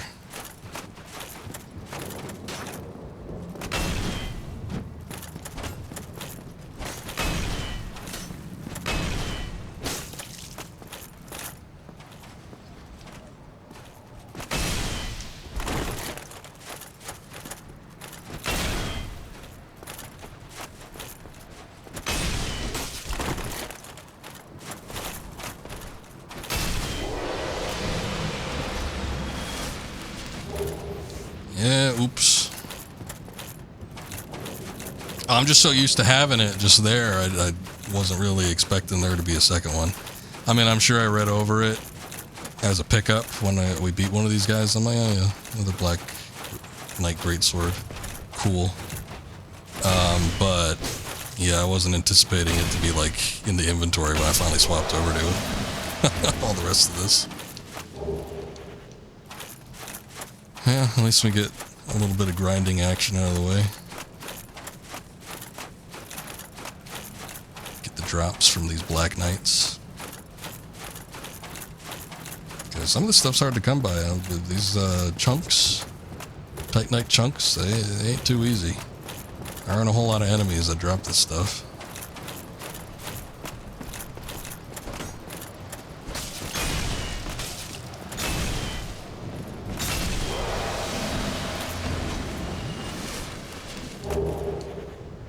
Look, there's another one. Probably this bastard that dropped that Black Knight sword into our laps.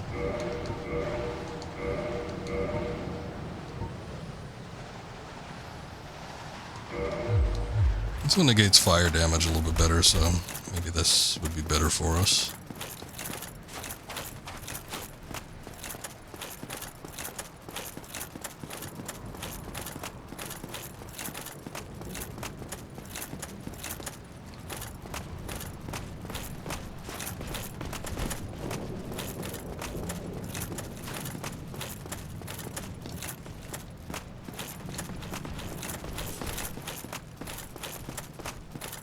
Weapons in the left hand, always stay to the right. At least with those lances.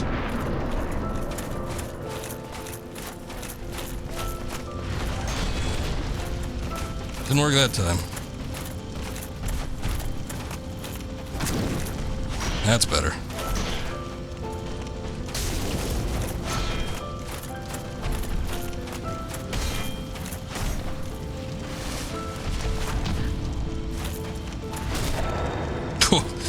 Yeah, that's a lot better.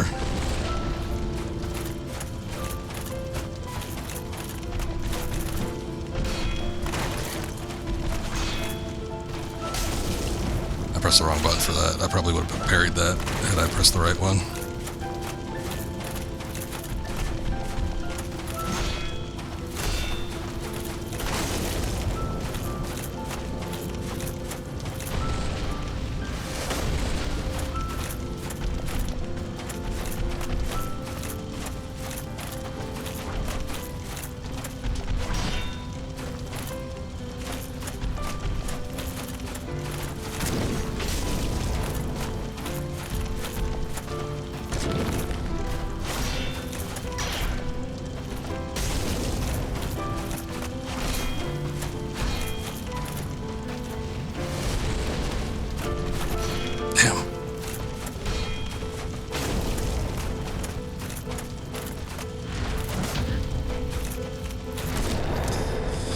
Keep in mind, I haven't parried most of this game, so this is like kind of, it's not getting into new territory for me necessarily, but it's like something I haven't been doing regularly.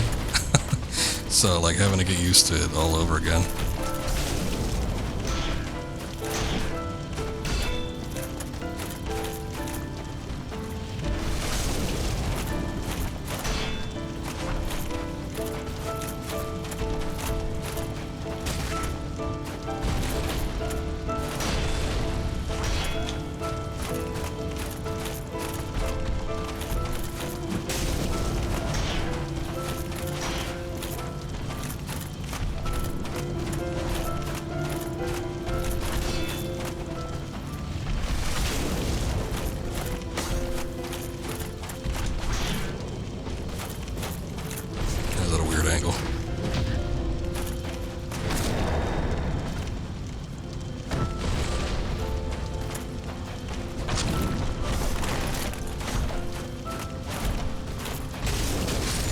There we go.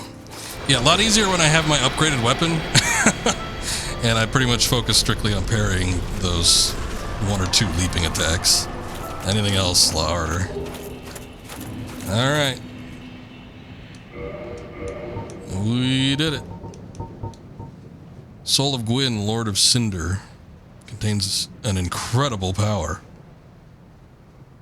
Just how incredible, you ask? I don't know.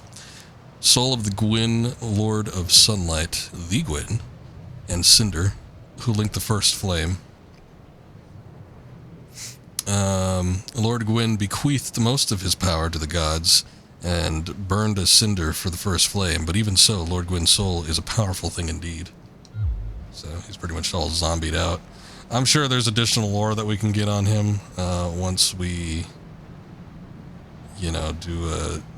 refine that into some sort of weapon.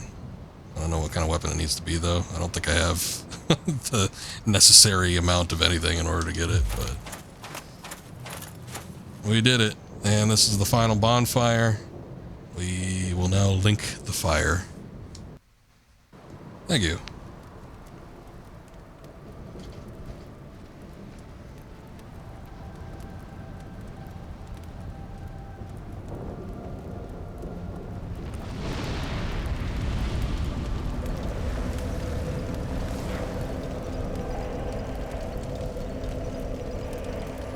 Beat them souls.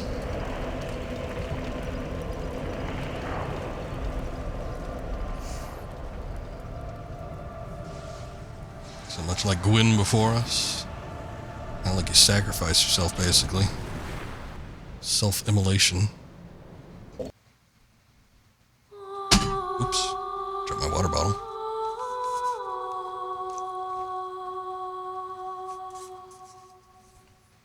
Original Dark Souls. We did it, yay. I'm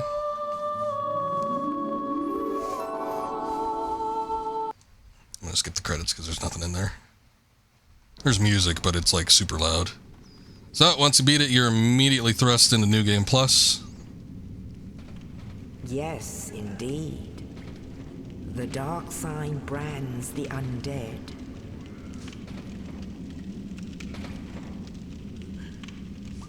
And in this land, the undead are corralled and led to the north. Yeah, I don't think there's much else there. So your New Game Plus, you start the game with all your equipment. I don't know that there's anything like brand new that you can do outside of, different usages for like the souls. You still have all your items, so all the souls that you acquired previously, if you didn't use them, you can use them now, and they'll stack with the ones that you get from bosses and such. But you get all your items. Your key items do not carry over, unfortunately, so you have to like repurchase the kits and all that. So probably best to do a bit of housekeeping before you link the flame, and take care of all your stuff right before you end the game, because you're gonna end up losing a lot of key items. But you do have all your souls, all the rest of the items, your weapons, your armor, any rings and stuff. It's just pretty much those key items, which are still important. So if you want to go back and explore and do anything additional, all that jazz, yeah, probably want to do that before you link the flame, but that's about how it goes. But yeah, that's Dark Souls. And you can play through again with your current stats. The enemies and such will be slightly leveled up on each exceeding run that you do. So every New Game Plus, I think it does keep track of them somewhere. Maybe it's in stats or something. Maybe it's in the main menu, I'm not too sure. But yeah, that's pretty much it. And you just continually go through. The ending and the story doesn't really have a whole lot to it. You link the flame, you see your character get caught on fire, and then you're brought right back to the beginning. So not really much to go off of there, but you can assume what happens. But that was Dark Souls, and great game. Still like it after all this time. It's been, again, probably 10, maybe 11 years since I played it last, and still a lot of fun. And as we've mentioned several times, just having beaten so many other From Software type games, not even from Software themselves, but like so many of the clones and the copycats and stuff, it's like going back to this. Pretty easy. Not too bad at all. So that's just kind of how it goes sometimes. But it's still enjoyable. Honestly, I feel like this game is probably the most well-balanced out of all the Dark Souls games. Every other Dark Souls, usually, you know, a few bosses, one or two that are mandatory, kind of take a pretty rough turn, and you might have to, late game, kind of rethink your strategies. I don't remember that being as much the case with this one. I think pretty much whatever you worked with, you could probably find a workaround, not necessarily regret having sunk all of your levels into a particular stat or not. Well, I guess if you're like really doing something weird, but hopefully that's not the case.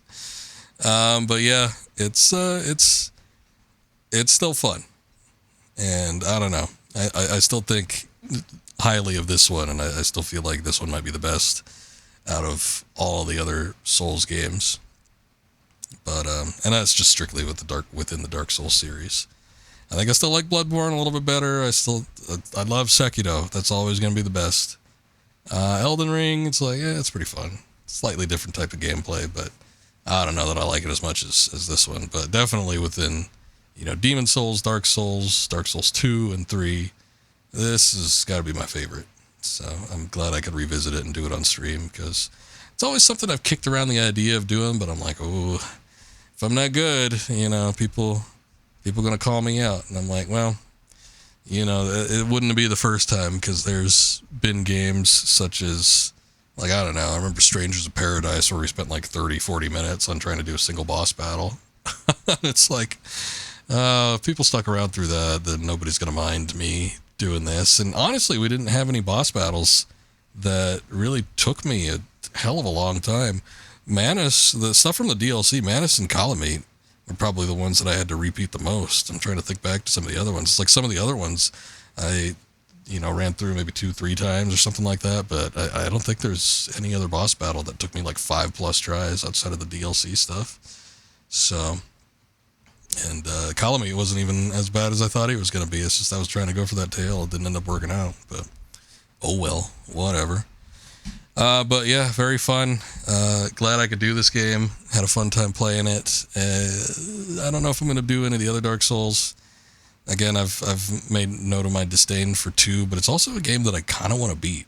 Like, I just want to do it once. If I could get through it once and I could like stomach it for that long, I think I'd be satisfied. But who knows? Maybe it'll take me streaming it to actually get that done, because I've attempted to start that game several times and I just can't do it. And 3 I've never beaten, just because, you know, it's too long, and I just ended up dropping it. Sometimes I get to that point where I'm satisfied with the game, even if I haven't beaten it, just because I played it for so long. And that was kind of the case with 3, so maybe go back and do that one. Who knows? I actually streamed that game when it first came out, too. Streamed it for a couple hours, and never went back to it as far as the stream goes. If there was one game that I wanted to stream, like start to finish, that kind of falls into the category from Software, definitely Bloodborne.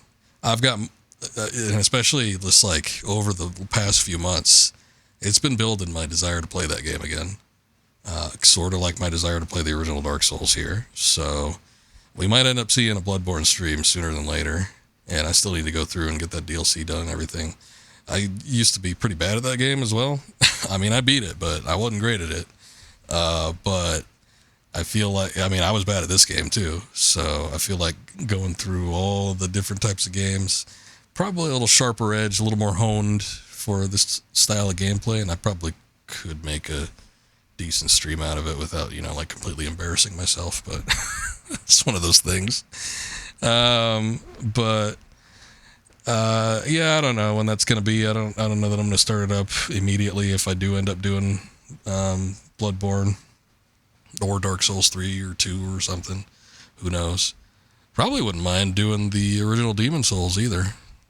I mean, I don't prefer that gameplay over the Dark Souls, but still, it's like one of those things where I feel almost like I want to go back and showcase it, but I don't know. There's not too much I could say about Dark Souls anyway, because I usually do my little wrap-up after I beat a game.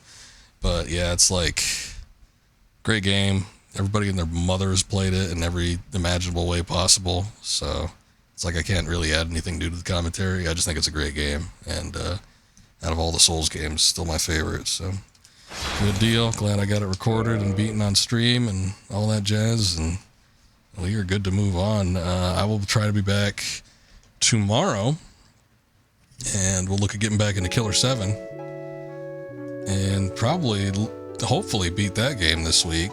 If I could do it in 2, maybe 3 streams or something like that, that'd be great. I just don't know how long it is. So who knows? That might be possible. It might not. And other than that, yeah, I think we're good. We'll probably just stick with Killer 7 for the rest of the week, and over the weekend I'll come up with something else I want to stream, and we might flip-flop between another game. I'm taking a look here. It doesn't really look like anybody's on that I can raid, and actually have it make any bit of difference. Let me take a look. Sometimes this guy doesn't pop up on my filter for whatever reason. Yeah, I see like Joel streaming, Salty Bets on, but those are like channels where, they've already got several thousand or 100 viewers or whatever. So, I don't know, we might end it here. But anyway, it's been fun. Thank you guys for watching. I appreciate it. Again, I'll be back tomorrow, and we'll do some more Killer 7. So, you guys take care. Have a good night. See you next time.